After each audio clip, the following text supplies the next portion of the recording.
notification said, "Unknown AirTag found moving with you." But the real horror started when the cops showed up with my name on a stalking warrant. This happened to me a little over 2 years ago in a pretty normal apartment just off a busy road in Ohio. I was not in some cabin in the woods or a creepy old motel. I was sitting in traffic, half listening to a podcast, when my phone buzzed and almost casually informed me that someone else's AirTag had been traveling with me for a while. At first, I thought it was just tech being weird. Maybe somebody's keys got tossed into the wrong bag. Maybe I parked next to the wrong car. I did what you would probably do. I scrolled. I cursed. I told myself I was overthinking it. But over the next few days, that little notification kept coming back. In the gym parking lot, near the river at sunset, outside a bar where my ex liked to drink. The same sentence over and over. Unknown AirTag found moving with you. And every time I drove across town to try to figure out what was going on, the signal would suddenly go offline the second I showed up. No AirTag, no wallet, no explanation. Just me, standing in the middle of some parking lot or park path, feeling like an idiot, while my phone quietly insisted that something or someone was right there with me. I thought the worst thing that could happen was that I was being tracked. I was wrong. Because a few weeks later, before sunrise on a weekday, there was another kind of knock at my door. Not from a stalker. Not from some stranger with a mask. From 2 uniformed officers and a detective, holding a piece of paper with my full name on it, accusing me of being the one who had been stalking her. This is the part of the story no AirTag ever warns you about. If a cop ever hears this, I am not asking for sympathy. I just want someone to know how close I came to being the monster on paper. That was the first line I wrote in the email to the horror channel. I deleted their name because it felt wrong to send this to one person, like I was begging them to take my side. It felt more honest to toss it into that space where strangers listen to other people's nightmares while they drive home or try to fall asleep. It is easier to say this to you than to anyone who actually knows me. None of this happened in a cabin in the woods. It happened in Columbus, Ohio. A mid-sized, flat, forgettable city in the Midwest. Office parks, strip malls, 3 chain pharmacies on the same corner. A downtown that looks taller in photos than it does when you are stuck at a red light under a low gray sky. On paper, my life was boring in a good way. I worked 9 to 5 at a financial software company in an office that smelled like burnt coffee and carpet cleaner. Gray cubicles, humming fluorescent lights, printers grinding out reports nobody really read. All day, I listened to the same sounds. The low murmur of coworkers on headsets, the hiss of the espresso machine in the break room, the steady drone of the HVAC somewhere above the ceiling tiles. Evenings were another loop. I drove home along Bethel or 315 with a podcast mumbling through my speakers, watched headlights smear across damp asphalt, waited at the same left turn arrows. My apartment was on the 2nd floor of a beige building tucked behind a Kroger, the kind of place you only find because you missed your turn. When I opened the door at night, the fridge would gurgle awake. The thermostat would tick once, and my upstairs neighbor's footsteps would cross the ceiling in slow, familiar lines. Most nights, I microwaved something frozen, scrolled through other people's better lives while it spun, then fell asleep to Netflix noise and the old HVAC unit in the closet exhaling tired air. If you had taken a snapshot of my life then, you would not have picked me as the main character of anything. just another tired guy in another bland apartment. Mara was the exception. She looked like she had taken a wrong flight and ended up in Ohio by mistake. Black hair, cut blunt at her shoulders, heavy eyeliner, tattoos that disappeared under long sleeves when she needed to be professional. She was a graphic designer with an Instagram full of curated coffee, alleyways, and sunsets over parking garages. She was quick, funny when she wanted to be, and scarily good at reading people. She was also volatile in a way I did not understand until too late. Every argument was the worst one we had ever had. Every bad day was the end of the world. She talked about her anxiety, her depression, her bipolar diagnosis, how nobody ever really saw her, how everyone left when it got hard. I wanted to be the one who stayed, the solid, patient one. If you have ever tried to be that person, you already know it does not end well. It started with small things. She wanted my passwords in case something happens. She asked me to keep my location sharing on because it makes me feel safer. If I turned it off to save battery, my phone would light up with, "Why did you turn it off?" And, "What are you hiding?" If I took more than 10 minutes to answer, the messages stacked. Question mark, hello? And then, "You are doing this on purpose because you know I have issues." We fought over screens, a like on an old photo, a night out with coworkers where she saw a tagged story before I texted her. Every notification became a test. A spam call could turn into a theory about me cheating in under a minute. After a while, it stopped feeling like a relationship and started feeling like a cross-examination that never ended. The last fight was about a setting on my phone. One Friday afternoon, I was at my desk, staring at that tiny map in iMessage with my name on it, and something in me just clicked. I opened the settings and turned off location sharing. I did not make a speech about privacy. I just wanted, for a few hours, to exist without a little blue dot giving someone a live feed of everywhere I went. I assumed she would notice later, and we would talk like adults. She noticed in under an hour.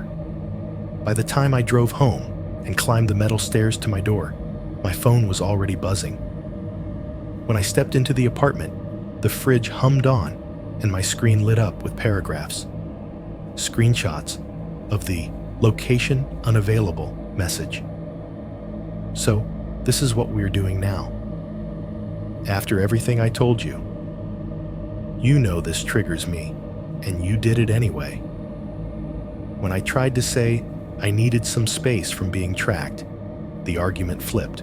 In her version, I was the one being controlling, withholding, punishing her by taking away what she called her safety. We yelled in that cramped living room while the HVAC kicked on and off above us. At one point, she threw my keys at the door so hard the ring left a crescent scratch in the paint. She called me selfish, secretive, cruel. When I told her this was insane, she went quiet in a way that made my stomach drop. "Okay," she said, "I see you now." She grabbed her bag, walked out, and slammed the door so hard the picture above my TV rattled. 10 minutes later, my phone buzzed again. When I looked down, every chat with her was grayed out or gone. She had blocked me on everything: texts, calls, socials. It was like somebody had pulled a cord out of the wall. 1 second constant noise. The next second, nothing but the buzz of the refrigerator in the kitchen. I was not shattered the way people in movies are. First, I felt nothing. Then I felt stupid. Then I felt this dull, constant confusion, like I had stepped off a curb I had not seen.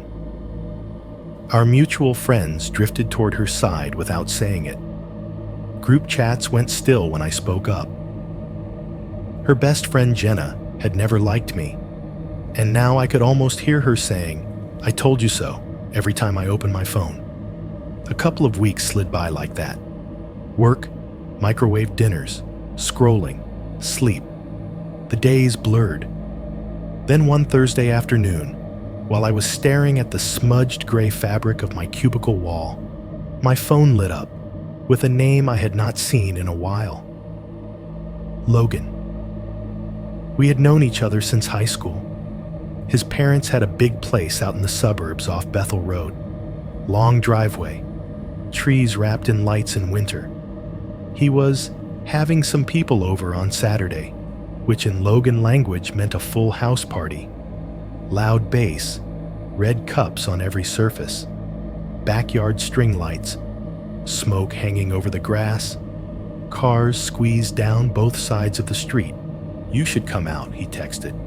"It'll be good for you." Above me, the fluorescent light hummed. Somewhere on the floor, a calendar reminder dinged. In the break room, the coffee machine hissed into an empty pot. Somewhere else in the city, Mara's phone was not lighting up with my name anymore. Part of me wanted to go home, heat up another frozen dinner, and let the fridge and the TV keep me company. Another part, smaller and meaner, pictured Mara hearing that I had been at Logan's place, laughing, music blasting, surrounded by people who were not her. I am not proud of which part I listened to. That Saturday night, when I locked my apartment door and walked down the metal stairs to the parking lot, the building felt too quiet. The fridge gave a wet little gurgle behind the door. The hallway light buzzed faintly. Outside, the distant white noise of the highway rolled under everything like a low growl. In my car, my group chat pinged with directions and on my way messages, while the bass from whatever playlist Logan already had going thumped softly through my speakers. If I had stayed home, you would not be hearing this. But I did not. I started the engine, pulled out of the lot, and followed the trail of taillights toward his house. At the time, it just felt like a chance to drink and forget my ex for a few hours. I had no idea I was driving straight toward the night I lost my wallet, my sense of safety, and, for a while, my entire reputation. 1.2. Logan's house, Jenna, and the upstairs room. Logan's house looked exactly the way you are picturing it right now. Long driveway, cutting through a patch of manicured front lawn that was never meant to hold that many cars. Sedans and beat-up hatchbacks, half on the concrete, half on the grass, headlights winking off as people got out carrying cases of beer. The porch light burning a steady yellow, moths tapping against the glass, music leaking through the front door, just loud enough that you could feel the bass in your chest before you even knocked. I did not have to. Someone opened the door before my hand got there. A guy I vaguely recognized from high school, sweat shining on his forehead, plastic cup in his hand. "Ethan, dude," he shouted over the music. "Get in here, man." The smell hit first. Cheap tequila, pizza grease, somebody's cologne. A sour undertone of spilled beer that had already soaked into the hardwood. The floor was sticky as I stepped inside. Cups scattered in little clusters like mushrooms.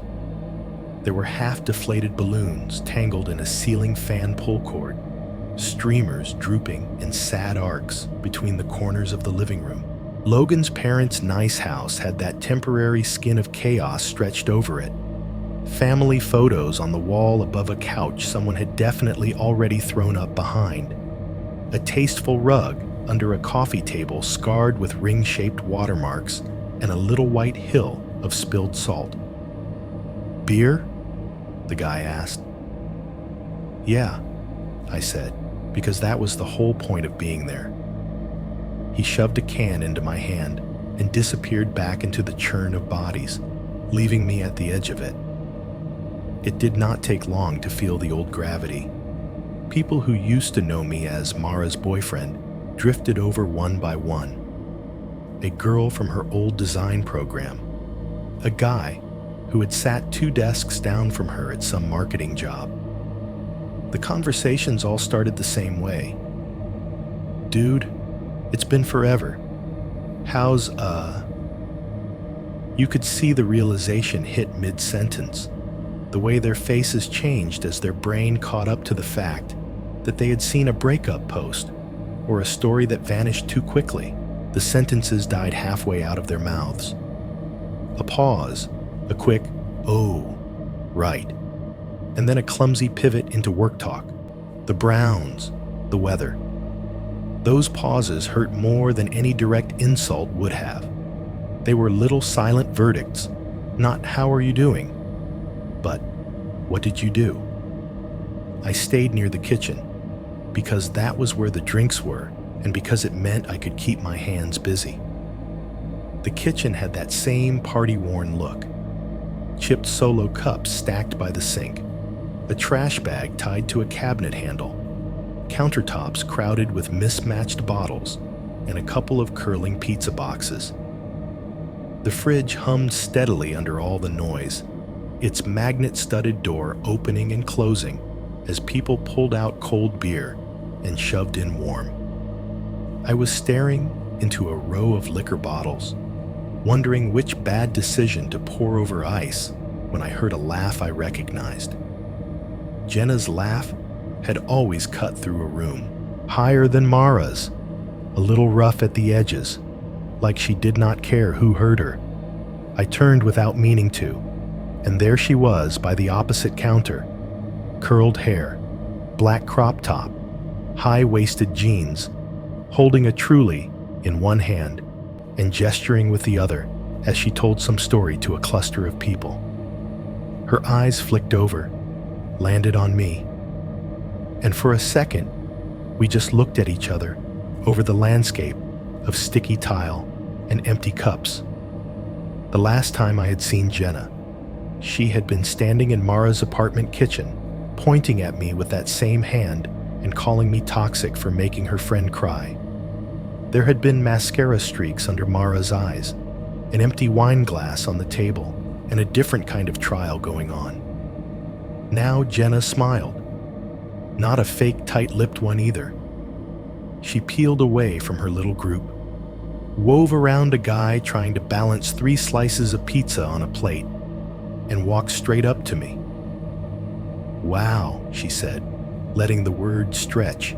"Look who crawled out of his cave." "Hey, Jenna." I tried to keep my tone neutral. "Long time." She gave me an exaggerated once-over. "You look not dead. That's good." I shrugged, raised my beer a little. "Working on it." For a second I braced for the hit, for the dig about Mara, the lecture, the side of the story that did not belong to me. Instead, she leaned against the counter next to me, close enough that I could smell her perfume over the alcohol and sweat, and nodded at the Bluetooth speaker on the other side of the room. "Logan's playlist still sucks," she said. "What is this, 2014? I found myself laughing before I meant to. "He peaked in high school. We all know it." She bumped her shoulder lightly into mine. "True." It was disorienting how quickly she slipped into that tone.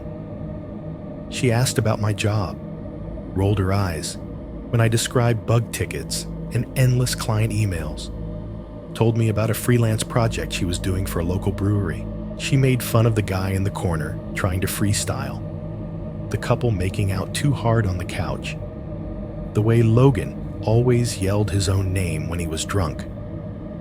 At some point, she clinked her can against my beer and said, "Guess we're both on her block list now, huh?"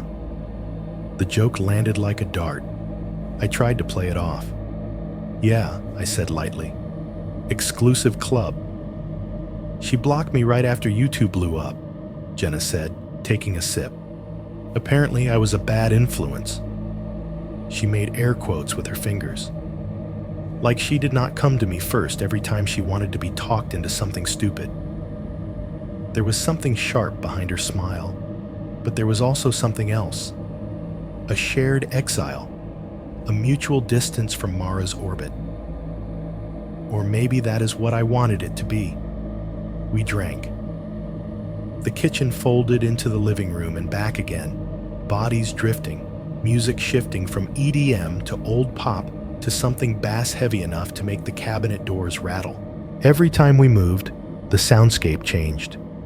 The wet smack of a ping-pong ball on a beer pong table, someone shouting, "Chug!" in the next room, distant sirens leaking in from the street outside and getting swallowed by the bass. Small talk turned into stories. Stories turned into teasing. Teasing turned into flirtation so gradual I did not see the line until I was already on the other side of it. Her hand stayed on my arm a beat too long when she laughed. She leaned in to say something over the music, and her hair brushed my cheek. At one point, she took my beer from my hand, took a sip, and handed it back like it was the most natural thing in the world. "Come smoke," she said at one point, tugging my sleeve. We stepped out the back door into Logan's yard, where string lights hung between the trees, and a cold breeze carried the smell of weed and damp grass. Out here, the music was a dull thump instead of a roar. Someone was arguing about fantasy football by the fence. A couple stood under the maple tree, faces hidden in shadow. Jenna blew smoke toward the dark and watched it disappear. "Do you miss her?" she asked after a minute, not looking at me. I stared at the glow of the neighbors' windows over the fence. "I miss who I thought she was," I said. It was the most honest thing I had said in weeks. Jenna looked at me then, really looked. "Yeah," she said quietly. "I get that." The silence between us took on a different weight. Back inside, the house felt hotter, more cramped. Logan passed us with his arm around two people, shouting something about shots. Someone had turned the living room lights down so low the TV glow looked almost bright. It made the room feel smaller, faces only half lit, edges of furniture waiting to catch your shins. "Too loud down here," Jenna said, leaning close to my ear, her breath warm. "Come upstairs. It's less stupid." There are points in your life you can freeze frame if you want, things you could point to later and say, "That's where I should have made a different choice." Truth is, in that moment, with the music vibrating through the floor and the alcohol softening everything at the edges, nothing felt like a big decision. It just felt like letting the night carry me a little further. We slipped past the crowd, up the carpeted stairs that smelled like dust and spilled beer. The noise from below muffled with each step until it became a dull heartbeat under our feet. Upstairs, the hallway was dim. Only a small lamp at the far end and the blue flicker of a TV behind a half-open door. Several doors were closed. One had a sock on the knob. Jenna laughed under her breath at that and steered me toward a guest room that was empty. Inside, it was dark except for the washed-out glow of a TV on some kind of endless screensaver loop and a strip of light under the door from the hallway. The air was hotter up there, stale with the smell of detergent and something else. Perfume, maybe, or the ghost of a candle somebody forgot to blow out last week. We barely made it to the bed before we were on each other. Clothes landed in loose piles on the floor. The mattress creaked in protest, and every now and then, a shout from downstairs or a spike in the bass came up through the floorboards like distant thunder. The room could have been anywhere. It felt separate from my life, like some anonymous hotel where nothing followed you home. Afterward, I lay on my back, catching my breath, staring at the faint patterns the TV glow drew on the ceiling. Jenna swung her legs off the bed almost immediately. She was quick, efficient, like she had done this exact thing in this exact room more than once.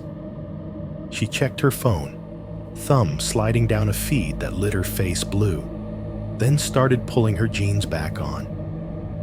"Well," she said, fastening the button, "that was not the worst way to spend a Saturday." I huffed a weak laugh. "Thanks, I guess." She slipped into her top, smoothed her hair in the reflection of the black TV screen, then glanced back at me with a crooked smile. "I'll see you around," she said in that non-committal tone that could mean everything or nothing. Then she opened the door, and the hallway light spilled in for a second, outlining her in a pale frame before she shut it behind her, and her footsteps faded down the stairs. The room felt immediately smaller without her, quieter, even though the same music still rumbled through the house. I lay there for a minute, the old springs of the mattress protesting when I shifted, the fabric under my bare shoulders smelling faintly of fabric softener and other people. Eventually, reality filtered back in. My mouth was dry. My head buzzed in that way that meant I would be hurting tomorrow. I sat up, swung my legs off the side of the bed, and started gathering my clothes from the floor. My keys jingled softly when I picked up my jeans. My phone lay face down on the nightstand, screen dark. I dressed slowly, fingers clumsy on buttons, the world tilting just a little. When I shoved my phone into my front pocket, I did what I always do. Patted my back pocket for the familiar rectangle of my wallet. Nothing. A small, stupid flicker of annoyance rose in my chest. I checked again, pressing my fingers flat against the denim. Empty. I frowned, dropped my hand, and did a quick inventory of the bed, patting at the rumpled sheets, sweeping my hand under the pillow. Nothing but crumbs from some long-forgotten snack and the grit of dust. I crouched down and looked under the bed. The carpet was an uneven shadow, dust bunnies in the corners, an abandoned sock. No wallet. The nightstand held a lamp, a glass with a dried ring at the bottom, and my phone charger. No wallet. I tried to replay the last 10 minutes, the last hour. I had it downstairs. I remembered paying for a round of drinks, folding it back into my pocket. I remembered the weight of it when I came up the stairs. It should have been there. I stood in the middle of the room in my clothes, the muffled roar of the party below seeping through the floor, and felt this little pinch of unease behind my eyes. Then I shrugged it off. It was a party. People lost things at parties. Worst case, it had slipped out of my pocket on the couch or in the kitchen. Somebody would find it under a cushion tomorrow, laugh about it in the group chat, and Logan would text me with way too many exclamation points. "Deal with it tomorrow," I said out loud to nobody, just to hear my own voice in the room. I picked up my keys, stuffed my phone into my pocket, and walked out, leaving the bed unmade and the TV's endless screensaver washing the room in soft, colorless light. For a few hours, I forgot that, a couple of months back, after losing a wallet in a grocery store parking lot and swearing that would never happen again, I had slipped a tiny white AirTag into the lining of the new one. For a few hours, it was just a lost wallet. That little white circle sat wherever she left it, silent and patient, waiting for the moment my phone would remember it and tell both of us exactly where I was. 1.3, the AirTag I thought was my safety net. I woke up to light leaking around my blinds and a headache that felt like somebody had left a brick on my skull. For a few seconds, I did not know where I was. There was just brightness behind my eyelids, the dry taste of old beer in my mouth, and the distant impression of bass still vibrating behind my ears. Then, the familiar shapes of my bedroom came into focus. The crooked poster over the dresser, the pile of laundry in the corner, the dent on the ceiling where the upstairs neighbor had once dropped something heavy enough to shake the whole building. My phone was vibrating somewhere near my shoulder. I rolled onto my side and found it half buried in the pillowcase, buzzing every few seconds with a stack of notifications. Group chats, Instagram, spam emails. I turned the screen away from my eyes because the brightness made my vision blur for a second, and just lay there listening to the old HVAC unit cough to life in the hallway closet. Memory trickled back in pieces. Logan's kitchen, Jenna's laugh, the TV glow in the upstairs room, the way she had said, "I'll see you around," without turning her head. Then, like a small, sharp stone dropping into a pond, I remembered my wallet. I patted my back pocket automatically, even though I was in sweats now. Flat. My stomach tightened in a way that had nothing to do with the hangover. I sat up too fast, and the room tilted for a second. The blinds glowed with late morning light. My keys were in the ceramic bowl by the door. I could hear them when the building shifted and the bowl clicked against the wall. But my wallet was nowhere in sight. I tried to think it through rationally. Cards, driver's license, a little cash, not much. The inconvenience of canceling everything, the DMV line, the anxiety of imagining some stranger buying gas on my dime. It was enough to make my pulse pick up, but not enough to fully cut through the fog in my head. Then another memory surfaced, and the panic thinned just enough to let something else in. The AirTag. 2 months before, in a different parking lot, under different fluorescent lights, I had looked into the empty space in my back pocket and realized my old wallet was gone. I had retraced my steps between my car and the grocery store entrance 3 times, peered under carts, checked the customer service desk twice. Nothing. Losing everything at once had been a special kind of stupid, and by the time I had replaced it all, I had promised myself I would not feel that exposed again. So when I bought the new wallet, a plain black leather one from Target, I also bought a tiny white AirTag and tucked it into the lining, behind a flap no one would notice unless they went looking. It had felt like a smart move at the time, a private locator, a little invisible safety net. Now, sitting on the edge of my bed, with my head pounding and my mouth sour, I remembered that tiny piece of plastic and metal riding along with my cards. I reached for my phone again, fingers clumsy. The case made a soft click against the nightstand as I picked it up. I unlocked it, thumbprint smearing the screen, and swiped past the constellation of red notification bubbles until I found the icon I needed. Green and white, a simple circle. Find My. The app opened to a map of Columbus, pale streets and green patches spread out like a board game under a washed-out sky. At the center, a blue dot pulsed gently over the general blob that was my apartment complex. You are here. No surprises. I zoomed out a little, heart picking up in stupid anticipation. For a second, the map was empty, except for that lone blue dot. I felt a ridiculous flash of fear, that the AirTag had somehow deactivated, that it had fallen out, that I had imagined installing it in the first place. Then, as the app finished updating, another icon appeared.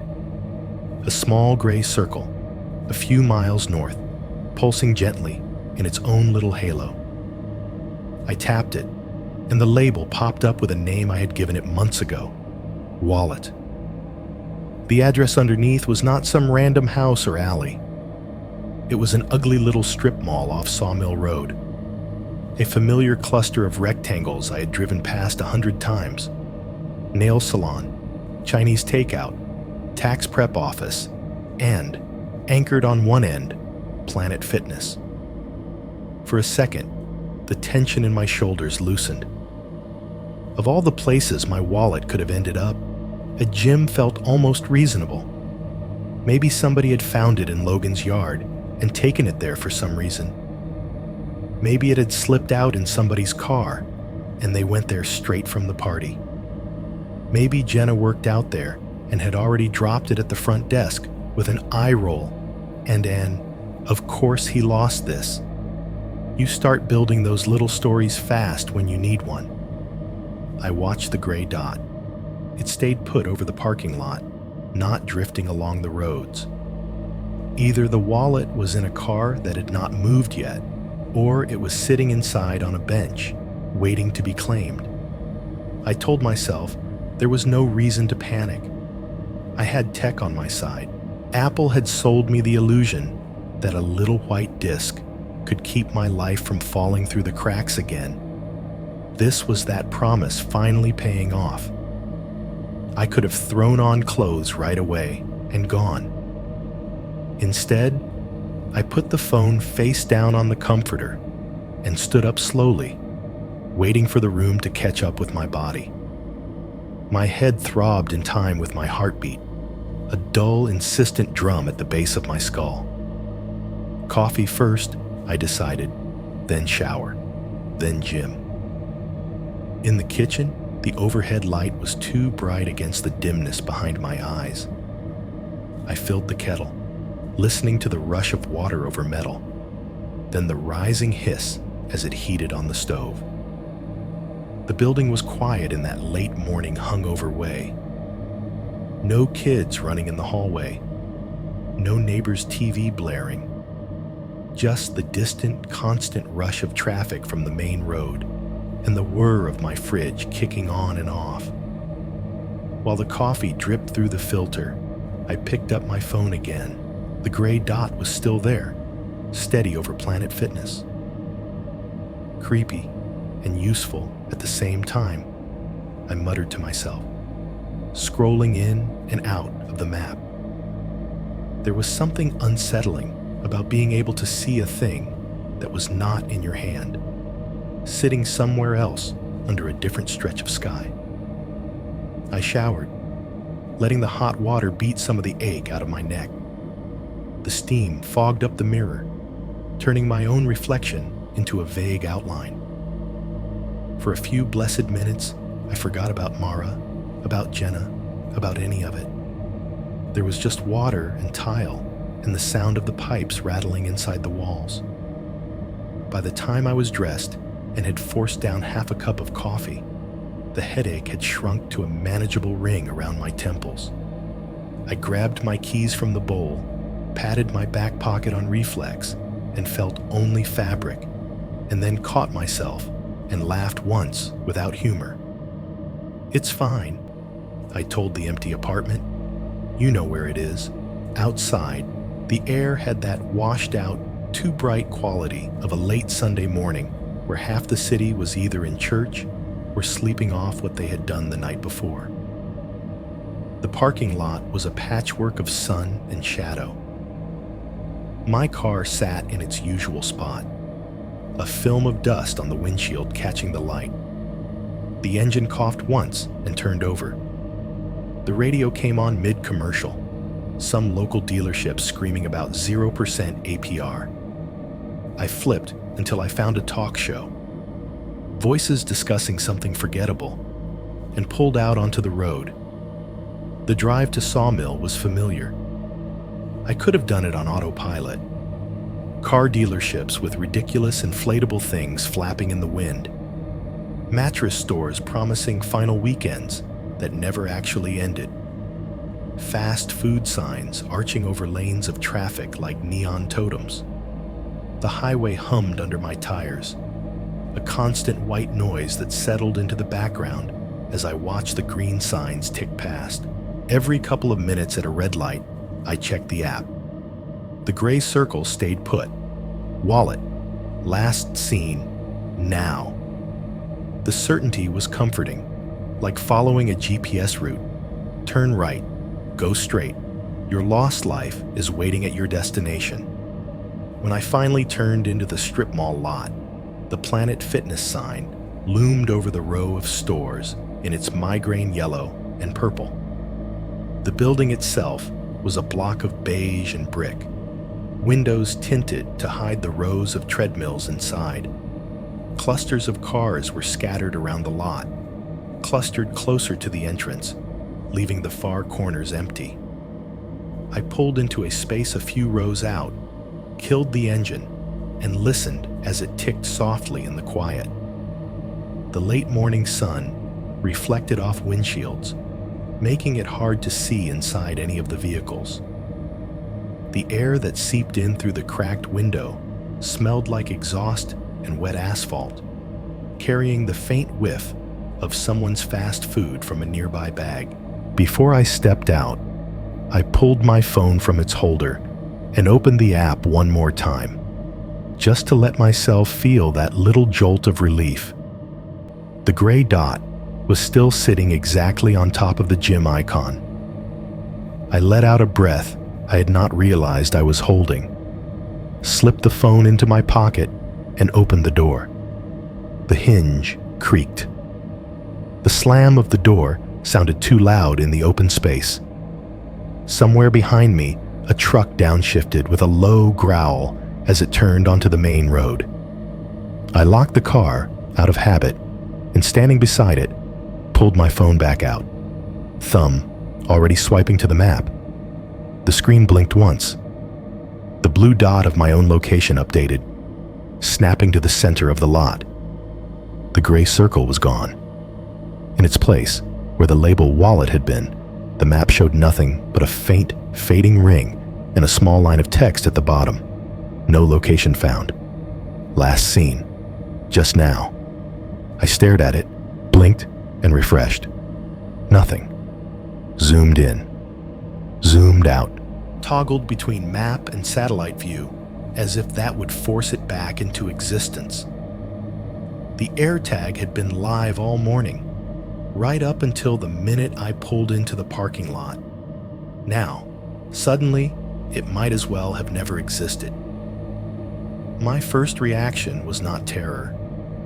It was irritation, the particular flavor you get when a piece of technology fails exactly when you need it. I stood there squinting at the screen in the bright light, the smell of hot asphalt rising around me, telling myself it was a glitch, a delay, a quirk of the connection. Still, as I slid the phone back into my pocket and started walking toward the big glass doors of Planet Fitness, I could not shake a thin, crawling feeling along the back of my neck. Glitches do not usually time themselves to your arrival. Later, I would think back to that moment in the parking lot more than almost anything that came after. The quiet, the way the app blinked from certainty to silence, the way the gray dot vanished the second I got close. At the time, I told myself the system was just acting up. But somewhere under the hangover and the rationalizations, another thought settled in and refused to move. For the first time, I felt like I was not the only one watching that little dot. 2.1 Planet Fitness and Invisible Eyes. From the parking lot, Planet Fitness looked exactly like it always did when I drove past it and promised myself I would start working out next week. Big yellow and purple sign, heavy glass doors, windows tinted, so you could barely see anything but outlines and motion inside. The neon glow from the giant logo bled onto the asphalt, turning the puddles in the lot into smeared violet shapes. The automatic doors sighed open as I approached, letting out a wave of cooled, recycled air that smelled like rubber floor tiles, sweat, and cheap citrus cleaning spray. Inside, the world was louder, but somehow more distant. Rows of treadmills lined up facing a wall of flat-screen TVs, all on mute, closed captions scrolling under news anchors and old sitcom reruns. The treadmills whirred in a steady chorus, belts humming under people's feet.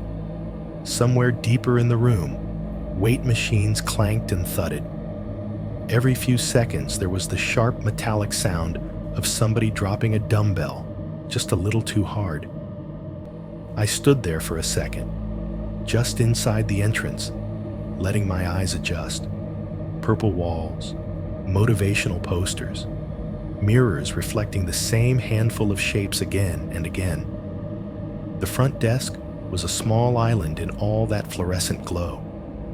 2 teenagers in Planet Fitness polos, one scrolling on his phone, the other pretending to wipe down the counter. I walked up, trying to smooth the anxiety out of my face. "Hey," I said. My voice sounded smaller than I meant it to against the background music. A pop remix thumping through the ceiling, speakers at that exact volume where you can hear the beat but not the lyrics. The kid with the phone glanced up. "Hey, what's up?" I lost my wallet at a party last night," I said. "My phone's showing it somewhere around here. Black leather, basic. I was just wondering if anyone turned one in." He blinked at me like he needed a second to translate that, then nodded and turned around to a plastic bin under the counter, labeled "Lost" and "Found" in purple marker. He shuffled through it slowly, one item at a time. A cracked water bottle, a single flip-flop, a set of keys with a faded Buckeyes keychain, a tangled pile of wired earbuds nobody would ever claim. "Nope," he said finally, straightening up. "Nothing like that. You sure this is the right place?" "Pretty sure," I said. "It's got a tracker in it." He grimaced in sympathy.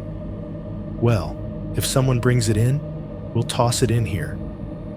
He tapped the edge of the bin like he was showing me where my hopes would go to die. "Yeah," I said. "Thanks." I turned away from the desk and let my gaze sweep the room, half hoping and half dreading that I would see someone I recognized. Jenna on a treadmill, tying her hair up. Mara on an elliptical, earbuds in, pretending not to see me. Someone holding my wallet in their hand, laughing, waving me over. Nothing. Everyone looked vaguely familiar in that gym way. Leggings, tank tops, headphones, focused on their own strain and sweat. A man in his 40s walked past me, the smell of his deodorant sharp in the cold air. A girl ran on a treadmill with her eyes fixed on a muted cooking show. 2 guys took turns on a machine, one counting the other's reps under his breath. Somewhere a blender whirred at the smoothie bar, chopping ice into chunks. The pop remix climbed into a chorus that I recognized but could not name. The whole place was busy enough that I did not stand out, but not packed. It felt like a stage where I did not know my role. I pulled my phone out again, thumb sliding to the Find My app without me even thinking about it. The map popped up, still centered on my blue dot. The gray circle that had sat so confidently over Planet Fitness 10 minutes ago was nowhere to be seen. "Come on," I muttered, refreshing. No location found. Last seen, 15 minutes ago. I told myself the building was probably messing with the signal. Too much metal, too many devices, too many thick walls and mirrors. Maybe the AirTag had been tossed into someone's locker, buried under keys and phones, just enough interference to throw it off. I could hear my own reasoning in my head, layering over the uneasy quiet that sat behind it. I stood near the cardio machines for another minute, pretending to stretch, watching the entrance in case someone walked in holding something that looked like my life folded into leather. The sliding doors opened and closed a few more times. A woman in a nursing scrub top. A guy with a duffel slung over one shoulder. None of them gave me a second glance. The longer I stood there, the more ridiculous I felt. Fully clothed in jeans and a hoodie, no gym bag, just a stranger loitering by the entrance looking at his phone. I caught my own reflection in one of the mirrors, colorless under the fluorescent lights, eyes a little bloodshot, hair flattened weirdly from sleep. I put the phone in my pocket and walked back toward the doors. The blast of outside light made me squint. The air out there was warmer, heavier, carrying the smell of exhaust from the road and a faint, greasy hint from the fast food place across the parking lot. My car looked a little smaller from this angle. Maroon paint dulled by a film of dust, a sun-faded parking pass hanging from the mirror. As I crossed the lot, I had this sudden, stupid certainty that someone was watching me. Not the vague social media kind of watching, the physical, present tense. As if there was a pair of eyes tracking me from behind one of the dark windshields lining the rows. The feeling was so specific that it changed the way I walked.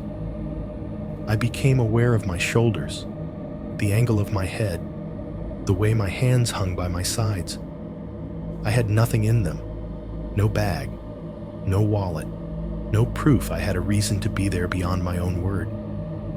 I told myself this was just the hangover talking, the way lack of sleep and dehydration made everything feel like a personal attack. Still, my gaze snagged on the shapes behind glass as I passed each parked car. Just reflections, a steering wheel, the silhouette of a dangling air freshener. Tinted windows showed me my own shape back, stretched and warped. By the time I slid into the driver's seat and shut the door, my heart was beating faster than the situation warranted.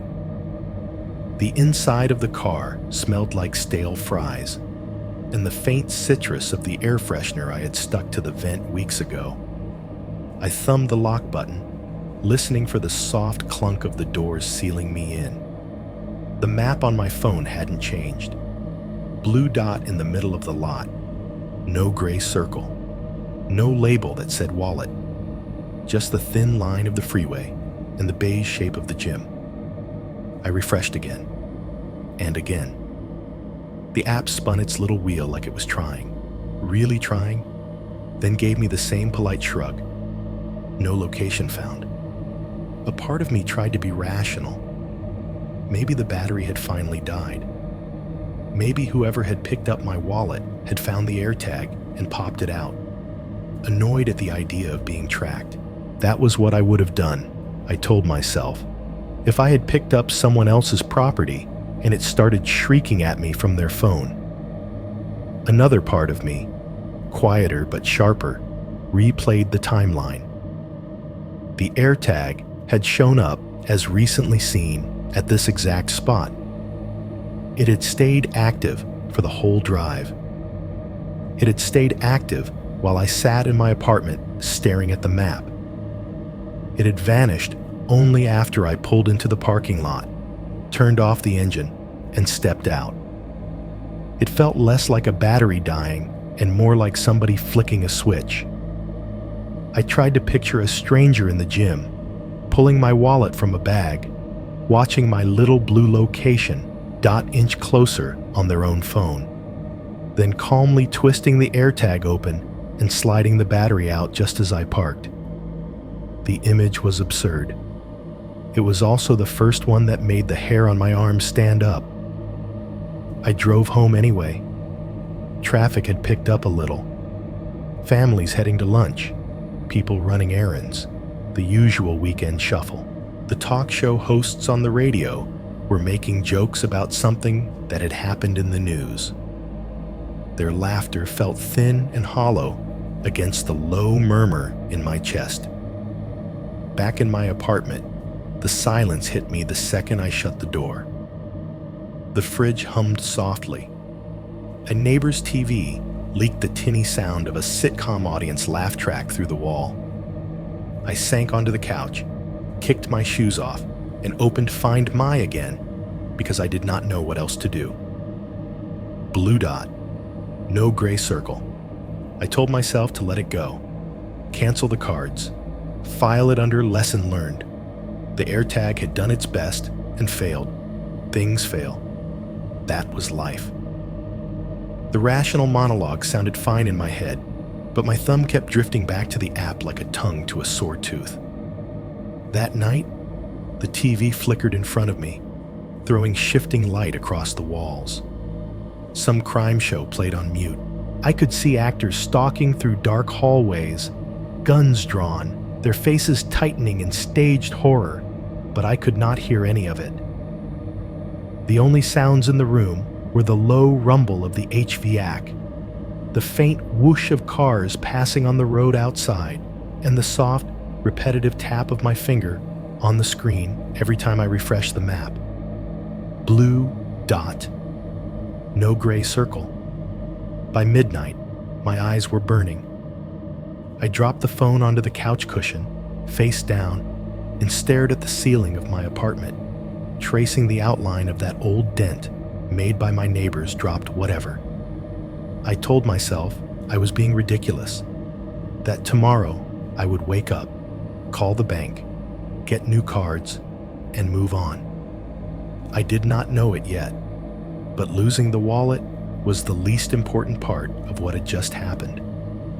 The part that mattered was simple, and it sat there, quietly, in the back of my mind. Someone else had been close enough to my life to hold my things in their hand, and if they did have that AirTag, they now knew exactly how to make my phone go quiet. 2.2. The park, the bar, and the meltdown. For a couple of days, nothing happened. The AirTag stayed offline. My wallet was officially missing. My cards were officially canceled. And I was officially the idiot who had lost his stuff at a party and then spent an afternoon wandering around a gym like a creep. Work slid back into its boring rhythm. Spreadsheets, tickets, emails. The office hummed under fluorescent lights while I tried to pretend there was not a phantom gray circle burned into the back of my brain. It was a Tuesday when it came back. I was in the break room at lunch, standing in front of the microwave, watching my leftover pasta spin behind fogged glass.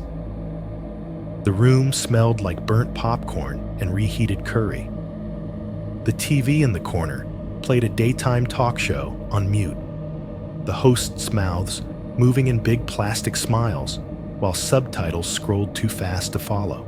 Two of my coworkers were arguing about fantasy football at the table behind me. Someone laughed at a meme and slapped the plastic tabletop, making the forks in a styrofoam cup rattle. My phone sat on the counter next to the microwave, screen dark, exactly where I'd thrown it down so I would stop checking it. When it buzzed, I almost did not look. It could have been a client, my boss, a random notification from an app I forgot I installed. But my hand moved on its own. I picked it up, thumb already sliding across the screen. No banner, no new message. Just a little red badge on Find My, a one where there had been nothing before. I opened it, and there it was again. My blue dot in the middle of an office park. And, a few miles away, a gray circle pulsing like a heartbeat over a strip of green. A park, the Riverside one, off 161, where people jogged and walked their dogs and took pictures of the water when the sunset was decent. "Dude, you good?" one of my coworkers asked, half turning in his chair when I did not answer whatever question he had just thrown over his shoulder. "Yeah," I said automatically, but my eyes were still on the screen. Yeah, I'm fine. I ate my food without tasting it, checked the app again, watched the gray circle hold steady over a parking lot near the tree line. Every time I glanced up, people were still laughing, still scrolling, still wiping crumbs off their keyboards. Their worlds had not shifted an inch. Mine had tilted just enough that I could feel something sliding. All afternoon, between tasks, my thumb drifted back. Blue dot at the office, gray dot at the park. Online. Active. Waiting. Reason said, it is not waiting for you. Reason said, maybe it has been there all along. You just did not see it. Reason said, you have your job to do. You are not a detective in a movie. At 5, I was in my car with the engine running before I realized I had made a decision. The sun was low by then, hanging just above the tree line.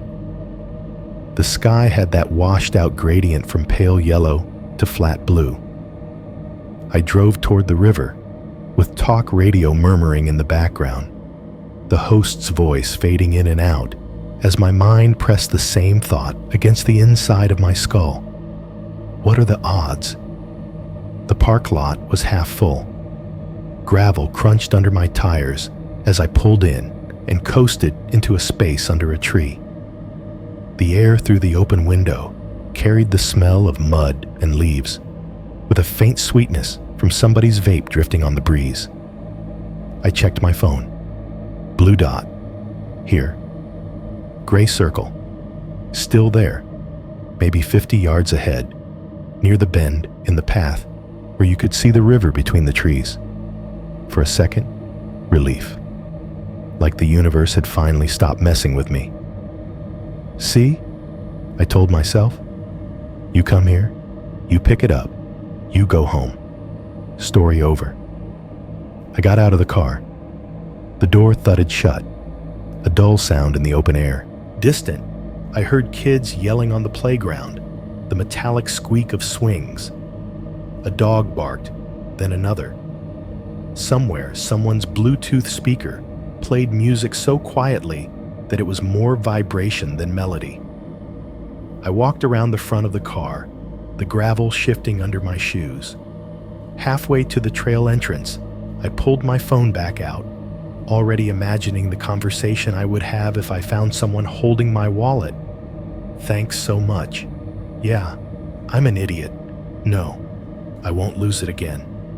The map loaded. The blue dot jumped forward, catching up with my movement. The gray circle disappeared. No location found. Last seen, just now. The words sat at the bottom of the screen like a joke that did not quite land. I stopped walking. The breeze moved through the trees with a soft roar, leaves shivering. Somewhere behind me, a car door slammed. A lock beeped. I refreshed. The little wheel spun, icon pulsing, then nothing. Just the blue dot, alone in a sea of green and gray. I knew, logically, that there were explanations. GPS glitch. Patchy signal by the river. Whoever had my wallet turning the tracking off. Again, at exactly the wrong time. But standing there with the wind touching the back of my neck and the phone heavy in my hand, it felt less like coincidence and more like a pattern. I put the phone away and walked the path anyway. The trail curved along the river, gravel giving way to packed dirt. The sound of the water grew louder the closer I got. Slow, steady sloshing against the rocks, interrupted now and then by the slap of something floating by. Geese honked near the far bank, their calls echoing weirdly under the bridge. There were people around, a couple jogging in matching outfits, breath puffing in the cooling air. A guy on a bike whizzed past, his gears clicking softly. An older man in a windbreaker sat alone on a bench, staring at the water. A kid in a red hoodie pumped his legs on the swings, chains squeaking. I scanned everything. Benches, picnic tables, trash cans, the patch of grass where people sometimes laid out blankets. I checked the ground around each one, like maybe my wallet would have rolled itself under the nearest object. Nothing but cigarette butts, bottle caps, a crumpled fast food bag.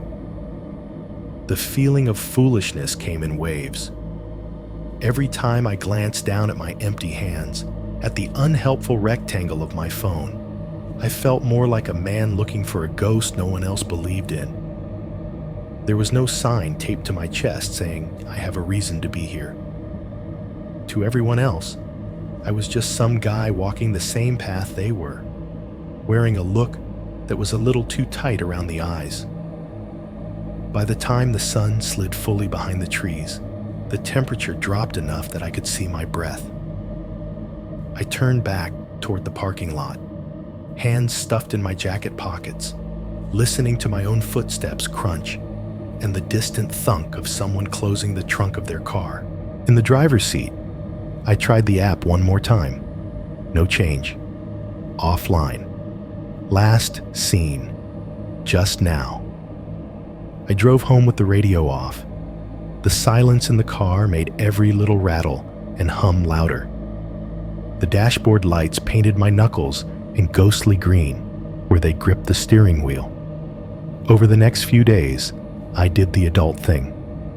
I went to the bank, slid my old empty account history across a cold counter to a bored woman who stamped and sighed and told me my new card would arrive in 7 to 10 business days.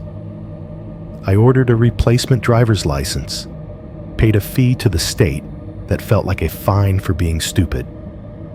I updated auto payments and online profiles and all the little places a lost card could ruin your week. On the surface, I moved on. Underneath, my thumb kept finding the Find My icon. Sometimes there was nothing. Blue dot at home or at work, alone on the map. Sometimes there was a flicker. My heart jumping as the app stuttered, as if something wanted to come into view and thought better of it. I told myself I was checking less, that it was fading, that I was not obsessed. It held for a while, long enough that by Friday night, I was almost convinced the whole thing was over. I was on my couch in sweatpants, scrolling through takeout options, trying to decide whether to waste money on something greasy or just eat what I had in the freezer. The TV was on, volume low, some true crime documentary with dramatic reenactments and somber narration. My phone buzzed twice in quick succession. I glanced down, expecting a promo from a delivery app. Instead, I saw it. The little red badge on Find My. When I opened it, my breath caught halfway in my throat. The gray circle was back. Same label. Wallet. Same pulsing halo.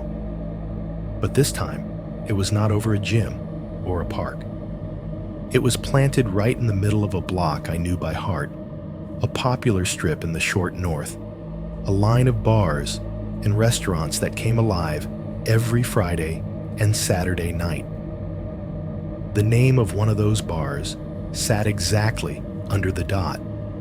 I had been there more times than I could count. I knew the layout, the sticky floor, the bar lights. I also knew it was one of Mara's favorites. Anger came up faster than fear this time. It was like all the frustration from Planet Fitness and the park and every no location found had been waiting in a reservoir, and finally someone had punched a hole in the dam. "Okay," I said out loud to the empty room. "Okay." I grabbed my keys, pulled on a hoodie, and jammed my feet into the first pair of shoes I saw by the door. The night air slapped me in the face as soon as I stepped outside. Cold, sharp, smelling like wet pavement and old leaves. The sky was a dark, featureless lid overhead, the streetlights casting yellow cones onto the parking lot. The drive downtown felt shorter than usual. Adrenaline does that. I wove through traffic, heart thudding in time with the turn signal at red lights, checking the app at every stop. The gray circle stayed put, hovering over the bar like a target. It almost felt like it was taunting me. By the time I turned onto High Street, the sidewalks were a slow-moving river of people. Neon open signs buzzed in the windows. Music thumped through brick walls, different beats bleeding into each other from doorways. Clusters of smokers huddled near curbs, exhaling clouds into the cold. I found a spot a block away, squeezed my car between a delivery van and an SUV, and killed the engine. The steering wheel was cold under my hands. For a second, sitting there in the dark cockpit of the car, with the dashboard lights low, I wondered what exactly I thought I was going to do. Catch someone? Confront them? Ask them nicely why they had my life in their pocket? The anger did not care. It shoved me forward. I opened the app one more time before I got out. Blue dot. Me. On this block. Gray circle. Still stamped on that bar's roof like a beacon. Engine noise and laughter washed over me as I stepped out. The music was louder here, a steady boom you could feel in your ribs. The air tasted like cigarette smoke and hot grease from the food trucks parked nearby. People were lined up outside the bar, a loose queue of shivering bodies in jackets and dresses, talking and scrolling and not paying attention. As I got within maybe 30 yards of the entrance, I raised my phone like I was checking a text. The gray circle blinked once and vanished. No location found. Last seen. Just now. I stopped dead on the sidewalk. The crowd flowed around me, annoyed. Someone bumped my shoulder and muttered something under their breath. I barely heard them over the blood rushing in my ears. It felt like someone had reached through the glass of my screen and plucked the dot away with 2 fingers. I do not know what expression I had on my face when I stepped into the line. Whatever it was, people noticed. I could feel eyes flick over me and then away. I held my phone too tight. My jaw ached from clenching. "Hey," I said to the girl in front of me, my voice rougher than I meant. Did you pick up a wallet inside? Black leather?" She blinked, pulled one earbud out. "What?" "A wallet," I said. "I lost one a while back. I had a tracker in it. It was showing up here." Her gaze slid over me, taking in my hoodie, my unshaved face, the way I was standing too close. She shook her head quickly. No, sorry." I turned to the guy behind me. "You? Did you find an AirTag? Or a wallet with one in it?" He frowned. "What? No, man, I just got here." "Are you sure?" I heard my own voice climbing higher. "Because it was right here, like right here, and now it's gone. Again. And that's..." People around us started to pull back, just enough to give themselves some space. I could feel the line of their bodies curving away, a gentle ripple of avoidance. Someone snorted a laugh. Someone else said, "Okay," under their breath. The bouncer at the door must have heard the change in tone, because he stepped away from his post and came toward me. He was big in the way bouncers are. Broad shoulders under a black jacket, earpiece curled against one ear, expression flat. "Everything all right over here?" he asked, looking at me, not the circle of suddenly interested faces. "I'm just asking if anyone found my wallet," I said. "I had a tracker in it, and it was showing up right there, and now it's off. And this is the 3rd time this has." Hey, he cut in, holding up a hand. "You're stressing people out, man. Step out of line if you want to look for something, okay?" "I'm not..." I started, then heard myself. Loud, frantic, the exact tone I would cross the street to avoid if it was coming from somebody else. The music from inside thumped through the windows, the bass vibrating in my chest. A group of girls behind me stared with that half-concerned, half-amused look people get when they are not sure if they are watching a scene or the beginning of a fight. "I just want to know who has it," I said, but it sounded thinner now. "It keeps showing up where I am and then disappearing when I get there." The bouncer frowned. "Okay, that's weird," he said slowly. "But it's not something we can help you with in the line. You're making people uncomfortable." His voice hardened on the last word. "You need to take a breath and move along." I could feel my face heating, the humiliation setting in like a second skin. The rational part of me tried to pull the emergency brake. "This is not the way to handle this. You are becoming the story, not solving it." The rest of me was still boiling. "I'm not crazy," I snapped, too loud. "Someone is messing with me." That was when he stepped closer, close enough that I could smell his aftershave under the cigarette smoke. "Look," he said quietly, just for me. "I don't know what's going on with you. I don't really care. But you're not going to harass people in my line. So you can either calm down and walk away on your own, or I'm going to help you do it. Understand? There are a lot of things you can argue with. Gravity is not one of them. Neither is a guy who looks like he could lift you with one hand." I swallowed, looked away, and felt whatever fight was left in me collapse. "Fine," I muttered. "I'm going." He stepped back, giving me room, eyes still on me until I turned and forced myself to walk. The line closed behind me like water. I could feel the weight of people staring at my back as I moved down the sidewalk, phone limp in my hand. Laughter rose up, quickly, the way it does when tension has somewhere else to go. A car rolled past with its windows down, music spilling out so loud I could not hear my own thoughts for a second. My phone buzzed again in my palm. For a split second, my heart leapt, thinking maybe the gray circle had popped back into existence, mocking me. When I glanced down, it was just a friend sending a meme we used to laugh at before my life started revolving around a dot on a map. I did not answer. I shoved the phone into my pocket and kept walking. Near the end of the block, where the glow from the bars thinned and the storefronts were mostly dark, there was a car idling at the curb. Engine running, lights on low, exhaust curling into the cold air. As I passed it, the hair on the back of my neck stood up. That feeling again. Eyes. It was irrational. You cannot feel someone looking at you through glass. But my body reacted anyway. My shoulders tightened. My chest went tight. I slowed half a step and glanced toward the driver's seat.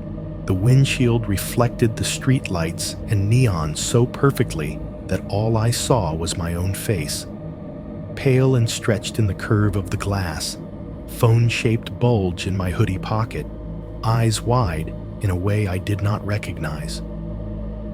If there was someone behind that glare, watching me, their features were completely erased by my own. 2.3. Research, realization, and the game. I didn't know I was in. By the time I got back to my apartment from the short north, my anger had burned down into something shakier and harder to hold on to. The hallway outside my door was quiet, just the faint buzz of the exit sign and the distant thump of someone's TV 2 floors down. When I stepped inside, the familiar smells hit me. Whatever I had last cooked, cleaning spray, the stale air of a place that spends more time sealed than open. I locked the door. Not the casual automatic twist of a knob either. I turned the deadbolt and then checked it a second time, feeling the metal click under my fingers. The fridge hummed. The heater coughed once, and then settled into its low, steady exhale. My shadow stretched across the carpet in the light from the kitchen. I sat down at the small table in the corner instead of the couch. The couch was where I went to forget things. The table, under the too bright overhead light, felt more like the place where you went to deal with them. I set my phone in the middle of the cheap wood, like it was evidence. For a minute I just stared at it, the black glass reflecting a blurred version of my own face. Then I opened the browser and started typing. How to disable AirTag. The results popped up in neat blue lines.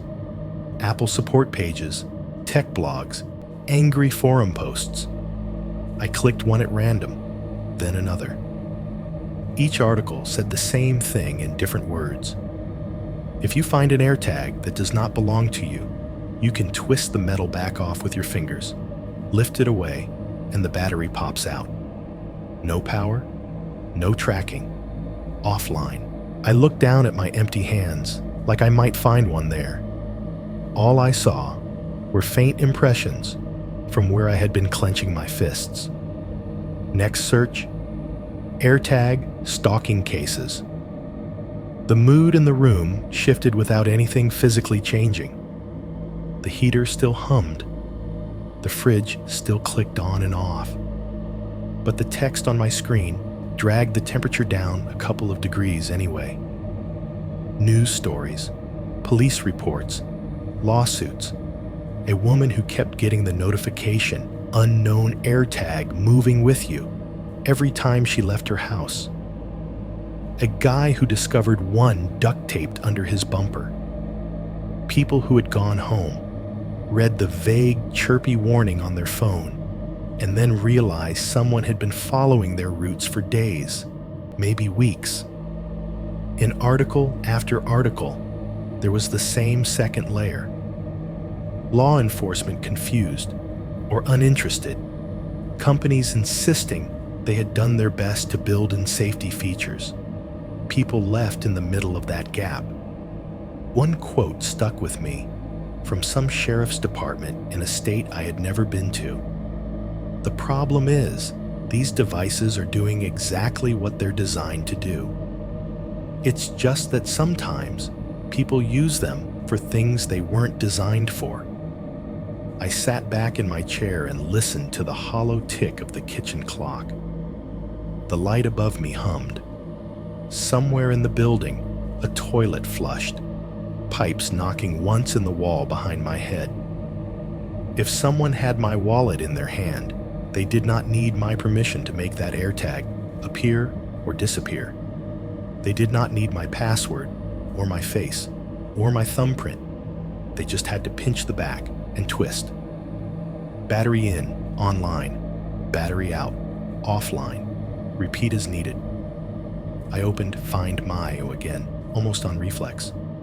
Blue dot, me, at home. No gray circle. Down at the bottom, that same polite message. No location found. Last seen, just now. The glow from the screen turned my fingers pale. I watched the words swim a little, like my eyes did not quite want to focus on them. If you draw the points out on a map, the pattern is clearer than it was in my head that night. Point 1. Logan's house, Saturday. The upstairs bedroom. Lost wallet. Point 2. Planet Fitness, Sunday. Gray dot, live until I pulled into the lot. Offline the second I stepped out. Point 3. The Riverside Park, Tuesday. Gray dot during my lunch break. Still there after work. Gone as soon as I crossed from gravel to dirt. Point 4. The bar, in the short north, Friday. Solid, blinking gray target right up until I got within a block. Then, nothing. I traced the path with my thumb, zooming in and out, watching the roads light up. Bethel, Sawmill, 315, High Street, a constellation of ordinary places tied together by one small piece of hardware and whoever was holding it. The more I stared at the map, the less random it looked. Gym, park, bar. Those were not just high traffic areas in general, they were high traffic areas in her life. Mara had a membership at Planet Fitness. I knew because I had paid her annual fee once when her card overdrafted, and she had told me she would never forget it. She had posted sunset photos from that riverside park, little captions about needing to touch grass. One of her saved Instagram story highlights was literally titled "Short North," full of drunk selfies from that exact strip. I sat there under the buzzing kitchen light and tried to push that connection away. It grated against some stubborn, stupid part of me that did not want to see her as a villain, even after everything. It is easier to imagine a faceless thief, someone who found my wallet in a parking lot and decided to play with me because they were bored and a little cruel. Someone who liked the power of making me drive across town for nothing. The way you might enjoy watching a bug crawl around the inside of a glass you were tapping. If it was Mara, if somehow, through Jenna or Logan or some other shared thread, my wallet had ended up in her hands, that meant she was not just mad. She was calculating. She had taken something of mine and turned it into a leash that only she could see. I did not want to believe that. I did not want to imagine her watching my blue dot inch toward her favorite bar, fingers poised on the battery cover, waiting for the perfect moment to flip the AirTag dark. So I argued with myself. Maybe Jenna had found the wallet and given it to someone else. Maybe it had been picked up by a stranger who happened to go to all the same places. People went to gyms, parks, bars. Columbus was not that big. Lines crossed all the time. That is the thing about coincidence. When you are in the middle of one, it is almost impossible to tell if you are looking at a pattern or just a bunch of dots your brain is desperate to connect. The more I read, the blurrier it got. Some of the AirTag stories were cut and dried. Toxic exes, angry coworkers, strangers in parking lots, sliding devices into cars and bags. Others were messier, full of phrases like misunderstanding and no charges filed. The comments under those articles were always the same. A chorus of people arguing about whether the victims were overreacting, whether they had led someone on, whether tech was to blame or people were. I closed the browser and sat there with the phone in my hand, the glow from the screen fading as it locked and went black. In the reflection, my face hovered over a faint, warped version of my kitchen. For a second, I imagined another screen somewhere else in the city, another pair of hands holding another phone, watching a similar map. They would see my blue dot, home, stable, predictable, battery in, battery out. I opened Find My one more time, thumb hovering over the AirTag's entry. There was an option down at the bottom I had not noticed before. Notify when found. A little toggle, green and bright, waiting to be turned off. I stared at it longer than you would think a person could stare at one small switch. Turning it off felt, in a way, like giving up. Like admitting whoever had my wallet had more control than I did. Like stepping away from the only thin string connecting me to that lost little piece of my life. Leaving it on felt like volunteering for more of the same. More pings in the middle of the day. More drives across town to watch a gray circle vanish just as I arrived. More walking into public spaces already on edge, feeling like a guy with a sign taped to his back that said, "Follow me." In the end, I did what exhausted people usually do. I chose the option that promised less noise. I slid the toggle off. The green disappeared. The AirTag entry faded into the background of the app. Still there, but dormant. No more notifications. No more sudden red badges dragging my attention across the screen. "There," I said quietly to the empty apartment. "Done." The heater sighed through the vents. Somewhere above me, my neighbor dropped something heavy and cursed loud enough that I heard it through the ceiling. Outside, a car's bass rattled the windows as it idled at the light. I did not feel relief. I felt like I had taken a fire alarm off the wall because it would not stop chirping. I plugged my phone into its charger on the counter, screen down, and forced myself to turn off the kitchen light. The apartment fell into a softer darkness. Just the blue standby glow from the TV and the orange LED on the router blinking steadily. In bed, staring at the faint shapes on my ceiling, I told myself again and again that I had made the right choice, that I could not live my life chasing every ghost signal, that if someone really wanted to steal a few $100s worth of plastic and leather from me, they had already done it. I rolled onto my side, listened to the soft wheeze of the HVAC in the hallway and the far-off rumble of the highway, and tried to let my brain go blank. I had turned off the alerts, but the pattern stayed. In the back of my mind, the dot was still there, hopping from place to place, just out of reach. A little pulsing circle attached to my name and my history, and a person who knew exactly how to twist all three.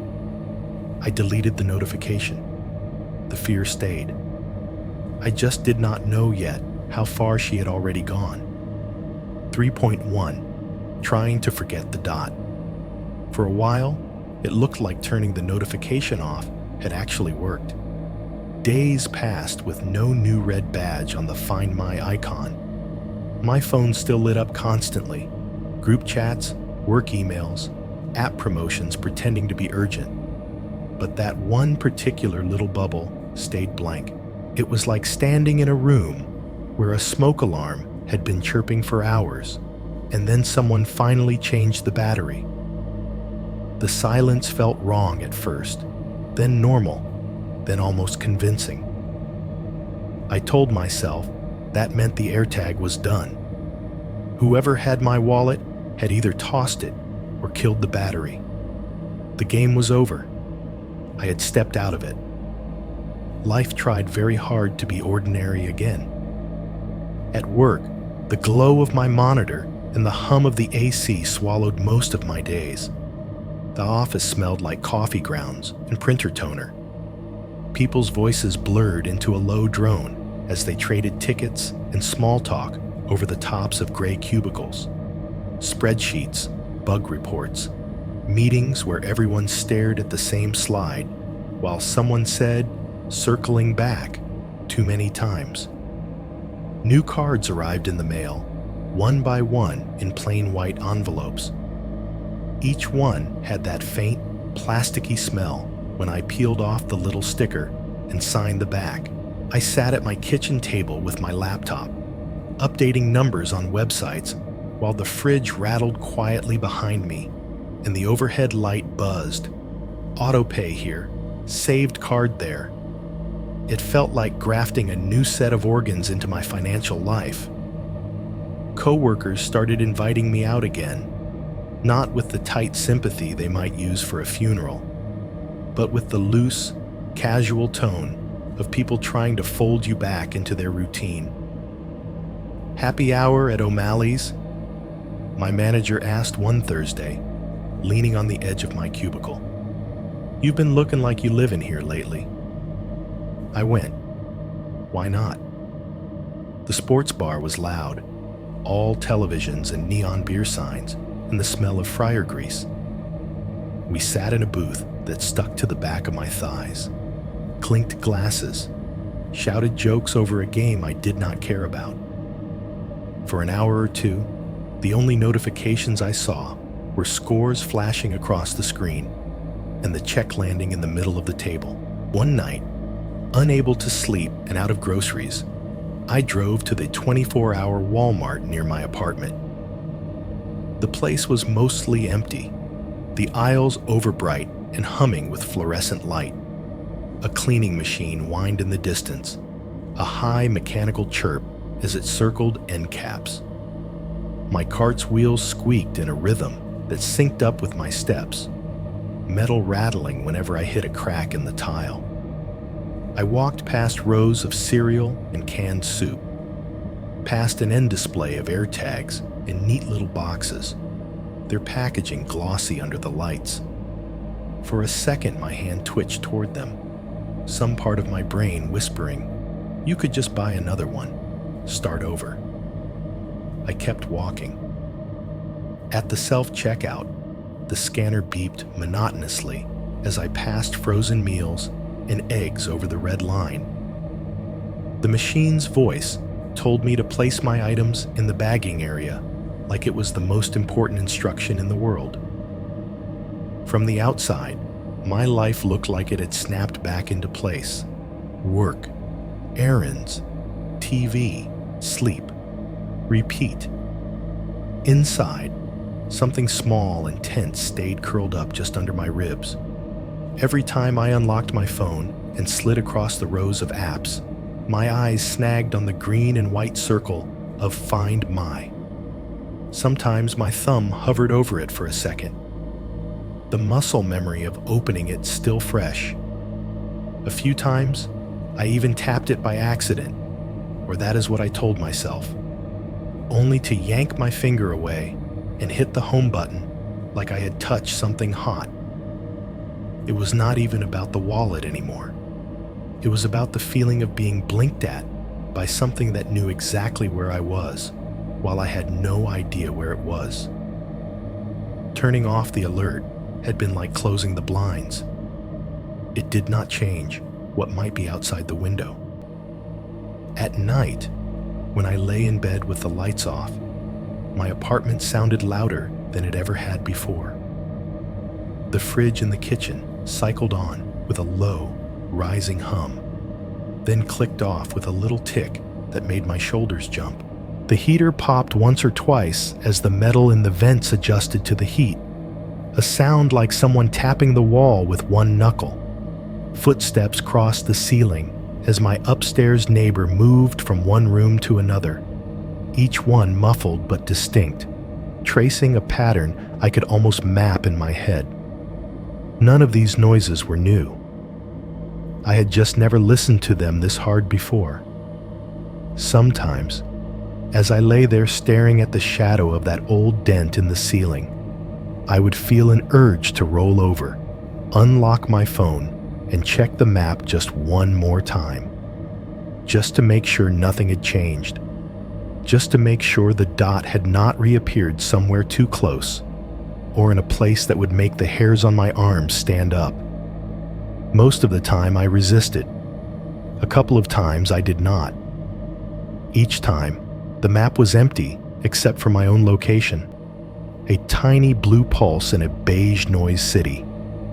"This is stupid," I told myself one Friday. "You are letting a $29 piece of plastic live rent-free in your head." The truth was, the AirTag had stopped chirping. The part that kept making noise was me. One week bled into the next. The sting of the party and the embarrassment at the bar dulled into stories I almost knew how to tell as jokes. I buried myself in end-of-quarter deadlines, stayed late at my desk, squinting at lines of code or policy documents until the text blurred. It was one of those nights when I decided not to go home at 5. The office after hours was a different animal. The overhead lights dimmed automatically in sections, leaving islands of brightness surrounded by shadow. The AC hummed louder without voices to cover it. The only other occupant of my floor was Gary from accounting, who sat 2 rows over and left around 7 with a tired wave, his footsteps echoing down the empty hallway. After he left, it was just me and the building. My keyboard clicks sounded too sharp in the silence. The vending machine in the break room rattled once on its own, like it was complaining in its sleep. Somewhere down the hall, a printer sprang to life for no reason I could see. Word, then fell still again. The glow from my monitor turned everything else into a dim, featureless outline. At some point, my eyes drifted up to the window. During the day, it showed a view of the parking lot, the strip of trees beyond it, the highway off to the side with cars looping past like beads on string. At 9:30 at night, it showed my own reflection floating over a darker version of all that. Glass turned into a mirror. I could see myself hunched over the desk, shoulders rounded, a pale smudge of a face lit by blue light. Beyond my reflection, the lot below was mostly empty. A few cars sat under the sodium vapor lamps, their paint colors washed out into the same dull shade. The trees were just black shapes swaying in the wind.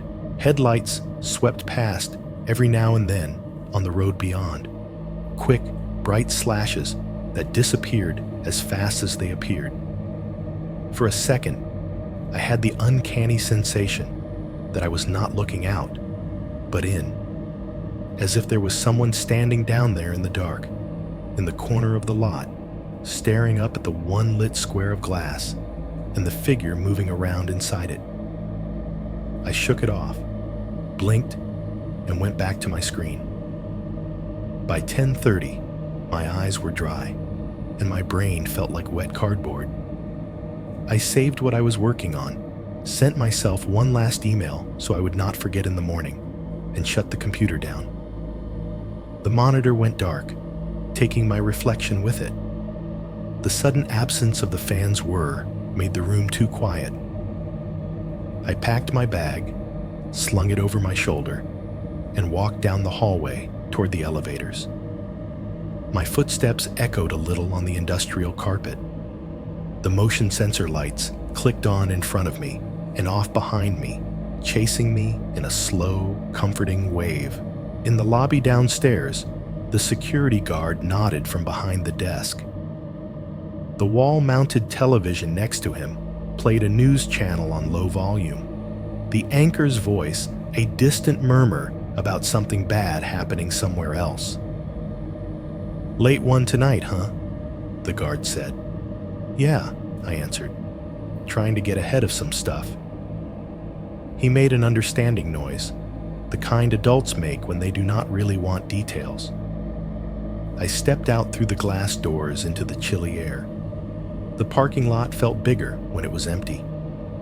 My car sat under a lamppost, a single island of significance in an ocean of painted lines.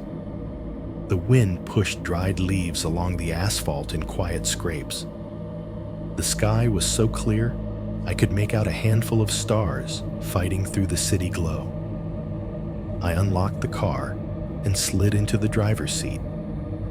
The interior smelled faintly like coffee and old air conditioning. The dashboard lights came on with a soft whump of power. The radio defaulted to whatever station I had last left it on, some host talking about weekend plans and giveaways. As I pulled out of the lot and onto the main road, the city felt strangely hollow. The traffic lights cycled through their colors over mostly empty intersections, red to green to yellow to red again, with no one there to obey them. A bus trundled past, going the other way, nearly empty, fluorescent interior lights making the one visible passenger look like a mannequin. A few minutes into the drive, my phone buzzed in the cup holder with that quick, insistent vibration. One short, one long, that my body now associated with only one kind of thing. For a split second, my heart slammed into my ribs. My right hand went for the phone before my brain even formed the thought. It was the same reflex you get when you hear your name shouted in public. Everything inside you turning toward the sound. By the time I picked it up and glanced at the screen, the adrenaline was already in my system. It was a spam email. Some random store offering me 10% off if I came back this weekend. Subject line in all caps. Little preview text about final days. No explosions of gray circles. No maps. No neat, quiet warnings about devices moving with you. I let out a breath that came out half laugh, half exhale. It sounded too loud in the small space of the car. Relax, I told myself, dropping the phone back into the cup holder. You turned it off, remember? The light ahead turned green. I rolled through the intersection, the tires making a soft hiss on the asphalt. On either side of the road, the dark shapes of closed storefronts watched me pass. Dark windows, metal security gates, signs gone dull without their backlighting. It was just a spam email, just another notification in a life full of them. But my heart did not get that memo as quickly as my eyes did. Muscle memory is a funny thing. It does not care what you know. It only cares what has happened to you again and again when a certain sound hits the air. I drove the rest of the way home with the radio off, the whisper of the heater filling the silence. Every buzz of my phone, from a group chat, from a calendar reminder, from nothing important at all, sending a tiny electrical jolt up my spine. For a couple more days, the dot stayed gone. Then the glass broke.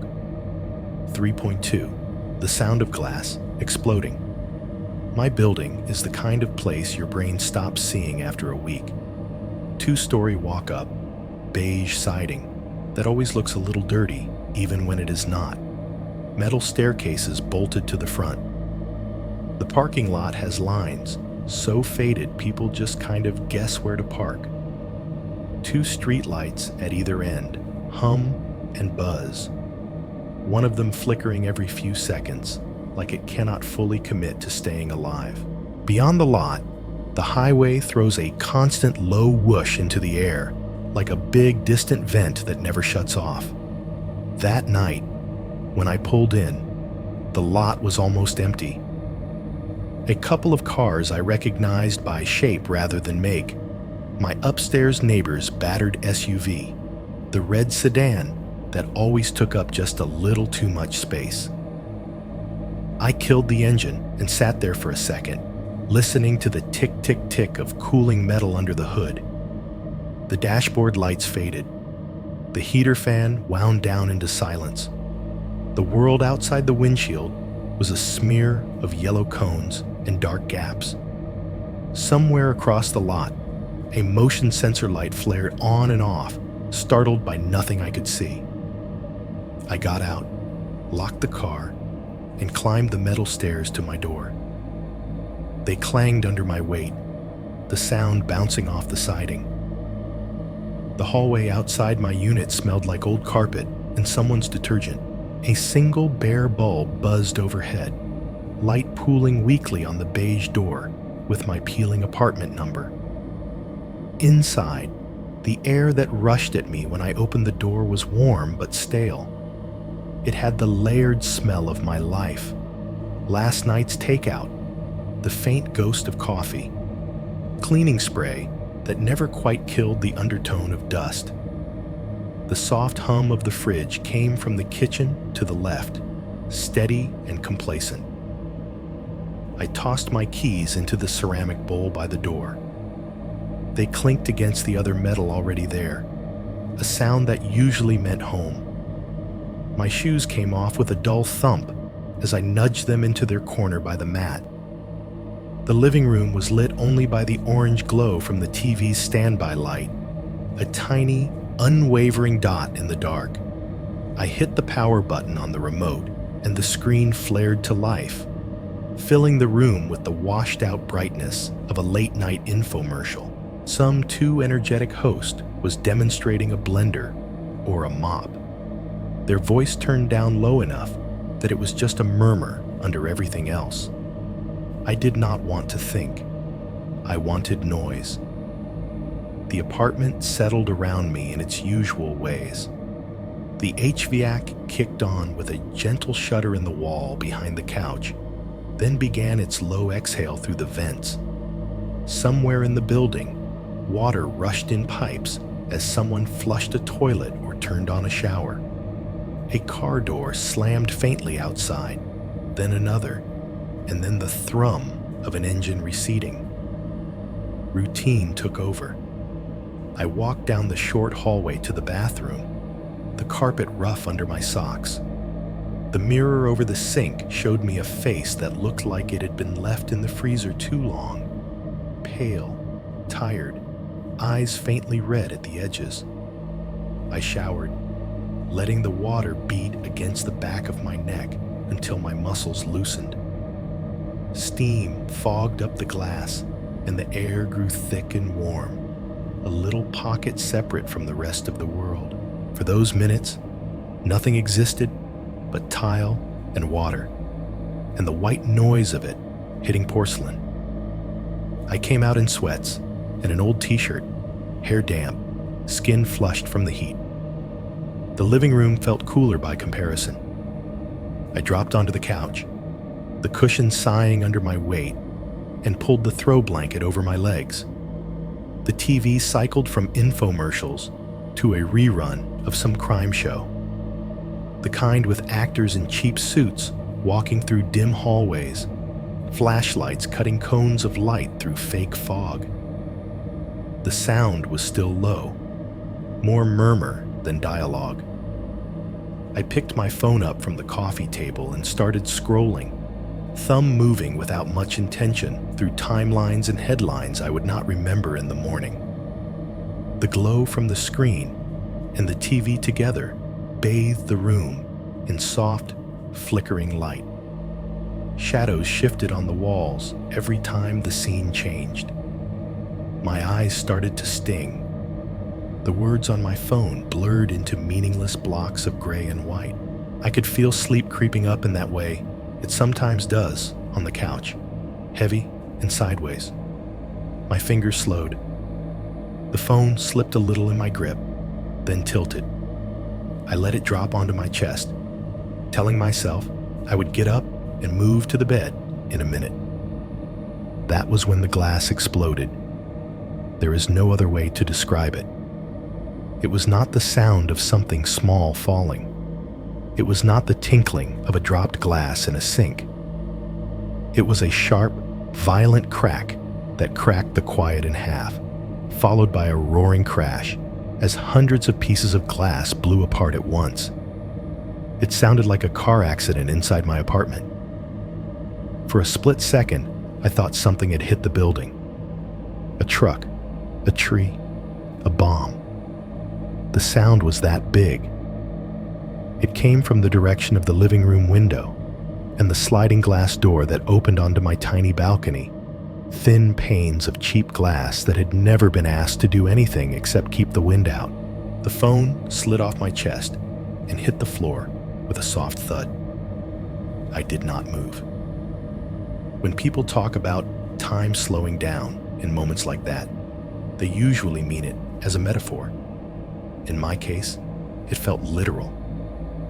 My heart punched so hard against my ribs that for a second it felt like it had stopped and then restarted too fast. The rush of blood in my ears drowned out the TV, which had been knocked off its stand entirely or was now just irrelevant. After the initial blast of noise, the world went weirdly, violently quiet. In that silence, smaller sounds stood out. The delicate tinkle of glass settling into itself, sliding off whatever surfaces it had landed on. Tiny chimes as shards bumped and fell. A whispering rain of fragments hitting carpet and tile. Then faintly, another sound. A soft, heavy thump, like a foot coming down on carpet. Not my foot, not above, where my neighbor's steps usually were. From my living room, every muscle in my body seized. For a moment, I became nothing but ears and lungs that forgot how to work. I do not remember making the decision to move. 1 second, I was flat on the couch. The next, I was on the floor, muscles burning from the sudden drop. heart banging in my throat. I crawled, half on knees, half on elbows, into the shadowy edge of the hallway, away from the glow cast by the shattered front of my apartment. The air smelled different back there. A colder draft pushed along the floor, carrying the faint scent of outside. Wet concrete, cold air, and something else I could not name. Another sound, the groan of a drawer sliding open, wooden runners scraping against their slots. A brief pause, then the unmistakable clack of something being shuffled inside. Utensils, cables, papers. My bedroom door was half open. I slid inside on my side, using my foot to nudge it gently until it clicked into the frame. The old lock above the knob was one of those simple turn mechanisms, not much more than a token gesture, but it felt like something concrete I could do. My fingers fumbled for it in the dark, slipping once, then finally finding the little metal tab and twisting until it engaged with a quiet snick. On the other side of the wall, in the living room, something heavier moved. A cable being yanked free. The hollow thud of what sounded like the TV hitting the floor, followed by the scrape of plastic being dragged across the stand or the carpet. I dropped to the floor beside my bed, body pressed against the base, breath coming too fast. My phone's screen glowed faintly on the wood near my hand, still lit from the fall. My fingers were clumsy as I grabbed it, the touchscreen jumping under my sweaty thumb. I dialed 911 and hit call. The ringing felt like it lasted an hour. In reality, it was 2, maybe 3 pulses before a calm, practiced voice answered. 911? What is your emergency?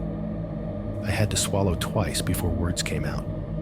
Someone just broke into my apartment, I whispered. My voice sounded wrong, too thin. I heard glass. I think they're in my living room. I'm in my bedroom. I locked the door. Okay, sir. I need you to stay as quiet and as calm as you can, the operator said. I could hear keyboards clacking faintly in the background on her end. What is your address? I gave it to her in a rush, tripping over the apartment number, then repeating it to make sure. My own voice sounded far away, like I was hearing it over a bad connection. On my side of the wall, the intruder continued their slow, methodical work. Drawers opening. The thin crack of wood as a cabinet was forced a little too far. Something heavy being slid. Not thrown, not smashed, but moved, with purpose. Is there more than one person? The operator asked. I don't know, I breathed. I heard one thump. Just one set of footsteps, I think. I can't see them. Can you barricade the door? She asked. Push something in front of it? I pictured myself standing up, dragging my dresser across the room, making all that noise. I pictured whoever was out there, moving through my living room, hearing it, and turning. No, I whispered. The bed's against the wall. It's too loud. I locked it. Please. Okay, she said, her tone softening. Officers are on the way to you right now. Do not open that door for anyone except police. Do you hear me? They will identify themselves. I hear you, I said. My teeth chattered once, even though I was not cold. I pressed my back to the mattress and slid down until I was sitting on the floor, knees drawn up, the phone pressed to my ear. I could feel the frame of the bed against my spine, solid and useless. Every sound from the other room arrived amplified. A crunch as someone stepped on glass. The tiny notes of broken bits grinding into the carpet. The zip of a backpack or bag being opened. A pause that stretched long enough for my mind to conjure images of hands moving over my things. Drawers, shelves, The desk where my laptop usually sat. Do you have any weapons in the apartment? The operator asked. No, I breathed. Just kitchen knives. I'm in my room. It's okay, she said. You're doing the right thing by staying put. Can you still hear them moving around?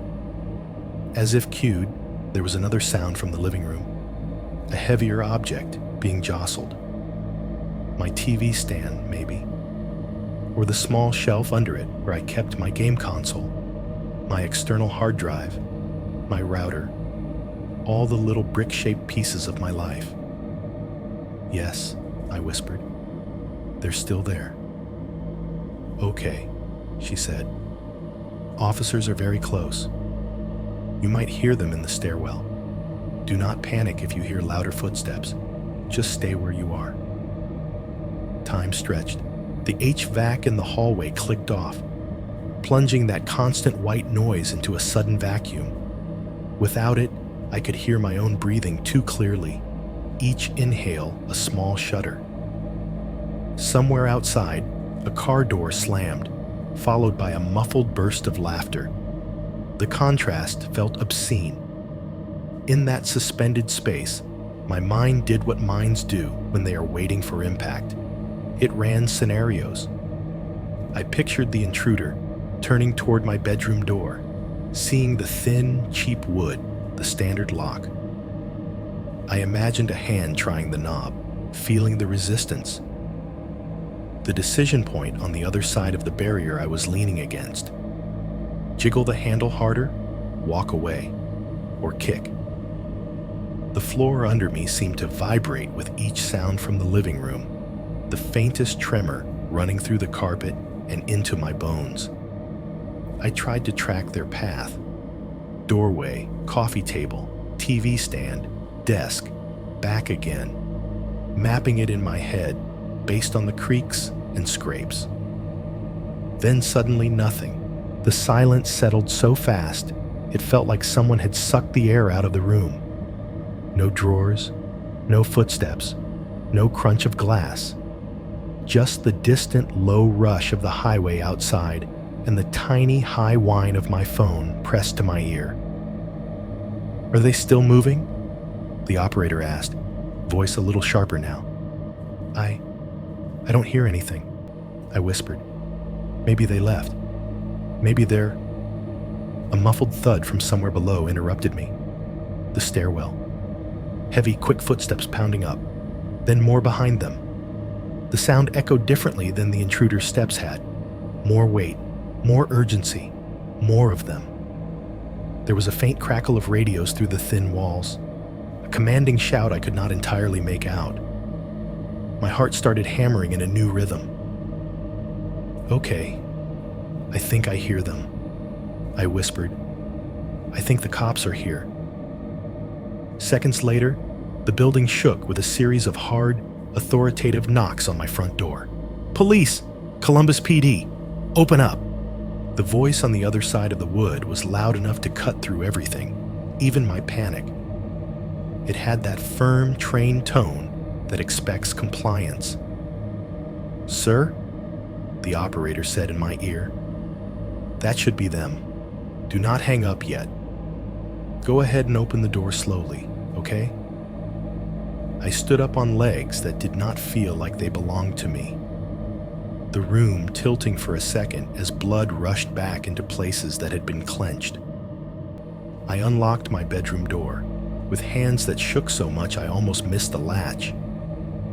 As I stepped into the hallway, the cold draft from the living room hit me full on.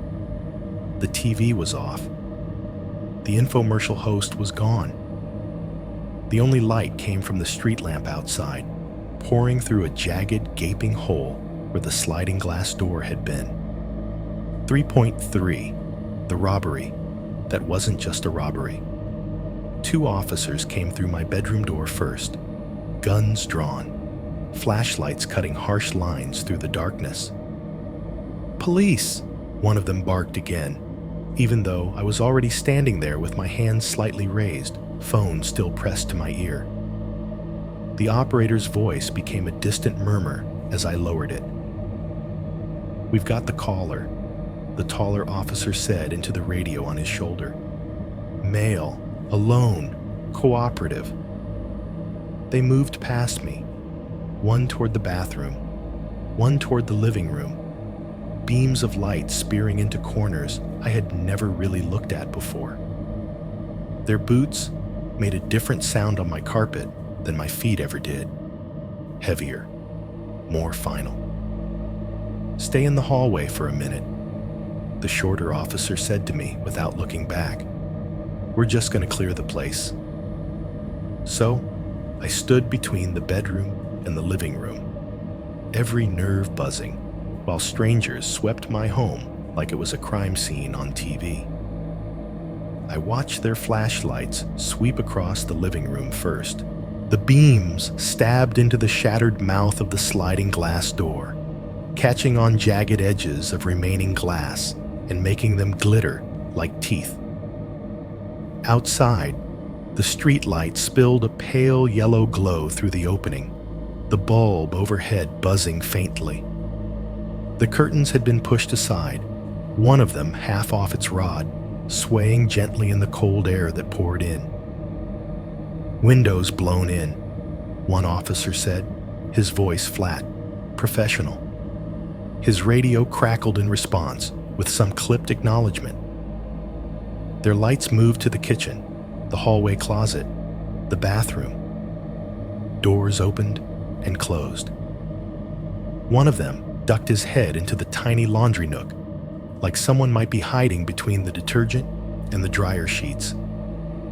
"Clear," came the call from each room in turn. I noticed details in their wake.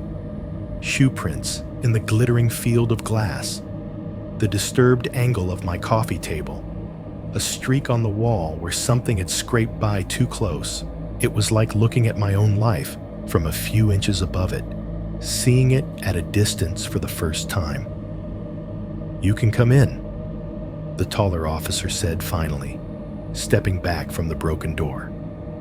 He holstered his gun, but kept his flashlight in hand. I walked into the living room like I was stepping onto a different planet. Cold air knifed at my bare arms, raising goosebumps. The floor under my socks cracked and crunched with each step as tiny shards of glass embedded themselves in the fabric. The sliding door, what was left of it, looked like someone had hit it full force with a bat or a brick. The frame was still standing, but the glass had blown inward. Shards lay in a wide fan across the carpet and the edge of the tile, sparkling in the streetlight. The curtain closest to the door had been yanked aside, its cheap plastic rings broken where they had torn off the rod. It flapped in the wind like something breathing. My TV was gone.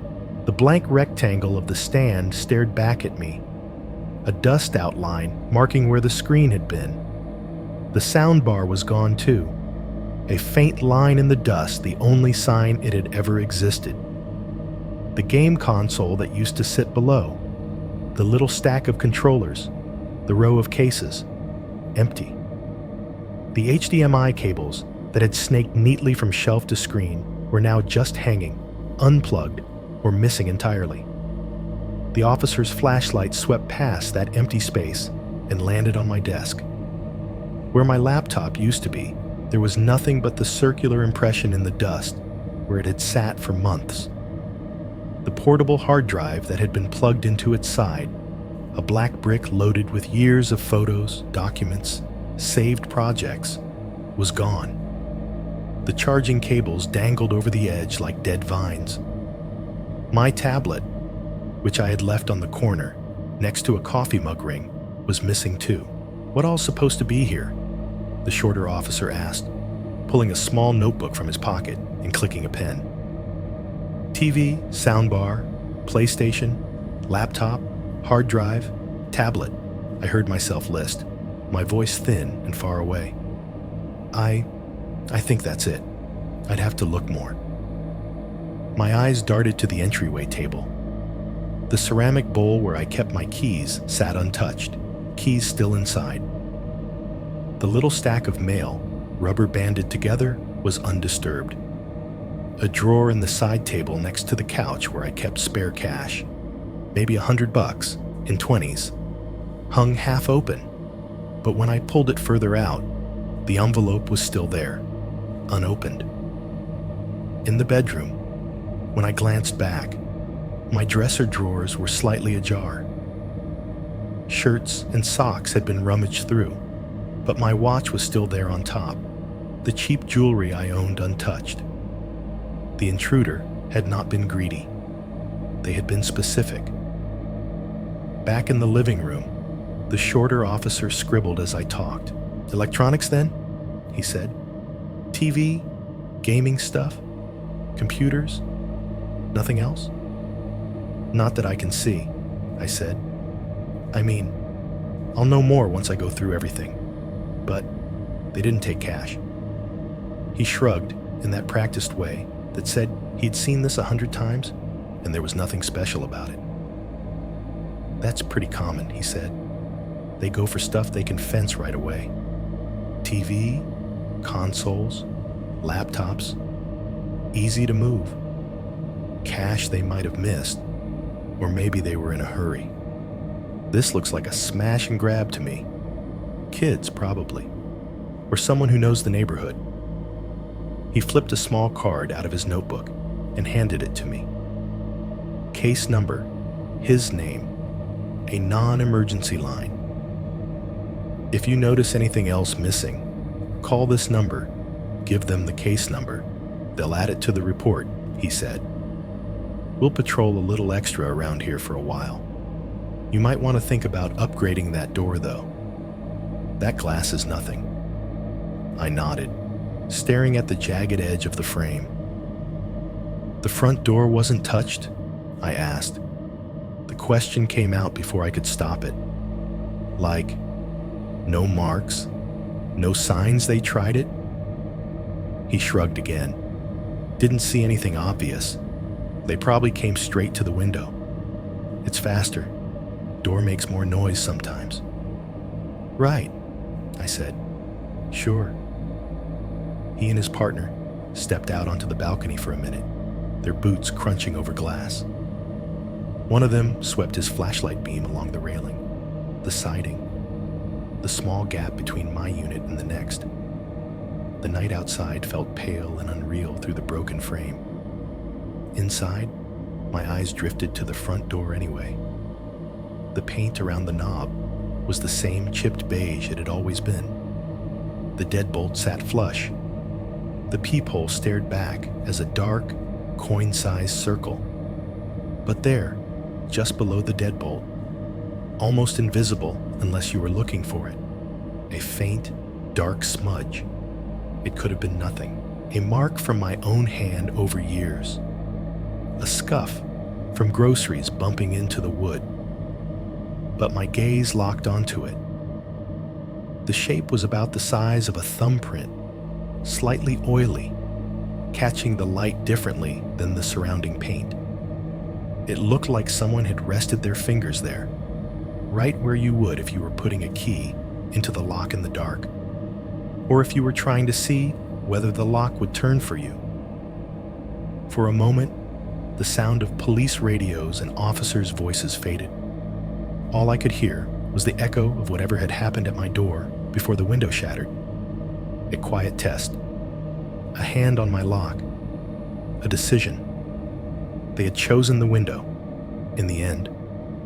Big, loud, dramatic. Something you could point to and say, robbery. It is only later that I can say this plainly, because later I heard it from her own mouth. She broke the glass after she realized she had left a fingerprint on my front door. The first plan was to use the key. That night, I did not know that yet. All I knew was that the story the officer was giving me, kids, smash and grab, bad luck, sat on top of my nerves like a blanket that was just a little too thin. "We'll have a cruiser swing by a few times tonight," the taller officer said as they wrapped up, stepping carefully back over the field of glass. You should call your renter's insurance if you have it. And hey, maybe don't stay here alone till you get that fixed, yeah? Yeah, I said, though I did not know where else I would go. They left with the same heavy-footed certainty they had arrived with. Radios crackling, boots thudding down the metal stairs. The front door shut behind them with a solid, echoing thump. Their voices faded, then the sound of car doors, then engines. After that, the sounds of the building crept back in as if they had been holding their breath. A muffled TV, someone coughing in another unit, the faintest rush of a toilet tank refilling. I was alone again. In the quiet, the damage looked worse. The glass on the floor did not just sparkle. It looked like frozen water caught mid-splash, sharp and chaotic. Each step I took with the broom sent a hiss of tiny shards sliding over each other, the grainy crunch traveling up the handle into my hands. I worked slowly, pushing the worst of it into piles, trying not to think about the fact that the same floor had held someone else's footsteps less than an hour ago. The air felt wrong too.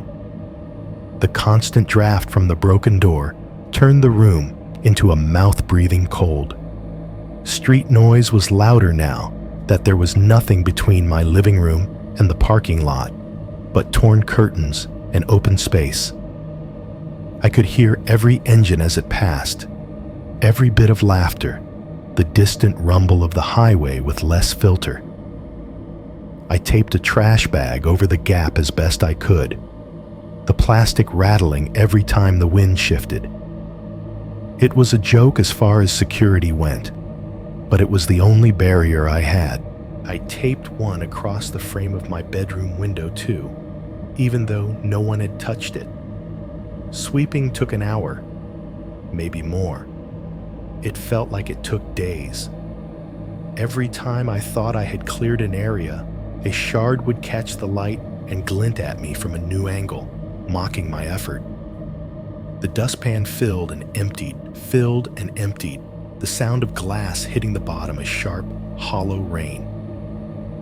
When I finally stood barefoot in front of the couch, I was too tired to move anymore. I should have left, called a friend, booked a motel. Instead, I sat down where I always sat, TV off for once. I could not bring myself to turn it back on, not with the rectangle of emptiness on the stand. The living room, usually washed in the soft blue flicker of whatever show I was not really watching, was lit only by the streetlight outside and the weak glow from the router. Shadows shifted every time a car went by, stretching across the walls like something reaching. I left the lamp on. I left the bedroom light on too. It did not make me feel safer, but darkness felt like an invitation I was not ready to send. Lying in bed later, staring at the ceiling, I listened to the building breathe. The fridge compressor kicked on. The heater popped inside. Somewhere down the hall, someone's door opened and closed quietly. The plastic over the broken door crackled every time the air pressure shifted, like a hand brushing against it. Every little sound came with a question. Normal or not? I did not sleep so much as drift in and out of shallow, panicked dozes, jolting awake at the smallest creak. Each time, my eyes went to the glowing rectangle of my phone on the nightstand, half expecting to see a map already open, a dot already moving. I had thought the AirTag was the worst way someone could invade my life. That was before I watched the wind move my curtain through a hole where my door used to be, and realized someone had already stepped through. 1. It should have been over. If this were the kind of story people tell at parties, it could have ended there. Someone broke into my place, took my TV and my laptop. Cops said it was random. Insurance paid out half of what it was worth. I got a new door. The end. And on paper, that is what happened.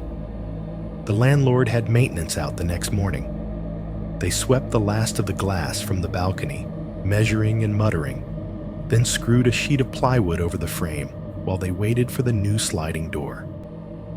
For a few days, my living room looked like the inside of a boarded-up storefront.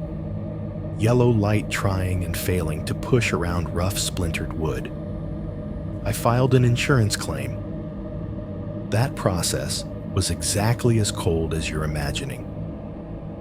I sat at my kitchen table with a list of serial numbers and approximate prices, reading them off to a woman on the phone whose voice never changed. In the background, I could hear other people talking about other people's disasters in the same calm tone. Television, 55-inch, estimated replacement value. Gaming console, laptop, 3 years old, external hard drive. Any jewelry? She asked at one point. No, I said, staring at the empty spot on my desk. Just that. Consider yourself lucky then, she said, like we were talking about weather. They approved part of it. Not enough to put my life exactly back how it was, but enough that I could go to a big box store on a Saturday afternoon and buy a cheap used TV that looked like a downgraded twin of the one I'd lost. Bringing it home felt wrong. The box looked too bright in the back of my car. The picture on the side too cheerful. People smiling on a couch that did not know anything about glass or intruders. Carrying it up the stairs made my arms ache, not just from the weight, but from the knowledge that I was hauling something fragile into a place that had already proven it could not protect what I put in it. Installing it, I did not turn on any music. No background noise. Just the sound of cardboard tearing, plastic crinkling, screws rattling as I set the stand in place. I plugged in the HDMI, threaded the cable down the back of the stand, and every time a truck went by on the road outside and rattled the window in its frame, my shoulders tightened. When the picture finally came on, default menu, oversaturated landscape, bright logos, it made the room look almost normal again. Fake normal. Like a movie set version of my own life. At work, people gave me surface-level sympathy. Dude, that sucks, one of the guys from QA said in the break room, stirring powdered creamer into his coffee. Crime's just getting worse, man. My neighbor got his catalytic converter stolen last month. You should get one of those Ring cameras. Yeah. Another coworker chimed in over the microwave beeping. My sister's had like 3 packages stolen this year. You gotta have cameras now. It's like mandatory. Someone else, trying to be funny, added, "You probably forgot to lock the window, man. That's what my roommate does." I tell him, "You're just inviting people in at that point." They laughed. I smiled with half my mouth and nodded because that was easier than explaining I had not forgotten anything. That someone had tested my lock before they broke the glass. That my apartment had not been a random house on a random night. In group chats, Mara's name did not show up directly, but she was there in the negative space. Memes about men are trash floated through my feed, vague enough to apply to anyone. Screenshots of tweets saying, "Some people really cannot take no for an answer," got reposted with no context. Every time I saw one, my stomach dipped a little. Not because I was sure they were about me, but because I could not prove they were not. I typed Jenna's name into my contacts more than once out of habit, thumb hovering over the message field that never loaded because the app reminded me I was still blocked. I thought about calling from a different number, borrowing a phone, manufacturing some excuse. Every time, I imagined the look on her face when she realized it was me, The quick screenshot, the message, Tamara. He is still obsessed. He is still trying to get to me through my friends. I flipped my phone over instead, face down on my desk, and let it buzz. The notifications kept coming anyway. Emails, group chats, junk. The phone vibrated against the cheap wood like an anxious heartbeat.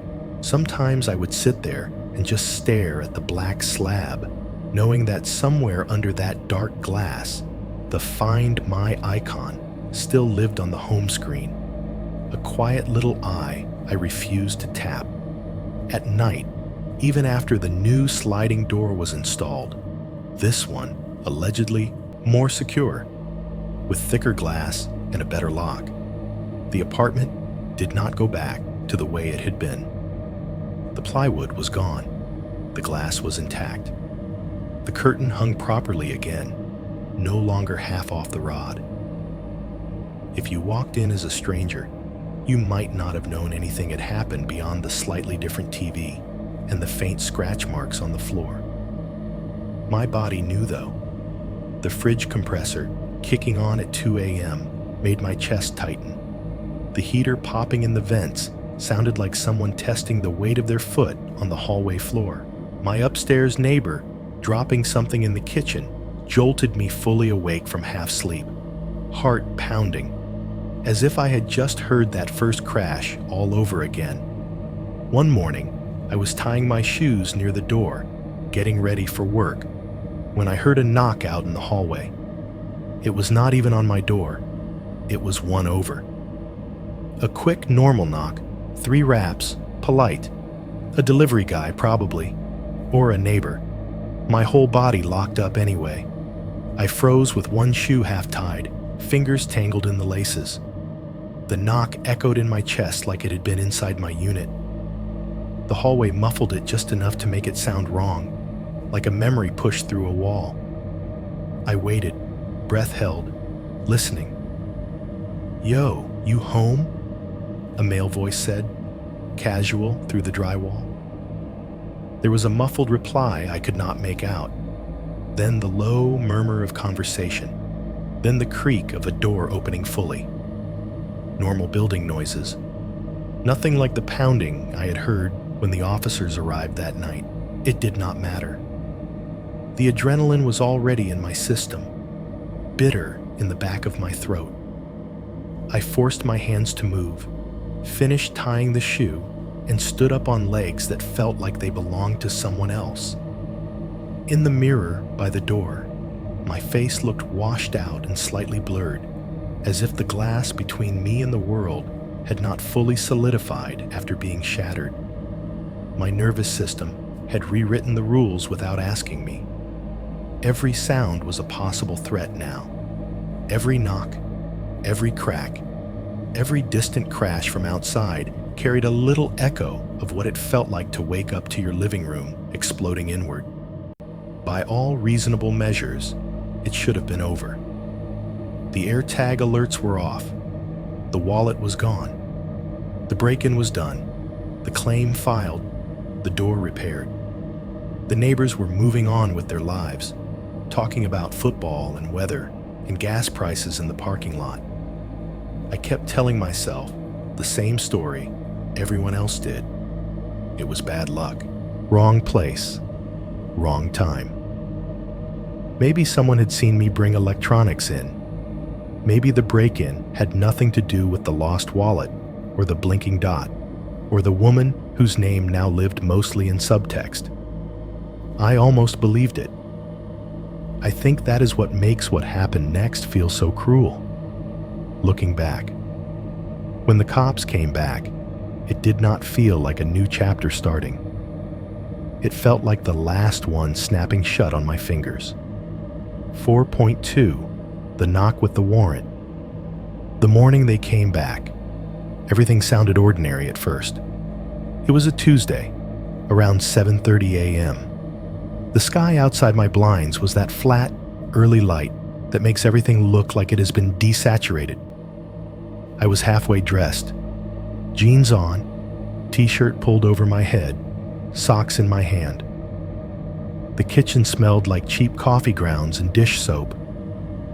The drip machine on the counter was gurgling, coughing the last bit of water through the filter. The heater had just kicked on, filling the vents with a low rush. Somewhere down the hall, a neighbor's shower was running, water thudding in the pipes behind my walls. Then, over all of that, came the knock. Not a friendly knock. Not the quick light, "Hey, you home?" of a neighbor or a delivery. 3 hard raps, a pause, 3 more. Firm, rhythmic. The sound of someone who already knows they are going to be let in one way or another. The coffee machine seemed to gulp and fall silent right after, like it had been interrupted mid-sentence. The heater noise dropped into the background. For a second, my apartment felt suspended, all the familiar sounds hanging there, waiting to see what this new one meant. My first thought, stupidly, was that the landlord was back about the door, or that maintenance needed to check something. My second thought came with a cold rush behind my ribs. What if they caught the guy? I wiped my hands on my jeans and walked to the door, every step feeling heavier than it should. The peephole sat at eye level, a small, dark tunnel in the beige wood. I pressed my eye to it. The hallway warped into a fisheye view. 3 figures stood in front of my door. 2 of them wore uniforms, dark blue, badges catching the weak light from the buzzing hallway fixture, belts heavy with gear. Between them was a man in plain clothes, dark jacket, button-up shirt, no tie. He held a folder under one arm. His expression was neutral in the way that told me it had been practiced for years. Seeing 3 of them there at that hour made my stomach drop. This was not a courtesy visit. My heart started pounding, and the peephole blurred briefly as my vision jumped with it. I unlocked the deadbolt and opened the door a crack, chain still on, because some part of me was not ready to believe this was about me. "Yeah?" My voice came out rough. "Can I help you?" "Ethan Mercer?" the plainclothes guy asked. His voice was calm, clipped. He already knew the answer. "Yeah," I said, fingers tightening on the edge of the door. That's me. Is this about the break-in? Did you..." He did not let me finish. He lifted the folder slightly so I could see the papers inside. "Mr. Mercer, I'm Detective Lang with Columbus PD," he said. "These officers are with me. We have a warrant for your arrest and a warrant to search the premises." The words did not land right away. They floated in the air between us, like a sentence in a language I had forgotten I knew. A warrant for what?"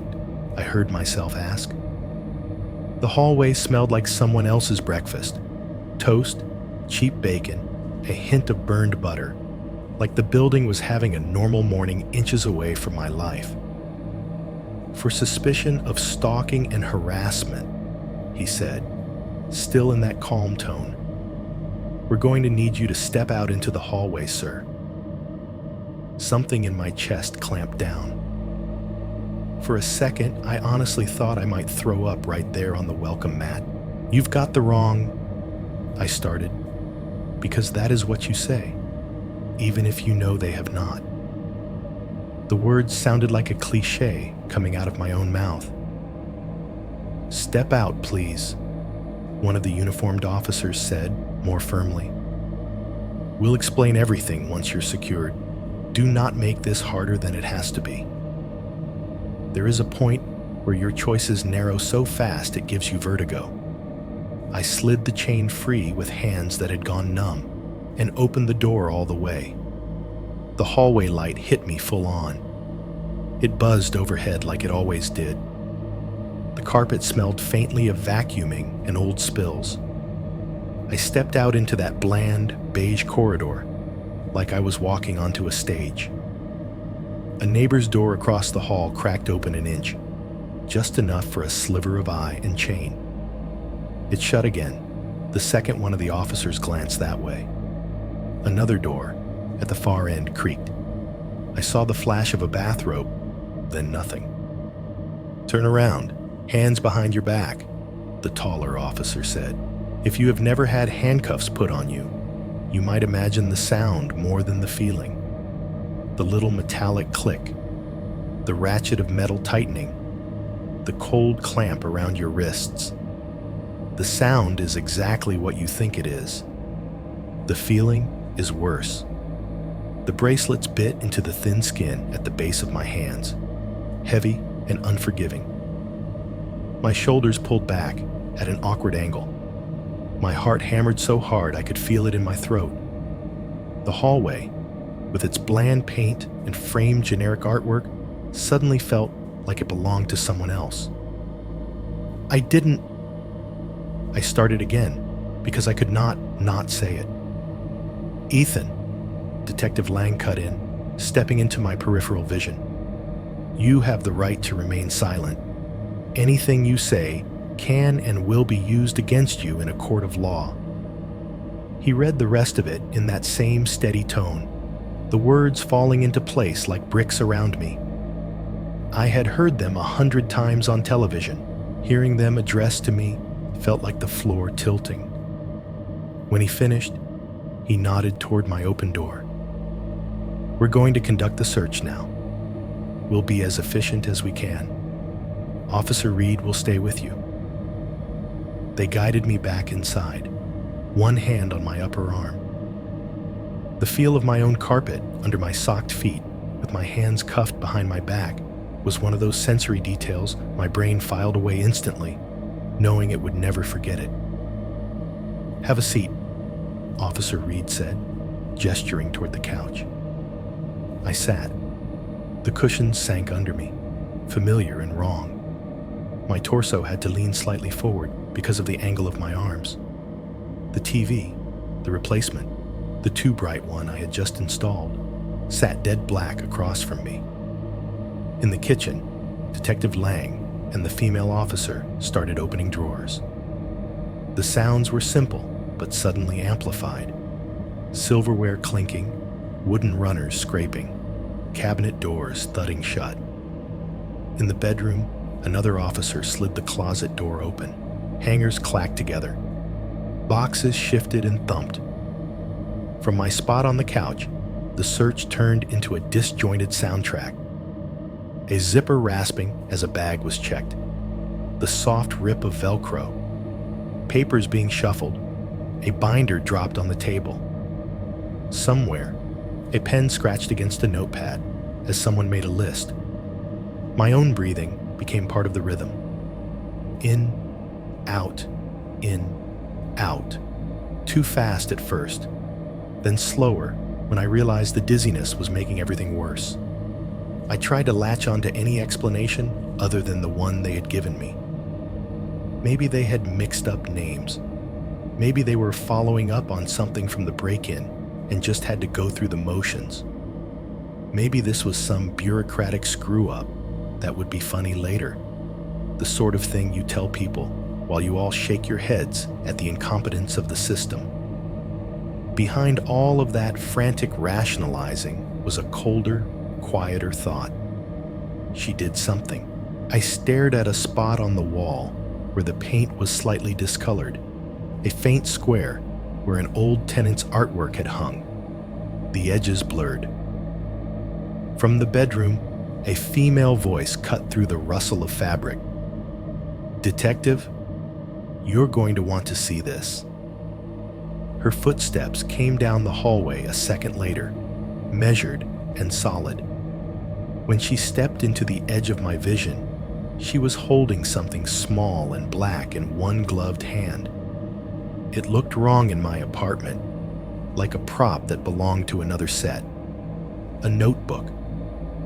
Paperback-sized, black cover, elastic band. The kind people use as journals or planners. I had never seen it before. She stood just far enough away that I could not read anything on the pages, just the faint texture of lines. the way it fell open easily in her hand, like it had been used a lot. "You want to explain this, Ethan?" she asked, looking at me over the top edge. The way she said my name, calm, almost polite, made my stomach flip. The expression on her face was not confused. It was expectant, like she was giving me a chance to start talking before the content started doing it for me. My mouth went dry. I swallowed once and could not find words. Because in that moment, sitting on my own couch in handcuffs, the smell of coffee going cold on the counter, the distant sound of someone's morning news show leaking through the wall, I understood something with a clarity that made everything inside me go very still. This was not about what had been taken from me. This was about something someone had already put inside my life, waiting for the exact right morning to be found. 4.3. The notebook, the photos, and her story. They didn't read the whole thing in my living room. That would have been too human. The female officer handed the notebook to Detective Lang, who flipped it open with the same casualness you would use to check a receipt. He held it in both hands, careful not to smudge the pages, his eyes skimming quickly. His jaw tightened once. That was the only change in his expression. He flicked through a few more pages, then glanced at me. "You're saying you've never seen this before?" he asked. "I don't even own a notebook like that," I said. "I type everything. Look at my desk, my computer." He cut me off with a small shake of his head. "We'll get to the computer. Right now, I'm asking about this. It was found in your dresser drawer under your socks." My stomach turned. I thought about the break-in, the drawers pulled half open, the way my clothes had looked rummaged through. At the time, I had been too shaken to care about anything except what was missing. "Someone put it there," I said. "That's not mine." He flipped back to the first page. The paper was lined, the ink dark and slightly smudged at the edges, like someone had written fast and pressed hard. The dates at the top of each entry marched forward in neat sequence, each one underlined. "October 15th, he read, his voice flat. "Leaves for work at 7:12. Same jacket as yesterday. Checks her phone 3 times before getting in the car. Takes Lane Avenue, not Henderson. Parks on 2nd level, southeast corner." My throat closed up. He turned the page. "October 19th. Gym on Lane Ave at 5:30. Wears the black leggings with the rip at the knee. Stays on treadmill for 32 minutes. Talks to the guy with the shaved head. I hate him. Wait by the exit next time. Catch which car is hers." He flicked to another entry, somewhere near the middle. November 2nd. Sits in back corner at Riverside Cafe. Orders the chai again. Stays for an hour and a half with that notebook. Writes like she's the only person in the world. I could sit at the table behind her and read over her shoulder. I want to know what she writes about me. I felt the room tilt a little. It was like listening to a bad impression of myself from some alternate universe. The details were right. The gym's location, the cafe by the river, the kind of tea she liked, but the voice was wrong. So wrong, it made my skin feel too tight.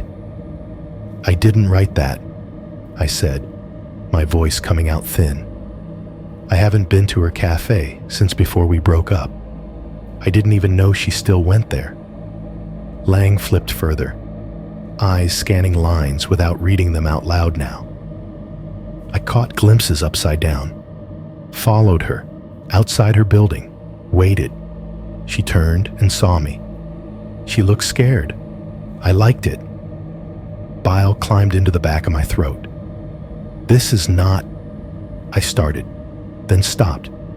because there were only so many times you could say the same sentence before it started to sound like background noise. He closed the notebook gently and slid it into a large evidence bag one of the officers held out. The plastic crinkled as it went in. They sealed it with a strip of tape, wrote something on the label, and the sound of the marker scratching felt final. They let me put on shoes before they took me out. The hallway smelled the same as it had 30 minutes earlier. Coffee, laundry, someone's overcooked eggs. But walking through it with my hands cuffed behind my back made it feel like a different building. Doors were closed now. If anyone watched through peepholes, I did not see them. The ride to the station was silent, except for the radio murmuring codes and locations. The back seat of the cruiser was hard and too upright. There were no door handles on my side. The cage between me and the front made everything feel further away. At the station, they took my phone, my keys, my belt, my shoelaces. Each item went into its own little plastic bag, labeled and numbered. My own possessions became evidence against me with the simple act of being zipped away. The interrogation room was exactly what you would expect if you have ever watched any cop show. Gray walls, gray table, 2 gray chairs, 1 metal ring bolted to the table's edge. There was a camera in the corner, a black dome in the ceiling that reflected a small, warped version of the room below. They uncuffed me, only to recuff 1 wrist to that ring. When Detective Lang came in, he had a manila folder instead of the evidence bag. He sat down across from me, laid the folder on the table, and opened it slowly, like he was dealing a strong hand in a game where only he knew the rules. "Do you understand why you're here, Ethan?" he asked. "Because someone put a fake journal in my room," I said. "Because my ex is doing something. I don't even know what yet." He nodded, like he was humoring a child. "Your ex, Mara Green, came to us several weeks ago," he said. "She was scared. She said you'd been following her, showing up at places she went, sending her messages. She documented everything. She didn't come in after one incident, Ethan. She came in after a pattern."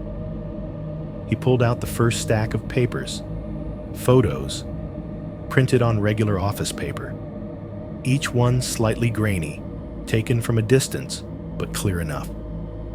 In the first, I was walking across the Planet Fitness parking lot, hands in pockets, head slightly down, phone in one hand. From the angle, it looked like the photographer was sitting in a car a few rows away. My face was half turned, but recognizable. The second, me, at the Riverside Park, standing by the railing, looking at the water. No one else in the frame, just me and the river and the trees. Taken from behind and to the side, like someone had been on the path a little way down, pretending to look at their phone. The third, me outside the bar in the short north. Mid-argument with the girl in line, mouth open, expression twisted with frustration. The bar's neon sign glowed behind me, turning my skin a sickly color. From that angle, I looked intense, aggressive even, if you did not know what I was saying. "She said you followed her to the gym," Lang said, tapping the first photo. "To the park," the second tap. "To this bar," the third.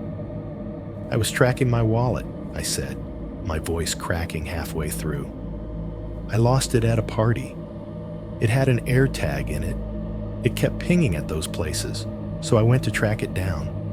I didn't even know she was there. I never saw her." He raised an eyebrow, lips pressing together. "Let me get this straight," he said. "You put a tracking device in your own wallet. You then chased that device to 3 separate locations your ex happens to frequent. And you're saying it's someone else's fault that she feels followed? When he said it like that, even I heard how it sounded. I didn't know she was there, I repeated, quieter. I never saw her. Ask her if I talked to her. Ask. He held up a hand and slid something else out of the folder. Screenshots, text message threads printed in color. At the top of each page was Mara's contact name, and above those, a small black bar with a number and a label. Ethan.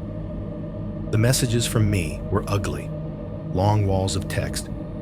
You can't ignore me forever. I know where you are. Just talk to me. If I see you with him again, I swear to God. Some were shorter, worse in their brevity. You looked good at the gym today. 3 times this week, same park. You think I don't notice? Answer me. I'm outside. Her replies were scattered and scared. Please stop texting me. You're making me anxious. I told you my mental health is bad right now. Leave me alone, Ethan. I will go to the police. My phone didn't send those, I said. I never wrote that. Someone spoofed my number or used my old laptop. Your laptop that just happened to get stolen in a break-in, he said, making air quotes with his fingers. Along with your external hard drive and your tablet.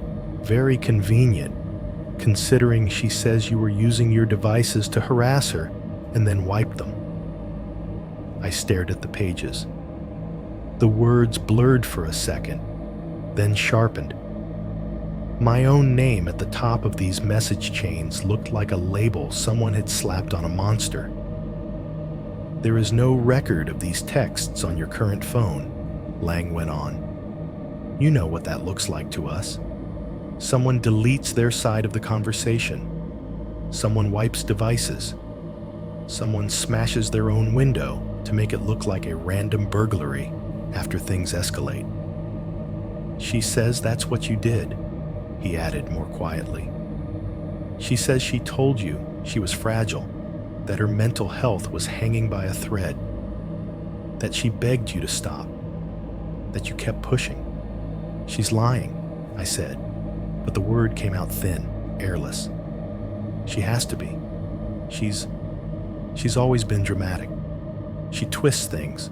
He snorted once. Every guy in this chair says their ex is crazy, he said. Do you have any idea how that sounds from this side of the table? I shut my mouth. The camera in the corner hummed softly. Or maybe that was just the building. On paper, it all fit. The lost wallet, the AirTag, the gym, the park, the bar, the break-in, the missing electronics, the notebook in my drawer with my ex's daily schedule laid out in obsessive detail, complete with fantasies about watching her through windows and waiting outside her door. If I had been him, sitting on that side, looking at a man in cuffs saying over and over, "That's not me," I do not know if I would have believed me either. I felt something give way inside, like a mental muscle finally tearing. I replayed the last few weeks, not as I had lived them, but as she had curated them. The first ping at Planet Fitness, her gym. The second at the Riverside Park, her T-spot. The third at the bar in the short north, her favorite strip. Each time I had gone, angry or anxious, phone in hand, tracking that little gray circle like it was my lifeline. Each time she had been there too, somewhere just far enough away not to be seen, behind a windshield, across a parking lot, lower on the path, turned 3/4 away, camera up. Lens pointed at the crazy ex-boyfriend who could not stop showing up. The AirTag had never been about helping me find my wallet.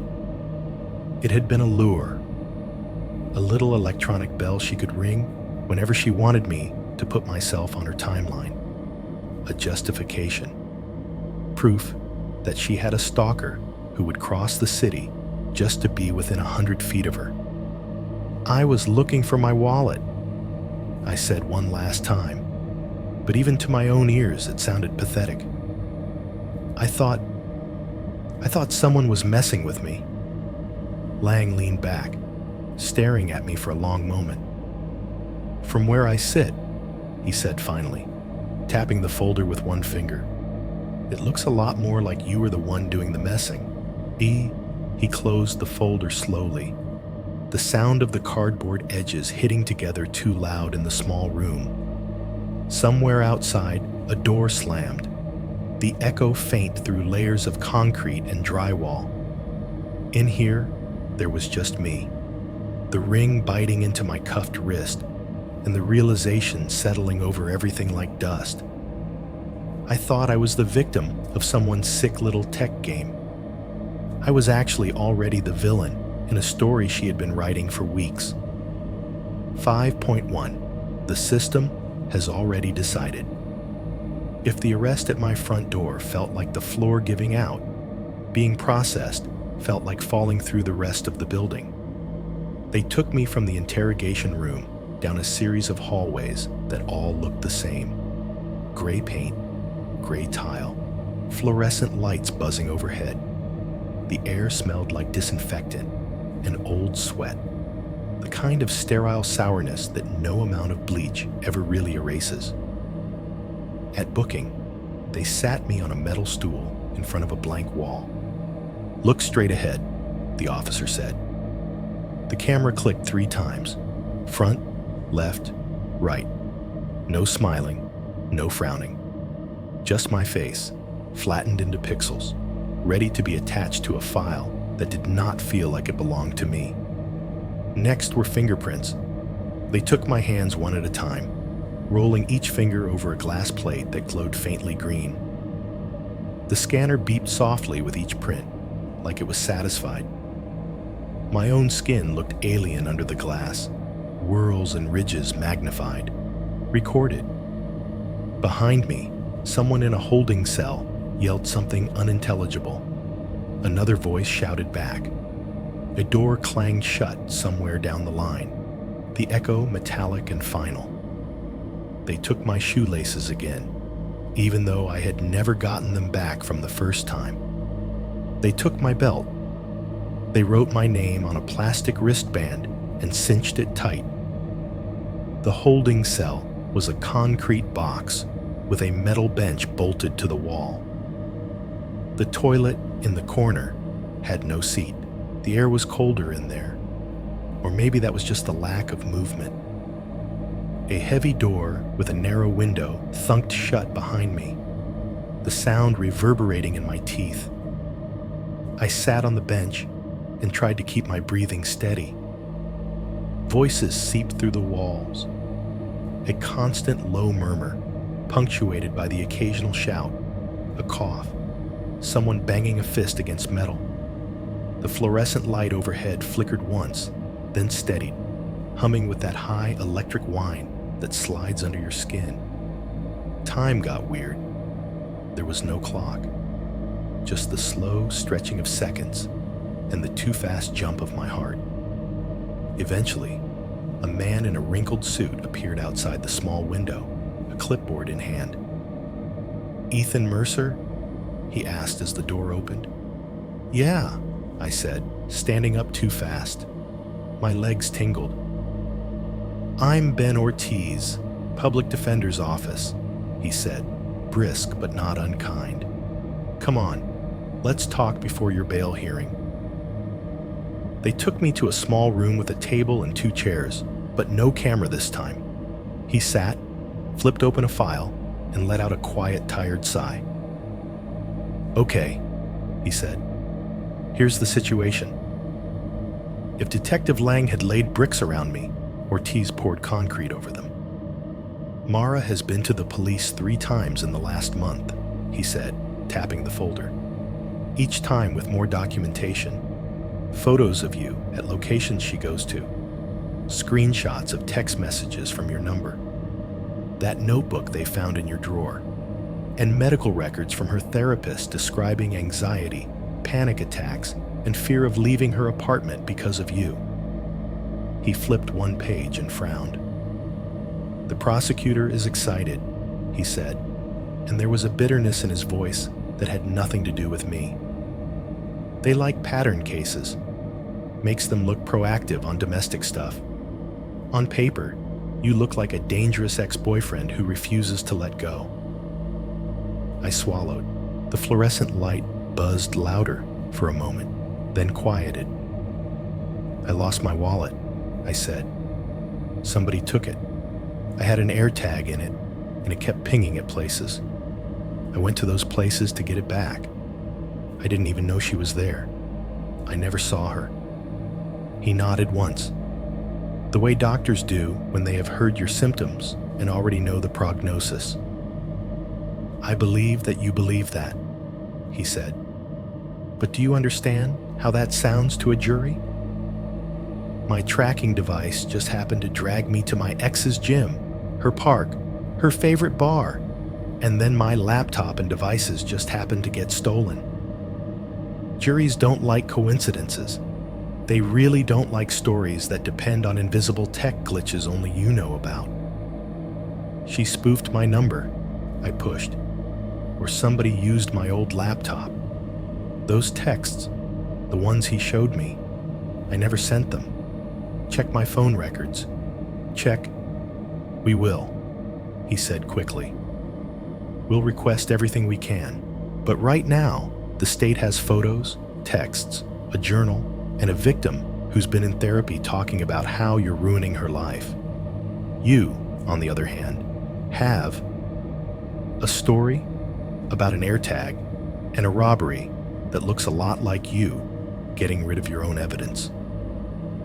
The way he said it was not cruel. It was worse, matter of fact. The tone of someone who has watched this machine work on too many people. What about the break-in report? I said. The officers that night. They know my place was hit. And that will help, he said. It's something. But remember, the prosecutor's theory is that you staged that break-in. And I'm going to be honest with you. It's not the worst theory I've ever heard from their perspective. He paused, searching my face. I'm not saying you did, he added. I'm saying, from where they're standing, they see a guy with a documented history of not taking no for an answer, according to her, whose devices conveniently disappear right when she starts complaining about harassment. Her words, her timing, her story, stitched together in a way that made my version look like the lie. What do? I asked, hearing the rawness in my own voice. Right now? We get you through the bail hearing, he said. You plead not guilty. You keep your mouth shut outside this room. No texts, no emails, no attempts to contact her or anyone close to her. If you so much as like a tweet she posts, they will use it at trial. Understood? I nodded, my throat tight. The bail hearing was held in a cramped courtroom that smelled like dust and paper. I stood next to Ortiz at a scratched wooden table, wrists free for the moment, but heavy with the ghost of the cuffs. The judge sat on a raised platform under the state seal, glasses perched low, expression unreadable. A few people sat on the hard benches in the back, strangers with their own problems. An older woman clutching a purse, a guy in construction clothes staring at his boots. No one there for me. The prosecutor, a sharp-looking woman in a neat suit, stood and read from a document I did not recognize. Your Honor, the state objects to low bail in this matter, she said. We have evidence of a pattern of stalking behavior by the defendant toward his ex-partner, Ms. Mara Green, including following her to multiple locations throughout the city, refusing to stop contacting her after repeated requests, and behavior that appears to be escalating.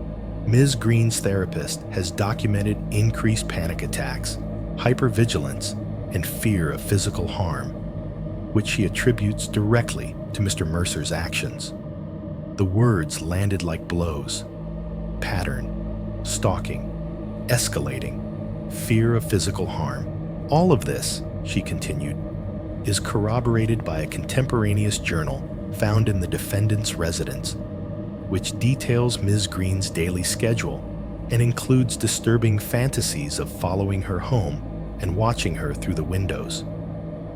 Text messages from the defendant's phone number show harassment even after she explicitly told him to stop. The recent break-in at the defendant's home is suspicious in timing and appears likely to be an attempt to destroy electronic evidence. I stared at the table because looking at the judge while she said those things felt like watching someone drop a coffin lid. If you have ever watched a true crime documentary, you know that moment where they cut to a narrator describing the suspect and his unnerving fixation. That is what it felt like. Except the suspect was me, and there was no narrator, just a prosecutor who sounded like she had rehearsed this script into muscle memory.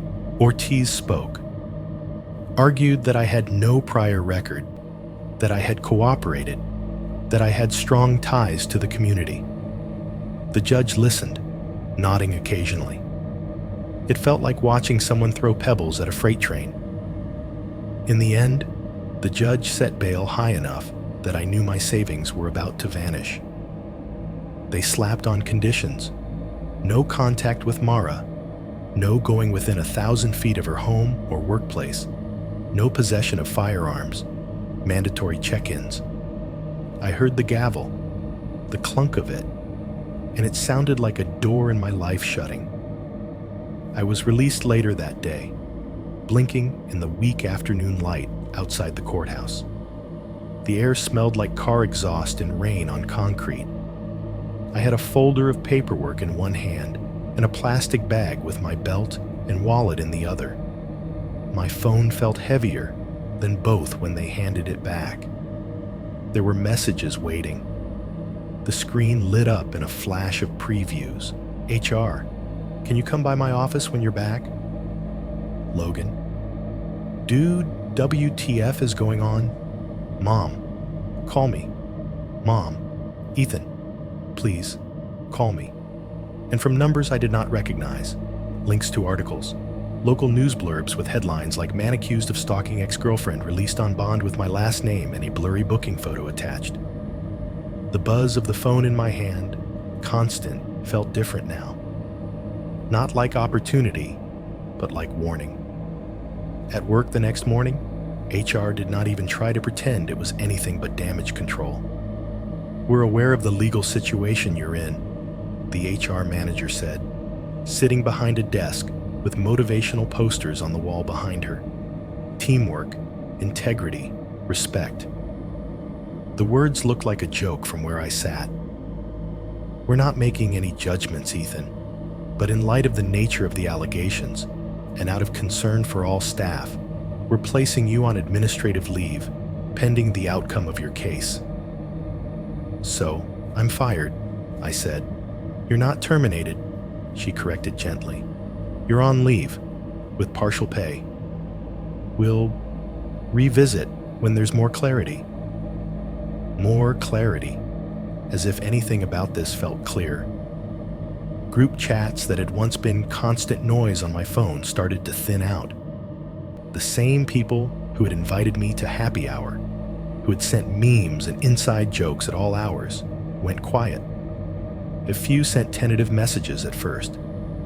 "Hey man, you okay? Saw some stuff online. Hope it's not true." I typed responses, deleted them, typed shorter ones. "It's not what it looks like" sounded like exactly what guilty people said. "She's lying" sounded worse. I settled on "going through legal stuff, can't talk details. Hope you're good." Most of those messages got read and not answered. After a while, even the tentative text stopped. The buzz of my phone, which had once been constant, dwindled. The home screen stayed blank. No red badges, no new previews.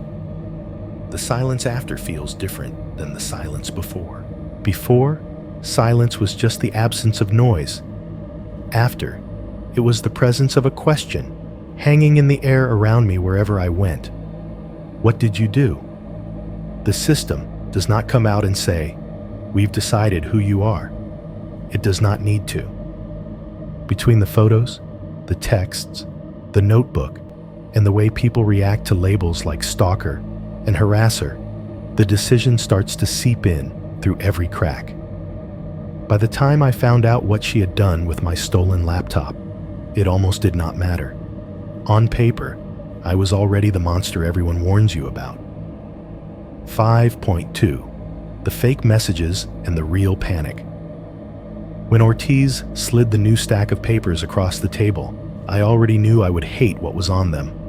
I just did not understand yet how much. We were in one of the small conference rooms at his office this time, not the station. The room smelled like old coffee and paper. A window looked out over a parking lot and a strip of fast food places. The kind of view that makes every city feel interchangeable. Prosecution just finished their latest discovery dump, he said, tapping the stack. These are some of the texts Ms. Green claims you sent. You saw a few of these before. This is the full set. I picked up the first page. At the top was her name. Under it, the familiar iMessage layout, blue and gray bubbles printed in faded color. The blue ones, the ones supposedly from me, looked wrong no matter how long I stared at them. I know you're at the park. The same bench again. You really think I don't see you? You left work early today. 4:17. Thought I wouldn't notice? I saw you at the bar last night. That dress was for him, not me. You used to care what I thought. The dates lined up with the days I had chased that stupid gray dot across the city. Each time, I apparently followed up with a text to let her know I had seen her, like some kind of twisted scorecard. On another page, you looked good in the black hoodie in your story. You really think deleting it means no one saw it? She had posted a selfie in a black hoodie on Instagram 3 weeks earlier. I remembered seeing it when a mutual friend reposted it on their story. She was half smiling, hair up, captioned something vague about late night editing. The message right below that screenshot said, "Keep pretending your life doesn't revolve around me. I see everything, Mara." My chest tightened. "I didn't send any of this," I said, hearing the strain in my own voice. "My phone records shouldn't match. They can't." Ortiz nodded. "We've already requested your carrier logs," he said. "Outgoing texts, timestamps, all of it. The problem is, the story they're telling doesn't need your phone to cooperate perfectly." He pulled another sheet out of his folder. This one, a spreadsheet-looking printout with rows of times and IP addresses. "The state cyber guy put this together," he said. "These lines here," he pointed with his pen, "are message activity tied to your Apple ID. Not from your phone? From a MacBook signed into your account." I stared at the page. String of numbers, local IPs, dates, and times. "Those timestamps," he went on, "line up with some of the messages she printed. Ones claim to be from your number, only they weren't sent through the cell network. They were sent over Wi-Fi, from a device logged into you." "My laptop," I said. The word felt heavy. "The one that was stolen." "The one that was stolen," he echoed. He flipped the spreadsheet around so I could see it better. "Look at this date," he said, tapping one row. "November 12th, 9:41 p.m. There's a message she printed that reads, 'I know you're at the gym on Lane. I could walk right in, and you couldn't stop me.' According to your work records and your neighbor's statement. You were home that night. No one saw you leave. No security cams of your car leaving the lot. I remembered that night. I had microwaved leftovers and fallen asleep on the couch halfway through some show, waking up with my neck hurting around midnight. I had not even checked my phone. And yet, Ortiz said softly, your account on a MacBook with your serial number sent something to her at that time. From your apartment's IP address. The room felt smaller all of a sudden, the walls inching closer. She had my laptop, I said. Saying it out loud felt like dropping a stone into a well and listening for the splash. The break-in. She took my laptop. She had my passwords. She knew my habits. She could log into my iCloud, my messages, everything. He nodded. She had access, he said, and she used it. She sends herself messages from you, screenshots them, deletes them there, wipes the device later, leaves you with nothing except your word. A flash of the broken sliding door hit me, glass glittering on the carpet, the empty rectangle where my screen had been, the faint dust outline of my laptop on the desk. Back then, I had seen loss.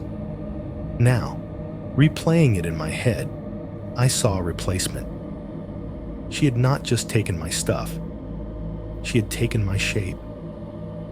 Every detail I had shrugged off in the moment slotted into place like a puzzle snapping together. The way my drawers had been left half open, not rifled through for jewelry or cash. The way the TV had been taken too, as if she needed a little chaos to hide the surgical precision of what she really wanted. The way the officer had shrugged away the fingerprint smudge at the door. It had always bothered me that someone breaking a window to get in would then take the time to unplug cables neatly instead of ripping them out in a hurry.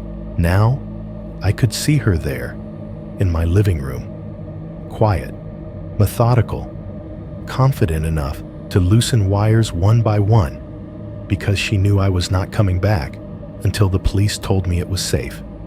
She had stood at my desk, logged into my laptop the way she had when we were together, and I'd asked her to cue up a movie. The keyboard remembered her fingers. The accounts were already signed in. From there, all she had needed was time and nerve. Can't they see it's her? I asked, eyes still on the printout. The laptop was out of my possession. There should be some way to prove it. Location data, camera logs, something. She used your Wi-Fi, Ortiz said. From your apartment, with your credentials. The system sees your house, your IP, your device, your account. To them, that equals you. He let that sit there for a second. And remember, he added, we're not talking about proving what actually happened. We're talking about what a prosecutor can sell to a jury. They are going to stand up, point to these logs, point to those screenshots, and say, he harassed her from the privacy of his home and then staged a burglary to cover his tracks. That is the story they like. Simple, clean, symmetrical. My vision tunneled for a moment. I gripped the edge of the table hard enough that my fingers hurt. On top of everything else, my own carrier logs weren't a magic shield. Some of the messages she printed were iMessages sent over Wi-Fi, not SMS. They lived in Apple's cloud, in a place my phone records could not touch. The idea that someone could sit in your living room and impersonate you so perfectly that the system shrugged and said, "Looks good to me," did something strange to my sense of self. It was like realizing your reflection in the mirror could be edited without you. That night with the glass, I said quietly, more to myself than to him, was never about stealing a TV. No, Ortiz said. It was about stealing you. He closed the folder gently. We talked about the panic after that. Not in therapist words, just facts. How I lay awake some nights, convinced I could still hear glass crunch under my feet, even though the new door had been in for weeks and I had vacuumed 10 times. How every time a truck rolled down the street and made the window rattle in its frame, my whole body reacted like it was exploding inward again. The way my heart raced when footsteps passed my door in the hallway. The way I held my breath every time the elevator dinged, waiting to hear if the steps came toward my unit or kept going. The way a simple notification sound on my phone now triggered the same cold, electric punch under my ribs that the AirTag had. It was like my brain had rewired every input as a possible threat. Fridge hum, heater click, knock, buzz, ping. All of them now lived in the same category. Pay attention or die. I told him about the dreams too, even though I knew they did not matter legally. Waking up in the dark, convinced I could see the silhouette of someone standing in my broken doorway. Waking, hearing the faint chime of glass falling in slow motion, always just out of sight. He listened, his face unreadable, then rubbed his eyes with his thumb and forefinger, like someone trying to push away a headache that had been there all week. "Ethan," he said, and his tone changed. It got heavier. "We need to talk about something you're not going to like." My stomach clenched. "The DA is going to offer you a deal," he said. "Not today, probably, but soon. Something like pleading to a lesser harassment charge in exchange for no jail time, maybe probation, mandatory counseling, that kind of thing." "I'm not taking that," I said immediately. The words shot out of me. "I didn't do this." "I hear you," he said, "but you need to understand the risk. If we go to trial and you lose, you're looking at actual time, felony on your record, potential registration, your name on things you do not want it on. I have to at least advise you to think about a plea." "Even if I'm innocent," I said, because I needed to hear him say it. He held my gaze for a long moment. "Especially if you're innocent and the state's case looks good on paper," he said quietly. "The system doesn't run on truth, Ethan. It runs on what can be shown and what can be sold." Something in my chest twisted. In another life, I might have been watching this story on YouTube or Netflix, some true crime channel narrating the downfall of a guy who insisted he was innocent while the screen filled with screenshots and journal excerpts. From that angle, he would look guilty as hell. The AirTag, the coincidental sightings, the creepy texts, the notebook, the break-in, the stolen laptop sending messages from his own couch. The worst part was not that other people believed it. The worst part was that, sitting there, fingers numb on the edge of the table, I could feel my own certainty eroding under the weight of how convincing her version looked from the outside. The system had already decided what kind of man I was. My panic was just the sound of the rest of me catching up. 5.3. Contemplating pleading guilty for a life. He never lived. There is a specific kind of quiet that only exists in apartments where someone is waiting for their life to be decided. Mine sounded like this: the low, steady hum of the fridge, the intermittent click of the thermostat, followed by the sigh of the heater, pipes groaning in the wall when a neighbor flushed a toilet or took a shower, the occasional car rolling past outside, tires hissing on wet pavement. Everything else I muted. The blinds stayed closed most days. Stripes of weak light cutting through in narrow bands that never quite reached the corners.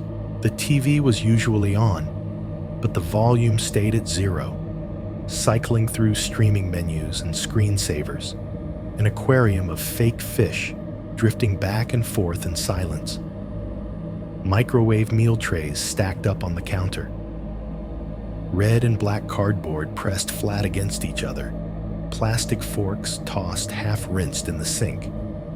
I only realized how many there were when I ran out of space to set the next one down.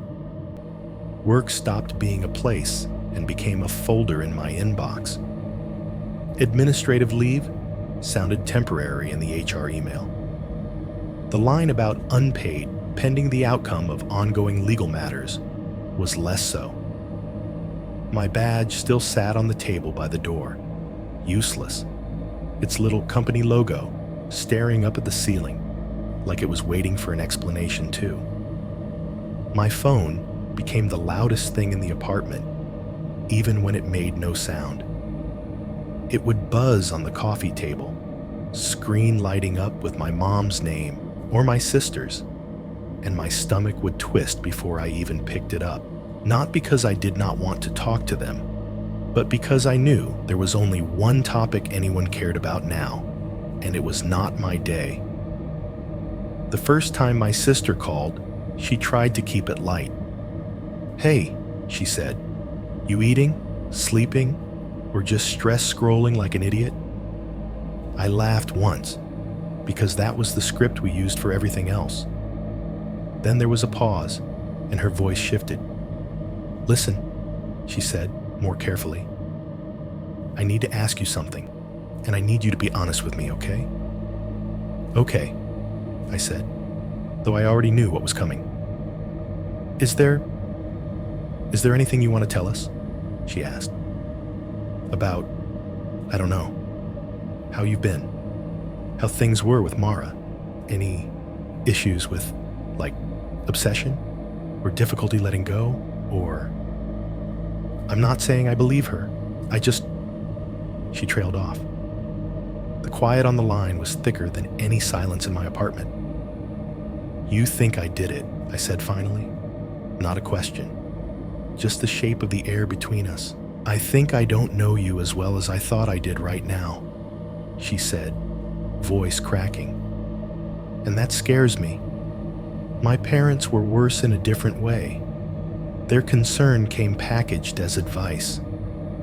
Your mother and I are worried," my dad said on speaker one evening, his voice tinny through the phone. "If you've got problems you never told us about, now is the time to get help, son. We all make mistakes, but you can't fix anything if you're in denial." "I didn't stalk her," I said, staring at the beige wall across from the couch. "I didn't write that notebook. I didn't send those texts." A long exhale. I could picture him rubbing his forehead the way he did when bills stacked up or the car needed repairs. "She has medical records saying she's terrified of you," he said. "There are photos, Ethan. We saw some of them on the news. You at her gym, at that bar, outside the park. What are we supposed to do with that?" "Believe me," I wanted to say. "Believe the version sitting here in this apartment more than the version anyone printed." Instead, I said, "I lost my wallet," and listened to my own explanation sound thinner with each repetition. AirTag, pings, coincidence, tech glitch. Things that made perfect sense in my head and sounded like excuses in everyone else's. That was the core horror, more than the legal language or the cold fluorescent lights at the station. Realizing that a version of me existed on paper now that was more real to other people than I was. There was Ethan, the man in the notebook, meticulous, obsessive, chronicling Mara's movements like a hunter tracking prey. There was Ethan, the text sender, needy, threatening, always hovering just out of frame. There was Ethan, the abuser in her therapist's notes, looming over her mental health like a storm cloud. And then there was me, sitting on a sagging couch in sweatpants, microwaving lasagna, staring at a muted TV. Same name, same face. Less believable. When Ortiz called the next time, his voice had the weight of someone who had rehearsed a conversation and still did not want to have it. "I met with the prosecutor this morning," he said. "They're open to a deal." I slid down the wall until I was sitting on the kitchen floor, the cool linoleum pressing through my t-shirt. "What kind of deal?" I asked. "If we push it, I think we can get you to plead to a lesser harassment charge," he said. "No jail time, probation, mandatory counseling, a no-contact order, obviously, maybe some community service. There's talk of a registry component, but limited duration. 5 years, maybe less, if you keep your nose clean." The word registry lodged in my throat like a shard of that broken glass. "You're telling me to admit to stalking my ex," I said, "so I can be labeled a creep on a public list and hope I don't go to prison instead. I'm telling you that the evidence they have is strong, and your chances in front of a jury aren't great," he said, exhaustion leaking through. "I am also telling you that the system does not care that this feels unfair. I have to lay out your options. One of them is rolling the dice at trial and risking actual time. The other is swallowing something you don't deserve to swallow to keep your life kind of intact." I pictured what kind of intact looked like. My name on a list you could search by zip code. A red dot on a map if you zoomed in far enough. Neighbors in the hallway glancing at me and then at their phones, faces tightening. Mothers pulling their kids a little closer when I stepped outside to check the mail. Landlords saying there were no units available after all. Job applications ghosted the second HR ran a background check.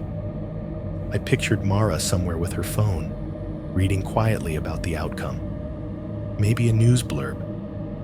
Maybe a line in a court database. Plea entered. Harassment charge. Probation. I imagined the little smile that might touch her face as she realized her story had been bought wholesale. The idea of living under her version of me, stamped into legal fact, felt like being buried alive under someone else's skin. The thing is, when you are deep enough in it, the line between "I will fight this to the end" and "maybe I should just make it stop" gets incredibly thin. I lay on my bed that night with the lights off, staring at the ceiling. The streetlight outside pushed a soft rectangle of pale orange through the curtains, enough to turn the bumps in the plaster into shadows that looked like shapes if you stared long enough. The heater clicked on and off. The fridge hummed. I could hear the faint bass thump of a neighbor's TV through the wall. Each sound felt like proof that the world was moving along just fine without my input. "It would be easy," a small voice said, "to take yourself out of the equation entirely, to leave the notebook and the screenshots and the court dates behind. To make it so the only version of you that existed was whatever people wanted to believe. No messy living contradiction walking around to complicate things." I thought about it longer than I like admitting. The how of it blurred. I did not let my mind go that far down. It was the if that wrapped itself around me like a second blanket. If this was who I was now anyway, in the eyes of the court, of my family, of strangers scrolling headlines, what was the point of continuing to argue? The only thing that cut through that fog was something embarrassingly small: stubbornness. I did not do what she said I did. That fact sat in the middle of my brain like a rock that would not dissolve no matter how much acid you poured on it. Everything else could be bent, misinterpreted, repackaged. That could not. I had not written those words. I had not followed her with intent. I had not chosen to become the villain she needed. Lying there in the half-dark, listening to my building breathe, I made myself a quiet promise. I was not going to sign my name under her story of me. If the system wanted to slam a door on me, it was going to have to do it with my hands off the doorknob.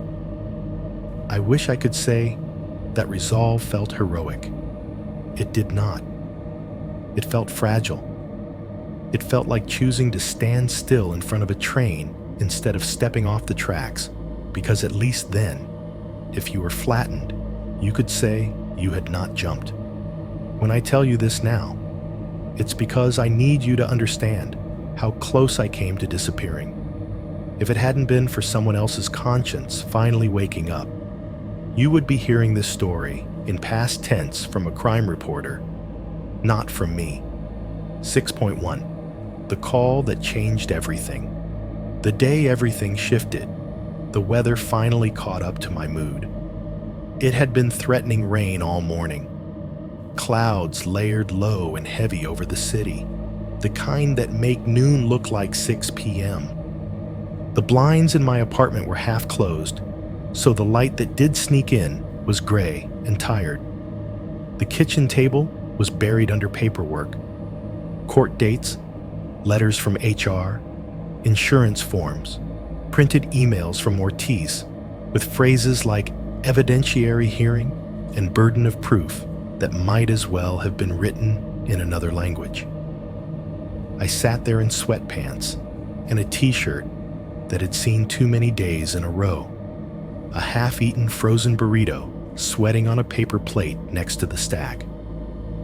The only sounds were the fridge humming and the occasional glug from the pipes when some unseen neighbor used their sink. When the rain finally started, it came all at once. A soft patter at first, then a steady hiss as it hit the parking lot outside. The sound wrapped around the building, turning the whole place into a shell with water running down its sides. Every now and then, distant thunder rolled in lazy waves, too far to be threatening, close enough to be felt in the window glass. My phone lay face down by my elbow, the screen dark. It had been an hour since I'd picked it up. There was not much reason to anymore. The world had said what it wanted to say and moved on. When it vibrated, the sharp little buzz startled me hard enough that my hand knocked into the stack of papers. The top few slid sideways, fanning across the table. My heart jumped the way it always did now, like every notification was a grenade. The caller ID said Ortiz. For a half second, I pictured him calling to tell me the DA had pulled the deal, or that they'd decided to add another charge. I almost let it go to voicemail just to delay hearing it. Then I forced my thumb to swipe. "Yeah," I said. My voice sounded flat in my own ears. "Ethan?" he said, and something about his tone made me sit up straighter. The usual weariness was still there, but underneath it was a current I had not heard before. Alert. Alive. "Yeah," I repeated, more cautiously. "What's up?" "We need to meet," he said. "Today, if you can. Something new came up." My stomach clenched. "New how?" I asked. "New bad or new? Less bad?" There was the faintest hint of a breath that might have been a laugh, or just air moving past the phone.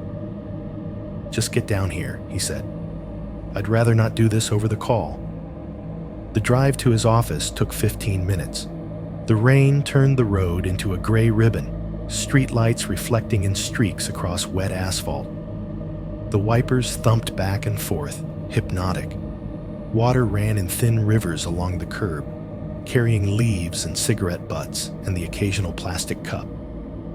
By the time I stepped into his building's lobby, the cuffs of my jeans were damp and cold against my ankles.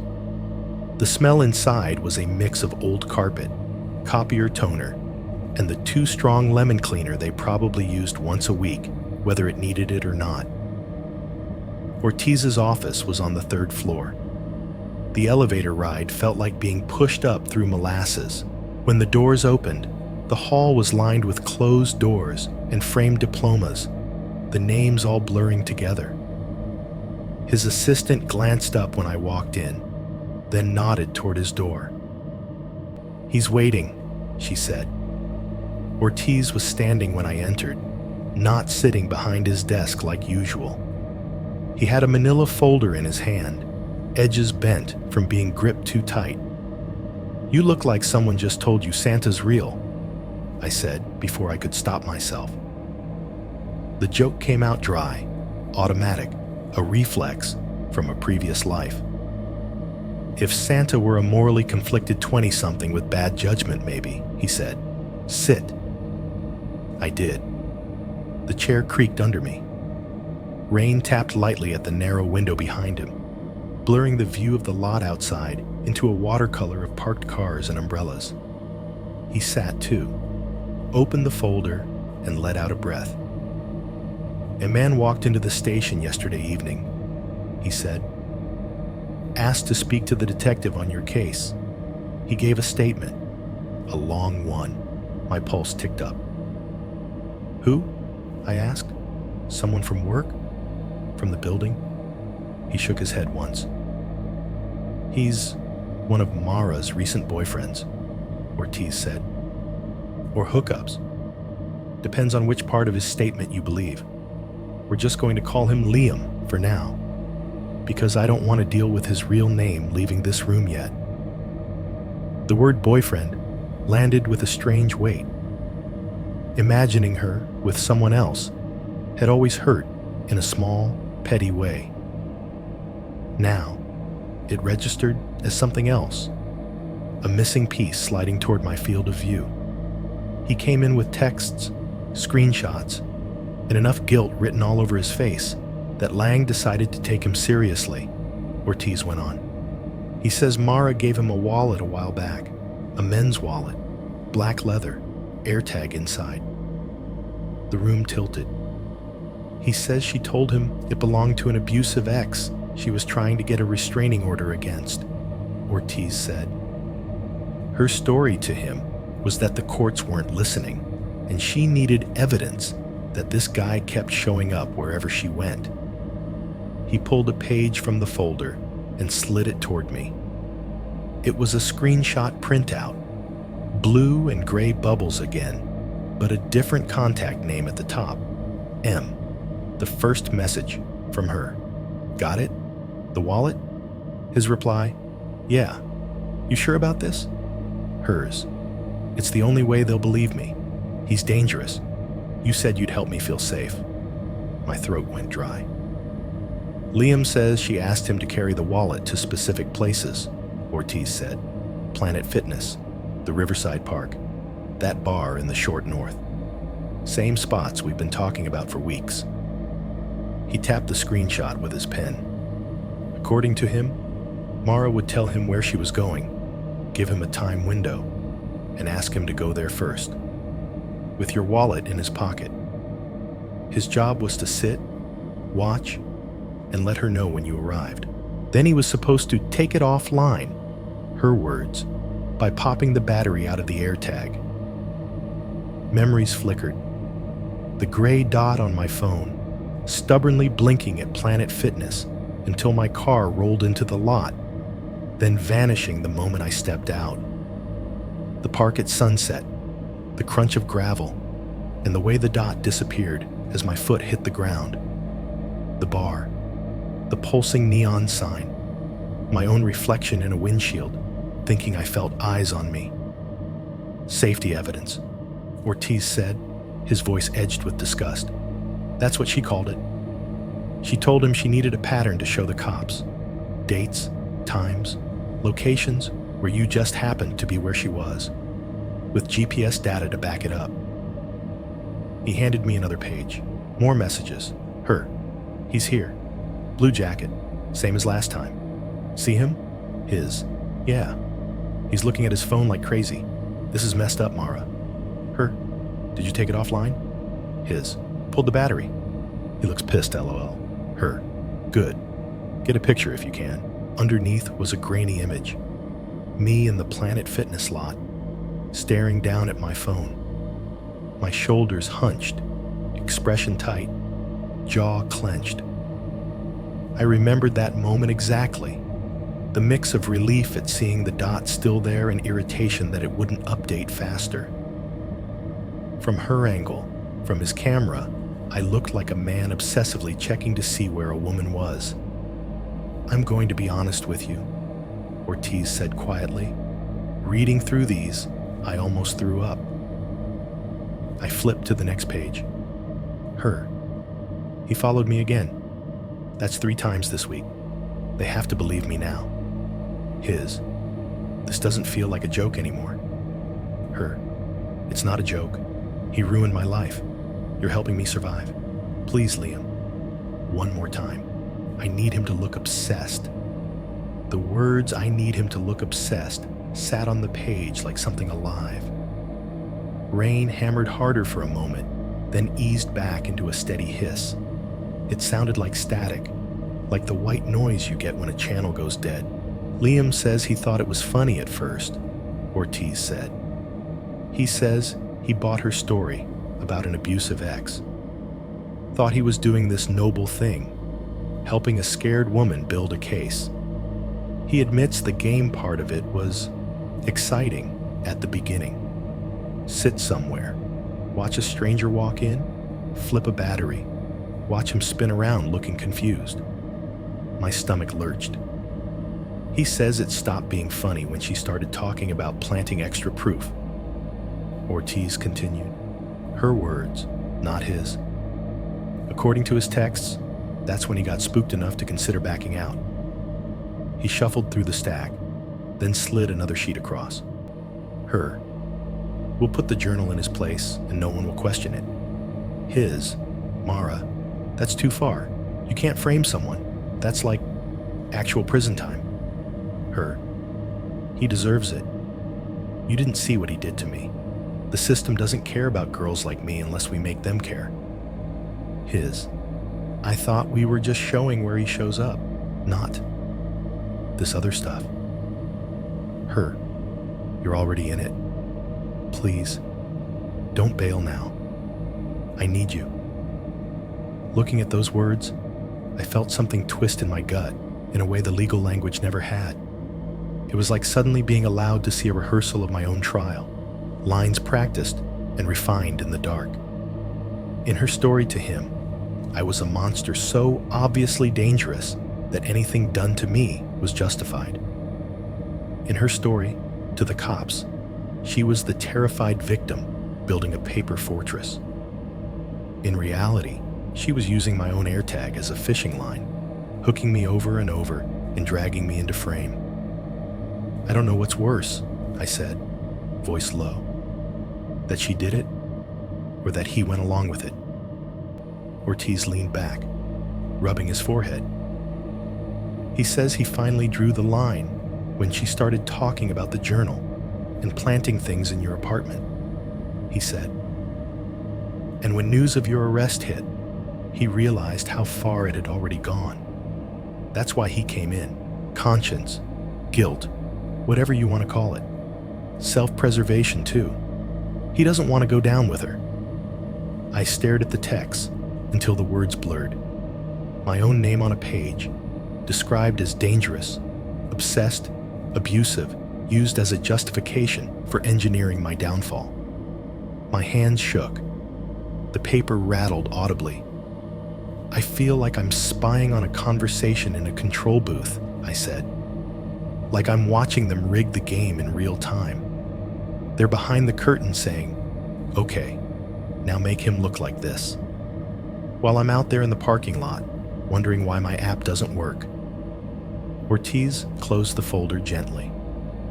Liam's statement changes things, he said. A lot.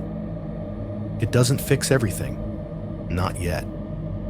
But it gives us something we can point to that isn't just trust Ethan. It shows there was a script, and you weren't the one writing it. Outside, thunder rolled again, closer this time. The window pane vibrated almost imperceptibly, For the first time in a long time, the sound of something big approaching didn't feel like the universe lining up to hit me. It felt like it might be aiming past me, for once, toward the person who had been pulling the strings. 6.2. How she got the key. When you find out someone has had a key to your life the whole time, it does something strange to your memories. A few days after Liam's statement, Ortiz called me back in. "Lang wants you at the station," he said. "This time, you're not the one in the crosshairs, but you should hear what they've got." The air in his office was cooler than usual, the HVAC humming from a vent in the ceiling with the same low, steady drone my apartment made at night. It blurred the edges of time in my head. The last few months melted together. The night of the glass, the interrogation room, my couch, this chair. At the station, they did not put me in the same room as before. This one was slightly larger, and I was not cuffed to the table. It felt like charity more than absolution. Detective Lang came in with a laptop under one arm and a thin stack of papers in his hand. His tie was loosened. There were faint shadows under his eyes that had not been there the first time we met. "Things have evolved," he said, sitting down. Liam's statement opened some doors. He set the laptop on the table, flipped it open, and turned the screen so it faced me. The video was paused on a grainy image of my building's front entrance. Glass doors, a rubber mat, a cheap potted plant slowly dying in the corner. The timestamp in the corner of the video was familiar. The night of my break-in. "We went back over the burglary case with fresh eyes," Lang said. "Your landlord fought us on access at first, but once we told him there might be liability, he coughed up this." He hit play. The video feed showed the empty lobby for a few seconds, the camera framed just above the entrance door. Down at the corner, I could see the mailboxes. The sound was off, so it felt like watching a silent movie of a life I used to live. Then the glass door opened.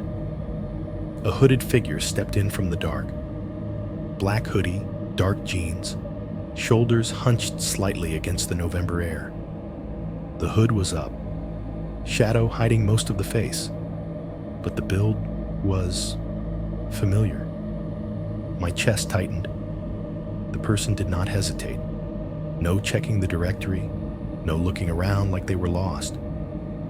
They went straight to the interior door that led to the stairwell and apartments. Their hand came out of the hoodie pocket, holding something small and metallic. A key. They slipped it into the lock, turned it smoothly, pushed the door open, and disappeared from the frame. No forcing, no prying. No shoulder slammed into the door, just a casual, practiced motion, like someone coming home. Lang paused the video there. "That," he said, tapping the screen with one finger, "is approximately 8 minutes before your neighbor called in the sound of your window being smashed." My skin crawled. "You ran my building's key log and just now found this?" I asked, hearing the anger creeping in. "Your landlord told us there were no cameras inside, remember?" he said. He wasn't lying. He just conveniently forgot to mention this one, pointing at the front door. We only found out about it after we went back and leaned on him again. He clicked to another screen.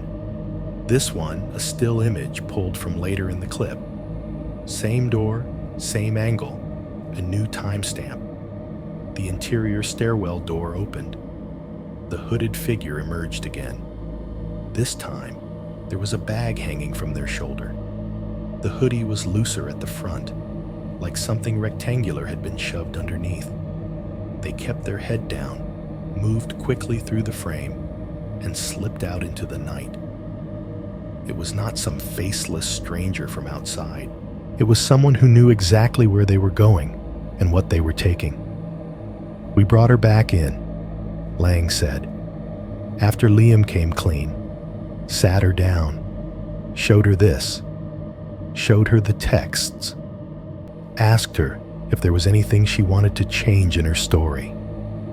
He stared at the frozen frame for a moment longer before closing the laptop. She held for a while, he said. Couple of hours, started crying. Said she was the real victim. Said Liam was lying to cover his ass. Then we showed her something else.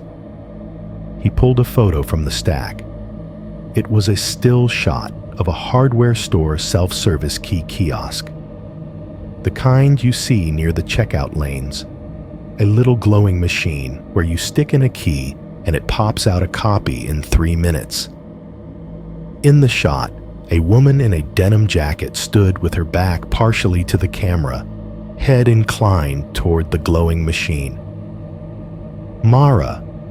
Her hair was pulled up. I recognized the curve of her neck, the way she shifted her weight to one hip when she was bored. Store security footage from last summer, Lang said. Key kiosk. Timestamp matches your memory of the day she insisted on getting out of the house and dragged you to Home Depot. You wandered off to look at power tools. She stayed behind to grab something. My mind flicked back without my consent. Harsh fluorescent lights, the smell of lumber and fertilizer, her voice echoing down an aisle. Babe, I'll be right back. Go look at your stupid drills. I had shrugged, walked 2 aisles over, gotten lost comparing specs on a cordless set I could not afford. She had reappeared 5 minutes later with a bag of light bulbs and a bored expression. My keys had been in her hand when we walked in. They had been back in my pocket when we left. I had not thought about it once. She admits now she copied your key that day, Lang said. Says she just wanted to be able to check on you when you were ignoring her texts. Claims she used it once or twice before the breakup to let herself into your place to see if you were home. Says she justified it to herself as concern. Wanted to make sure you were okay. He flipped to another page, reading from his notes. The night of the break-in, she used that key to let herself in through the front door. No forced entry, no witnesses. Nobody pays attention to a hoodie and a bag at 10:30 on a weeknight. My heart pounded so hard I could feel it in my gums. I could see it now. Her hand on my lock, wrist turning confidently, stepping into my quiet living room with its stale air and half-washed dishes. My life laid out in front of her like an unguarded display. She went straight for the electronics, Lang went on. Laptop, external drive, tablet, console, TV. Took what she needed, left the rest. She says she planned to make it look like a burglary from the start, but... He smirked humorlessly. Plans change. He held up a blurry still image. Front door, close up, the area around the lock. A faint, dark smear next to the deadbolt, right where I had noticed it that night. We told her about this, he said. Asked if she had any idea how it got there. She cracked. Admitted she wiped the lock after she realized she might have left a print. Panicked. Decided wiping wasn't good enough, so she made noise. He did not have to describe the rest. I could hear it again, as clearly as if it were happening in the room. The sudden, explosive crash of glass, the sound that had pulled me out of sleep and shoved me into a new version of my life. She grabbed a decorative rock from the landscaping outside and smashed your sliding door on her way out, Lang said. Dropped it in your living room so it would look like entry. She'd already taken what she needed through the front. The rest was theater. The sound of that glass echoed differently now, knowing it was her hand, not some anonymous criminal. Knowing that while I had been lying in bed, half drooling on my pillow. She had been standing in my living room, rearranging my future. "She took your laptop and drive home," he said. "She already knew your passwords. You told us yourself. You'd let her log into your accounts before. She used that to her advantage. She says she sat on her couch, wrapped in a blanket, sending herself messages from your accounts, editing drafts, deleting things on your end." He glanced at his notes again. "The journal," she says, "started as notes in a document on her own machine," he said. "She wrote it like she thought you would think. Obsessive, detailed. Then when she was happy with it, she printed it. Used your key again, different day, to slip into your apartment while you were at work. Put it under your socks in the drawer." He slid another sheet across the table. It was a screenshot from Mara's phone, presumably part of what Liam had turned over. A message from her to him. "I'm writing everything down so the cops see how bad he is. They always believe men unless you give them a script." My fingers curled involuntarily, nails biting into my palm. The HVAC hummed overhead, a dull, constant roar, identical in tone to the one in my own ceiling at home. For a split second, I could not tell which room I was in. "How much of this is on record?" I asked. My voice sounded far away. "Most of it," Lang said. "She's not exactly giving it up out of kindness. Liam's texts boxed her in. She's trying to spin it now, saying you forced her into it by making her feel unsafe. But the key copy, the break-in, the laptop, the planted journal, that's all on tape." I sat there, listening to the air cycle through the vents, to the faint murmur of voices in the hall outside the interrogation room. Same sounds, new context. The night I'd heard my window explode, I had imagined some faceless guy in a mask, some opportunistic thief dragging my TV out into the dark. Faceless was easier. Faceless meant random. Random meant bad luck. Knowing it had been Mara, hood up, key in hand, my door swinging open for her like it always had, was worse in a way I do not have a clean word for. It was like realizing the monster in the story had not come from under the bed or out of the closet, but from the side of the mattress where you had once let them sleep. The sound of the glass did not change. The timeline did not change. Insurance claims, sleepless nights, the taste of fear, they all stayed where they were. What changed was the face behind the noise and the knowledge that the hum in my ceiling, the simple mechanical breath of a building, had been there the whole time while someone quietly rewrote my life with a copied key. 6-3. Dismissed, but not erased. You would think the words, "case dismissed," would sound like a choir. They do not. They sound like paper. On the day it happened, the courtroom looked the same as it had at my bail hearing. Same faded wood paneling, same scuffed floor, same seal on the wall behind the judge's head. The fluorescent lights hummed softly overhead, making everything feel washed out. I stood at the same scratch table next to Ortiz, hands loosely clasped in front of me. No cuffs this time, but my wrists still felt phantom pressure. The prosecutor shuffled her own stack of papers, more slowly than usual, like she was annoyed at the script change. "Your Honor," she said, voice tight. "In light of new evidence regarding Ms. Green's credibility, and in consultation with the alleged victim in this matter, the state is moving to dismiss all charges against the defendant, Mr. Ethan Mercer, without prejudice. Fatal credibility issues." That was the phrase they used in the paperwork later. Not, "we were wrong." Not, "we almost buried an innocent person." Just fatal credibility issues. like the problem was with the story, not the almost ending. The judge adjusted his glasses, glanced down at the motion, then back up over them at me in that tired, bureaucratic way. "Motion granted," he said. "Case is dismissed. Mr. Mercer, you are free to go." That was it. No gavel slam, no dramatic pause. Just the soft shuffle of papers being restacked, the creak of chairs as other defendants and lawyers got ready for their turn. I stood there for a second longer than I should have, waiting for something to hit me. Relief, joy, rage, anything.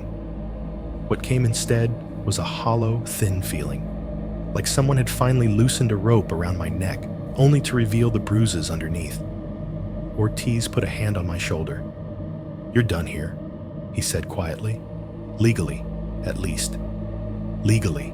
We walked out into the hallway, which smelled faintly of cleaning fluid and stress. A bailiff held the door open for us without looking up. People flowed around us. Family members, defendants, clerks, each wrapped in their own emergencies. "Do you want the full language?" Ortiz asked, holding a copy of the dismissal motion. "I heard the important part," I said. My voice sounded distant in my own ears. "I'm not going to prison." He nodded. "No, you're not," he said. "And Mara won't be walking away from this clean either." I could have asked then. What's going to happen to her?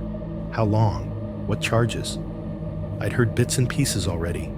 Filing false reports, evidence tampering, fraud, maybe even some tech-related statute they dusted off for the laptop and texts. I knew there would be hearings, pleas, sentences. Instead, I found myself saying, "I don't want to know." He raised an eyebrow. "I'm serious," I said. "If there's a headline, if there's an article, if her name trends for 10 minutes, I don't want it." She had enough of my head for free. He didn't argue, just folded the paper and tucked it back into the folder. The freedom they gave me that day came with no ceremony. I walked out the courthouse doors into a parking lot shimmering with heat, the air thick with exhaust, and the smell of food from a truck on the corner. Cars honked. A bus sighed at the curb. Life went on, utterly uninterested in the fact that I'd almost fallen out of it. Some people in my life treated the dismissal like a reset button. Others pretended the game had never started. A couple of friends reached out immediately.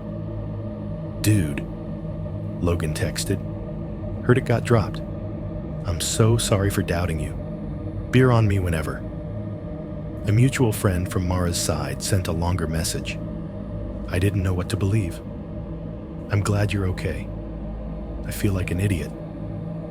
If you ever want to talk, I'm here." Some apologized directly, shame heavy between the lines. Others just showed up in my notifications again like nothing had happened. Memes, links. "You see this?" Messages. As if the months between had been a bad dream we'd all woken up from at the same time. More of them just stayed gone. Their last messages to me were still there if I scrolled back far enough. Hope it's not true. Read receipts with nothing after. Group chats where my name had stopped coming up. I could have poked those threads, tried to restart them, but I didn't. There is only so much begging for belief a person can do before it starts to feel like another kind of humiliation. At work, HR called me into the same office with the same motivational posters on the wall. "We're glad things resolved," the manager said, choosing her words carefully. "Given that the charges were dismissed, we're lifting your leave and restoring you to your position." She smiled. It didn't reach her eyes. "Of course," she added, "we want to ensure a safe environment for everyone. So if any concerns come up, or if you need support reintegrating, our door is open." People were polite when I went back. Extra polite. There were smiles in the hallway, nods at the coffee machine. Good to have you back, man at my cubicle. But underneath it all, there was a thin layer of caution. Conversations would dip when I walked by, and then pick back up with a slightly different topic. Jokes about crazy exes died more quickly now. No one asked about Mara, directly or indirectly. I was no longer the guy under active investigation. I was the guy who had been under investigation. A label with a different tense, but still a label. Months after it all ended, on paper anyway, I tried going back to Planet Fitness. It was a Tuesday, mid-afternoon, not busy. I stood in the parking lot for a minute, keys in hand, staring at the purple and yellow sign, the big windows with their rows of TVs flashing the same sports and talk shows on silent. Inside, the smell hit first. Rubber mats, disinfectant, sweat that never quite leaves no matter how much they spray. The treadmills lined up in rows, belts whirring under bouncing feet. The clang of weights, the squeak of shoes on polished floor. It might as well have been the first crime scene. My eyes went straight to the corner where the lost and found bin had been the day I'd asked about my missing wallet. To the window where I might have been in someone's camera frame. To the spots in the mirrors where my own reflection had once looked back at me and not known it was being cataloged. I got on a treadmill, set it to a slow walk. The belt started under my shoes, humming. My heart rate spiked like I was sprinting. For 5 minutes, I watched the TVs, tried to focus on the fake problems they were shouting about with closed captions. My brain played another reel over top. Me in this building, eyes on my phone, Liam in a car outside with my wallet in his pocket, Mara somewhere pretending to be afraid of the story she was writing. I stepped off, wiped the machine down with a towel that smelled like cheap cleaner, walked out. I canceled my membership the next day. The Apple stuff went next. It started small. I turned off Find My on my phone. The little green icon on the map went away, but the sense of being watched did not. I sold my Apple Watch to a kid from Craigslist who talked too fast and never stopped smiling. I factory reset my iPad until it was just a blank, impersonal slate again. The idea of ever owning another AirTag made my skin crawl. It had seemed so reasonable at the time, smart even. Put a little white disc in your wallet so you don't lose it. Wrap your life in a little extra data, a small safety net. Used the way she used it, it stopped being a net and became a leash. A breadcrumb trail she could drag me along wherever she wanted me seen.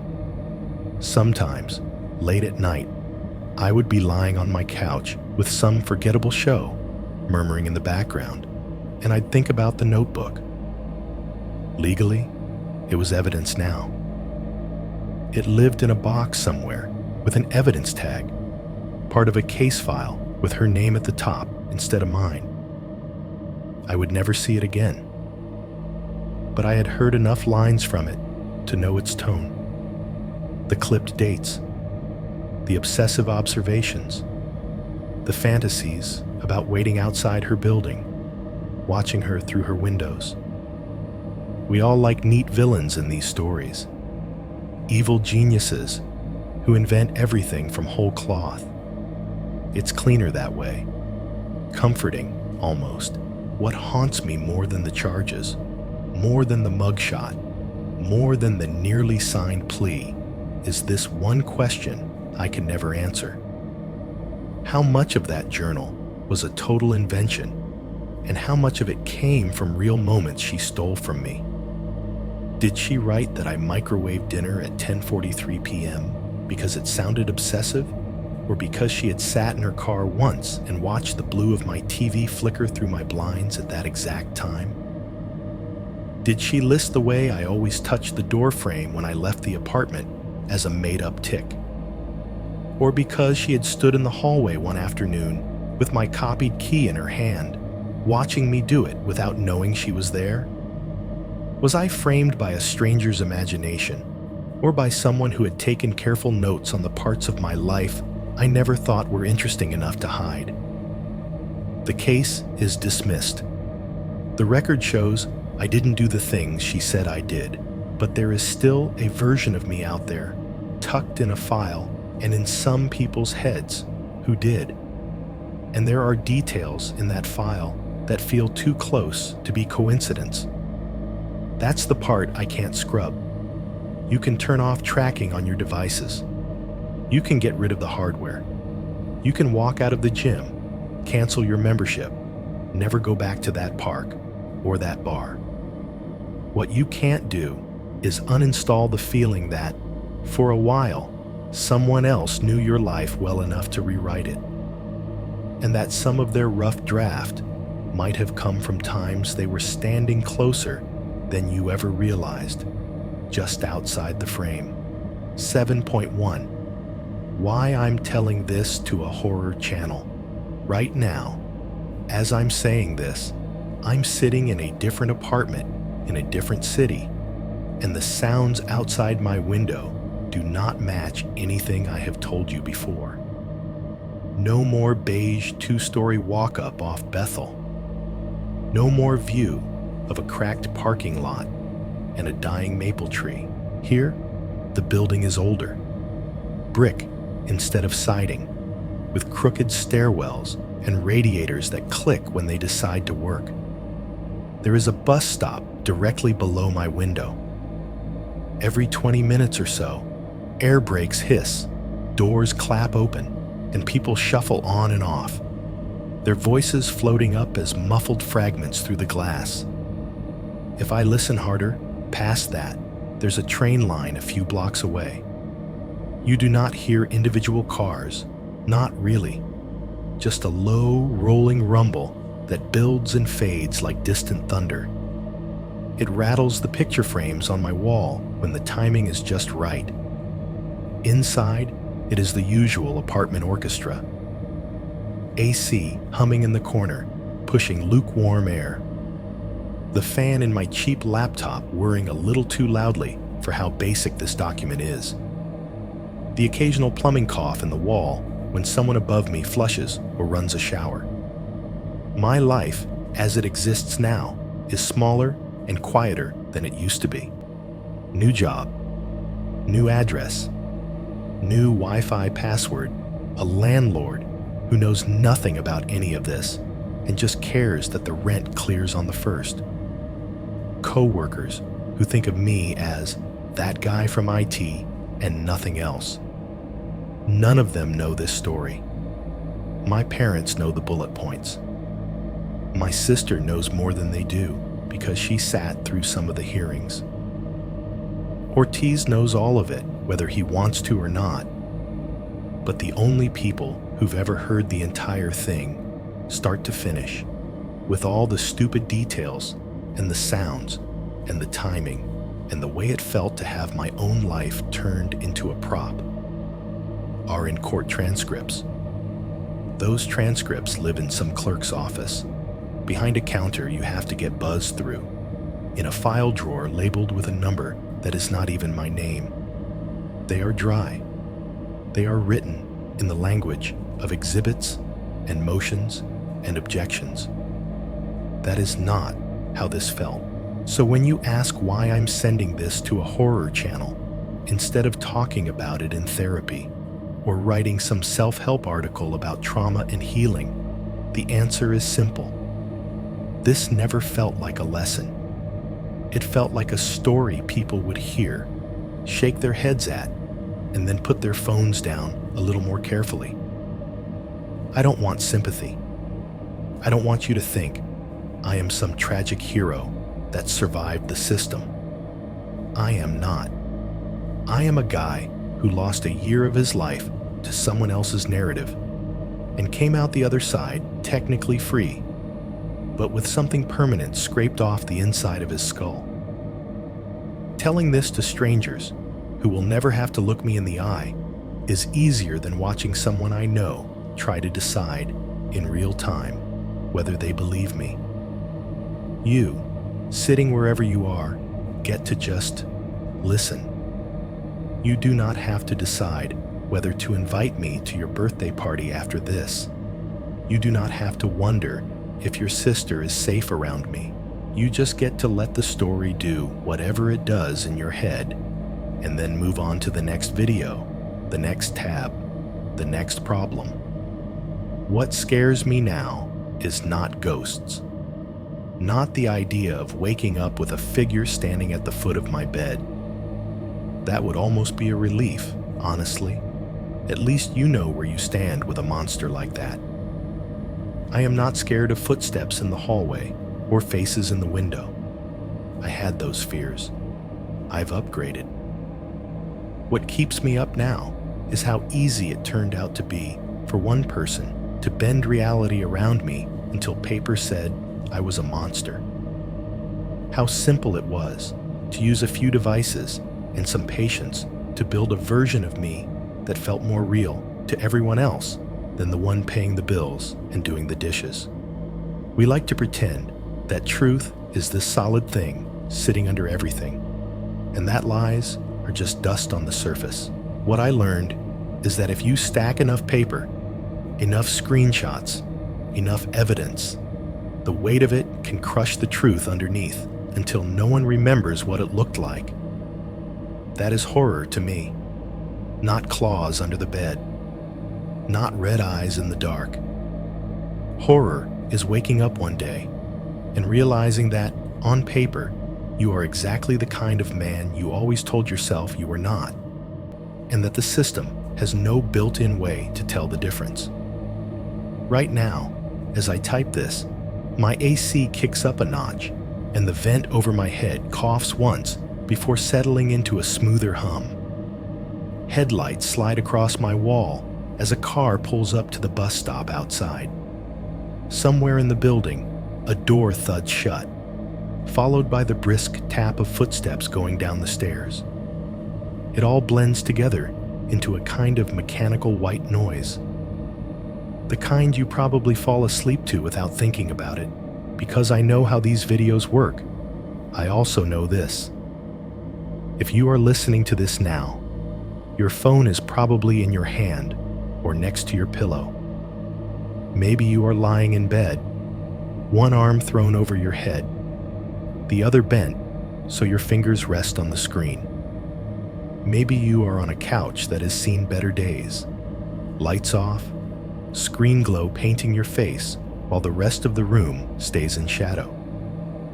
Maybe you propped your phone up against a water bottle or a lamp so you would not have to hold it, and it is sitting there a few inches from your head, doing that tiny buzz it does whenever a notification slips through.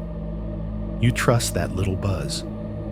You trust the way maps light up, the way blue dots tell you where you are, the way gray circles tell you where your stuff is. You trust that when your phone says you sent this message, it means you did. You trust that when something beeps in your pocket, it is just a friend, or a bill, or another dopamine hit. I did too. That is why I am telling this here. Into a microphone, through a channel that usually talks about things that go bump in the night. Because the bump that almost ended me was a vibration in my pocket and a polite little notification that said an AirTag was moving with me. Because the sounds that still replay in my head are not screams. They're the crash of my own window, the hum of my own AC, the click of a key in a lock I thought only I had. This is not a ghost story. No one floated. No one walked through walls. No old curses. No haunted houses. This is a story about how easy it is for your life to become haunted by proof. And how, once that haunting starts, it does not stop just because a judge says 2 words and moves on to the next case. So, yeah, that is why you are hearing this here, through someone else's voice, on a channel you probably clicked on because the thumbnail looked creepy. I am not asking you to feel bad for me. I just want you to know I was almost the villain you would have heard about in a very different kind of video. 7.2. The sounds that stay. If you strip my life down to noise, it is not that different from yours. Phones buzz, doors knock, pipes groan, cars pass. Somewhere, something with a compressor kicks on and off when it feels like it. The difference now is not what I hear. It is what my body does with it. Every time my phone vibrates, I feel it in my chest before I feel it in my pocket. Heart up first, brain second. For a split second, the vibration is not a group chat, or a sale notification, or my sister sending me some dumb meme. It is that same polite little alert that almost took my life apart. AirTag found moving with you. If you have never seen that notification, it is bright and cheerful, by the way. White bubble, neat text, no skull and crossbones, no red warning icon, just this gently concerned tip from your device. Like, hey buddy, did you mean to pick up a tracker today? The friendly tone is almost worse when you know what it can mean. Now, when anything shows up on my screen with the word found or tracking in it, my stomach flips before my eyes have even finished reading. It is not just the phone. My nervous system, somewhere along the last year, rewired itself so that every knock in the hallway lands directly under my sternum. Even if it is at the wrong time of day, even if I know my neighbor gets food delivered like clockwork, even if I can hear the delivery guy cheerfully calling out someone else's name, my brain will say, not for us, but my heart will be pounding like it's waiting for. We have a warrant. The sounds I told you about all live in the same drawer now. They echo off each other. The bass at Logan's party, for example. I remember that as clearly as the shape of Jenna's hand on my shoulder. The way it came up from the floorboards, like the house itself, was breathing in time with the music. Red cups clacking, people shouting over each other. Some EDM track with a drop that made everyone cheer. I did not know that was the first beat in what was going to turn into this whole soundtrack. Then there was that first ding from my phone. The AirTag notification slides in. Sound on just loud enough to cut through TV static and fridge noise. A single chime that felt like a lifeline. Good news. Your stuff has a pulse somewhere out there. I had no idea I had just been handed a leash someone else was holding. The glass in my living room sounded like an accident. That is the only way I can describe it. Not a neat break, not a polite crack. It was an explosion in miniature. Shards hitting the floor, the couch, the TV stand, each one with its own tiny note. You do not think your life has a sound until you hear it shatter. Later, there was the knock that did not sound like any knock I'd heard before. The one at 7:30 a.m., crisp and official. 3 raps, pause, 3 again. Not impatient, not friendly, just certain. It is a small thing, but people who are used to being let in knock differently than the rest of us. And then there is a sound I did not even hear at the time, but cannot get out of my head now. The scratch of a pen over paper in a notebook I never wrote in. Dated lines, my alleged thoughts about Mara moving from her head onto a page. I imagine the soft rasp of that pen at her kitchen table, the click of her phone when she checked the time to make sure the entries lined up with somewhere I'd actually been. There is a whole auditory layer to this story that never shows up in transcripts. The other night, I was in a grocery store close to closing time. One of those chains that feels the same in every state. Fluorescent lights buzzing overhead, a slightly too cold breeze coming off the freezer aisle, the fans in the coolers humming like distant beehives. Pop music from 5 years ago played just loud enough to be annoying, just quiet enough to be ignorable. I was standing in front of the frozen dinners, the same kind of box I have microwaved too many times, reading the back of 2 different brands, like the sodium content was going to change if I squinted. Somewhere above the music and the lights and the fans, my phone buzzed in my pocket. Just one short vibration. My body did this thing I could not control. Heart spike, breath gone, hands tightening around the cardboard edges until I felt them buckle.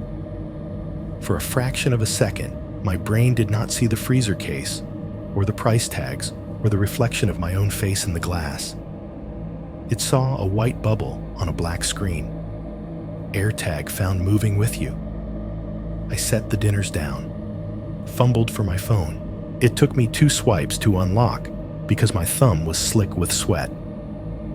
The notification at the top of the screen said, "Your prescription will be ready for pickup tomorrow after 3 p.m. I laughed out loud. It came out wrong. Too sharp, too loud in the quiet aisle. A guy pushing a cart nearby glanced at me and then looked away fast, the way people do when they decide not to ask. I slid the phone back into my pocket and realized my pulse was still hammering in my neck. It didn't matter what the text actually said. The sound had already done its work. I wish I could tell you that once the case was dismissed and the devices were wiped, the habits went away. They do not. Muscle memory sticks around longer than paper. Sometimes, still, I will open the Find My app like my thumb has a mind of its own. The interface comes up. Blank now. No laptop, no tablet, no AirTag, no shared locations. Just a little message telling me there are no devices currently associated. I stare at that empty list longer than I should. Part of me is looking to make sure nothing is following me. Part of me is checking that there is no one left I am responsible for tracking. Both parts feel equally stupid, and I do it anyway. The many twists in my life now are small, stupid things that no one else would even read as horror. Like the afternoon, I was in a coffee shop downtown, trying to pretend I was the kind of person who could work in public again. The place was all concrete and wood and plants, the kind of spot people take candid photos in for their feeds. Espresso machine hissing, low conversation, lo-fi playlist drifting through the speakers. I had my laptop open, some spreadsheet pretending to matter in front of me. At the table next to mine, a guy my age was hunched over his phone, AirPods in. I wasn't paying attention until I saw a familiar interface reflected in the inside of my skull. He had his Find My app open. I could see the little icons even from the side. A phone, a set of keys, something labeled work bag. He tapped on one of them and a new screen popped up. Play sound, directions, notifications. Then with casual boredom, he flicked over to the AirTag settings. I saw the wording as clearly as if it had been on my own screen. He wasn't doing anything sinister. For all I know, he was just trying to figure out how to turn off alerts on his girlfriend's keychain or something. But my stomach dropped like an elevator cable had snapped. It felt like watching someone load a weapon they did not know was real. I shut my laptop. The chair scraped on the concrete floor louder than I meant it to. The guy glanced up, confused, then went back to whatever he was doing. I left my coffee half full on the table and walked out into the sun, heart pounding like I had just dodged a bullet instead of a notification. That is the thing about sounds. You cannot unhear them. Once your brain has filed something under danger, it does not really care if the threat is over. The next time it hears something similar, it is going to pull the fire alarm anyway. You might think, listening to this, that you would be different, that you would not jump at shadows, that you would be able to tell the difference between a normal buzz and the kind that changes everything. Maybe you are right. But pay attention the next time your phone vibrates in your pocket or on your nightstand. Just for a second, notice whether your fingers move before you have even finished whatever you were doing. Notice whether your heart bumps a little harder before your eyes read the preview. Most of the time, it is nothing. A sale, a spam call, a weather alert, an app you forgot you installed. It only has to be something else once. 7.3, the notification you might hear. Tonight. You probably think you would never end up where I did. Maybe you are careful. Maybe you do not date people who throw dishes or cry in parking lots. Maybe your exes are still on your socials, liking dog photos and birthday posts. And the worst thing they ever did was leave you on read. Maybe you tell yourself you would see it coming if someone around you was capable of what Mara did. I would have said the same thing. Right now, wherever you are listening to this, your room is doing the same thing mine is, making its little background noises and pretending they mean nothing. There is probably a faint glow from something. Your TV, your monitor, the strip of LED lights you stuck behind your headboard, the rectangle of your phone screen painting your ceiling in pale blue. Your AC or heater is humming in the corner, pushing air that is either a little too cold or a little too warm. Somewhere close by, your fridge will kick on in the next hour. You will hear the compressor start, that low mechanical growl that fades into the rest of the noise once your brain decides it is not important. Outside, a car will go past. Tires on pavement, a distant engine, maybe a bass line from someone else's music rattling their license plate screws. You will barely register any of it. At some point tonight, your phone is going to buzz.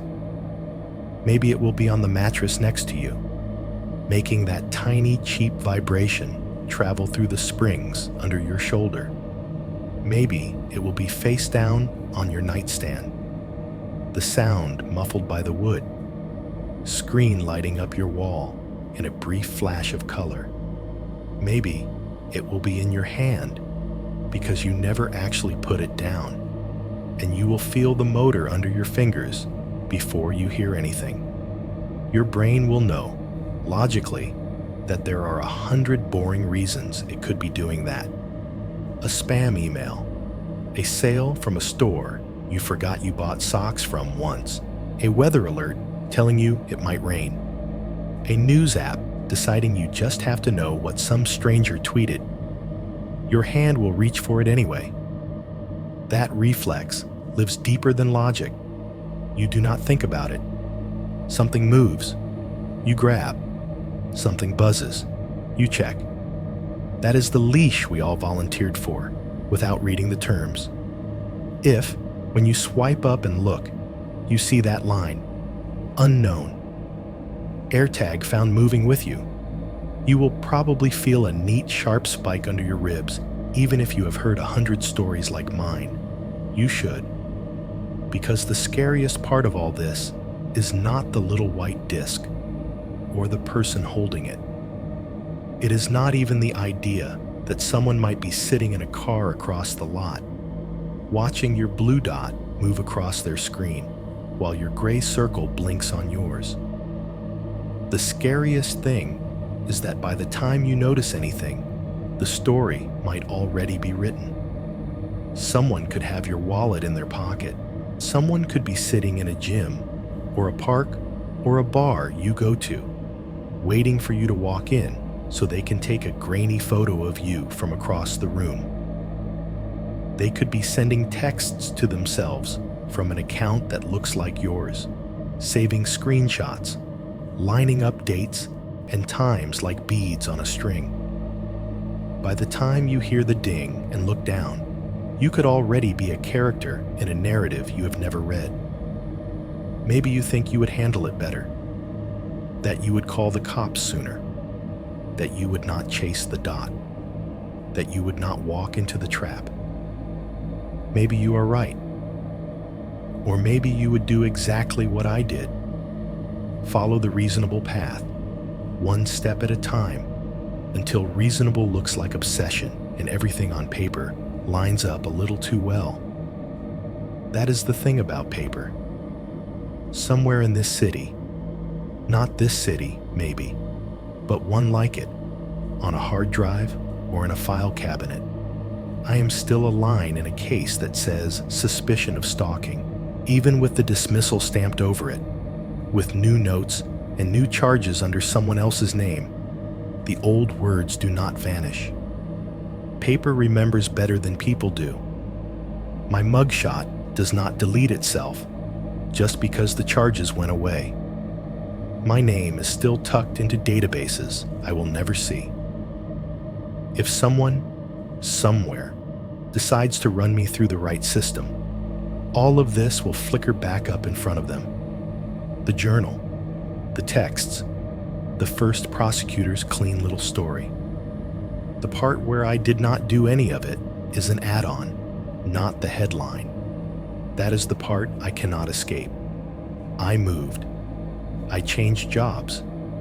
I sold the devices that made this easy.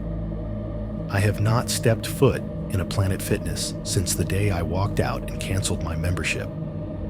I crossed the street to avoid hardware stores with kiosks glowing like vending machines for trust. None of that stops my heart from jumping when something makes the same sound as the night everything broke. I finished telling this story. I hit save. The document sits on my screen for a second, cursor blinking at the end of the last sentence like it is waiting to see if I will take any of it back. I do not. I close the laptop. The fan inside it winds down from a whine to silence. The room gets darker instantly. The only light left coming from that small rectangle on the table beside me, my phone, plugged in, screen sleeping, charging light a tiny pulsing dot in the dark. Outside, a bus exhales at the curb. Doors slap open and shut. Someone laughs too loudly for how late it is. Their voices drift up, blurred by the glass and the air between us. In here, the AC hums. The radiator ticks once, then goes quiet. For a moment, there is nothing but my breathing and the faint, high whine of the electronics we pretend are mute. Then my phone buzzes. Just once. A single short vibration that travels through the wood of the table into my elbow, up my arm, into my chest, faster than the screen can light up. I do not know yet what the notification is. I have not turned it over. Could be my sister, could be junk mail, could be an automated bill reminder, could be anything, everything, nothing. It does not matter. My body has already reacted. Shoulders tight, stomach knotted, pulse a dull thud in my throat. I flinch, every single time, as if that one buzz is enough to rewrite my life again. You can tell yourself this is just a story. You can tell yourself your exes are normal, your friends are sane, your devices are harmless, your paper trail is benign. You can tell yourself that if your phone ever lights up with that line, unknown, AirTag found moving with you, you will handle it. You will stay calm. You will not let anyone turn it into anything more than a tech glitch and a weird anecdote. You might be right. And tonight, when your room is quiet and your eyes are heavy, and the hum of your house has faded into the background, your phone will buzz. Your brain will know it is probably nothing. Your hand will reach for it anyway,